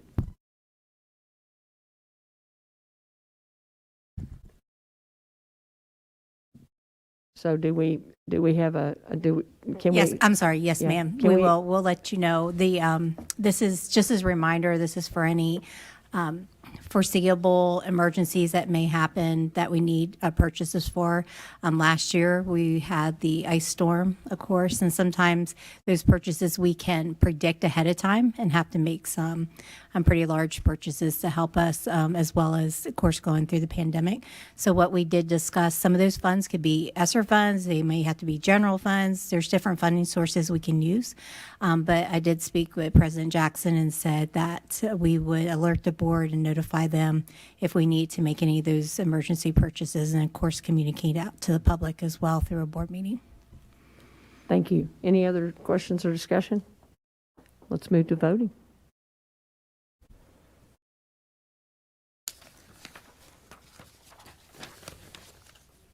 And the motion passes unanimously. At this time, we are to comments by board members or the superintendent.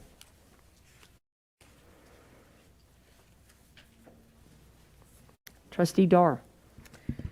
Oh, you caught me off guard. Hold on just a second. Just a few closing comments. Before the winter break, I thanked some organizations and communities in the Fort Worth area that have been supporting and helping at District 6 schools. And there are several additional ones I would like to thank. One of them, these are organizations that volunteer and support Westcliff Elementary School, Arborlawn United Methodist Church, University United Methodist Church, Rimkus Educational Employees Credit Union, Congregation Ava Shalom, and Doxology Church. And then those that are helping Hazel Harvey Peace, our Trademark Church, and Hewland Streets Church, specifically Mr. Rickles. They pointed out Mr. Rickles. I would like to note a pattern in there and thank our faith communities that are very much involved in the life of our schools, and make sure that they are aware that they are vital parts of the education of students and vital parts of a healthy community. I also want to say thank you. This is a very hearty thank you to Central Administration in Fort Worth ISD, who has been deploying substitutes from the Central Administration building to campuses to make sure that Fort Worth ISD schools are open. And this is a huge piece of the puzzle as to why Fort Worth ISD schools haven't had to close when so many of our districts surrounding Fort Worth ISD have had to close for 2, 3, 4 days, depending on the situation. So thank you to our Central Administration staff, whether they are certified as teachers, whether they are uncertified. They have been hitting the ground, and they have had their boots on the ground on campuses doing that job and their own job to make sure that Fort Worth ISD schools stay open. So thank you very much to Central Administration staff for making that happen. Thank you, Trustee Dar. Any other comments? I will make note that on Friday, the 14th of January, Eugenio Flores, a straight A honor student, departed from Poly High School to accolades from his coach, his soccer coach. He went home, enjoyed the evening with his family, went to bed, and unfortunately, a drive-by shooting ended his life. And this is something this community has to work on. This is an unsolved crime. The family asks for help if anyone has any information. Most importantly, Eugenio is a life lost way too soon. And on that note, we'll close in honor of sophomore Poly High School, Eugenio Flores.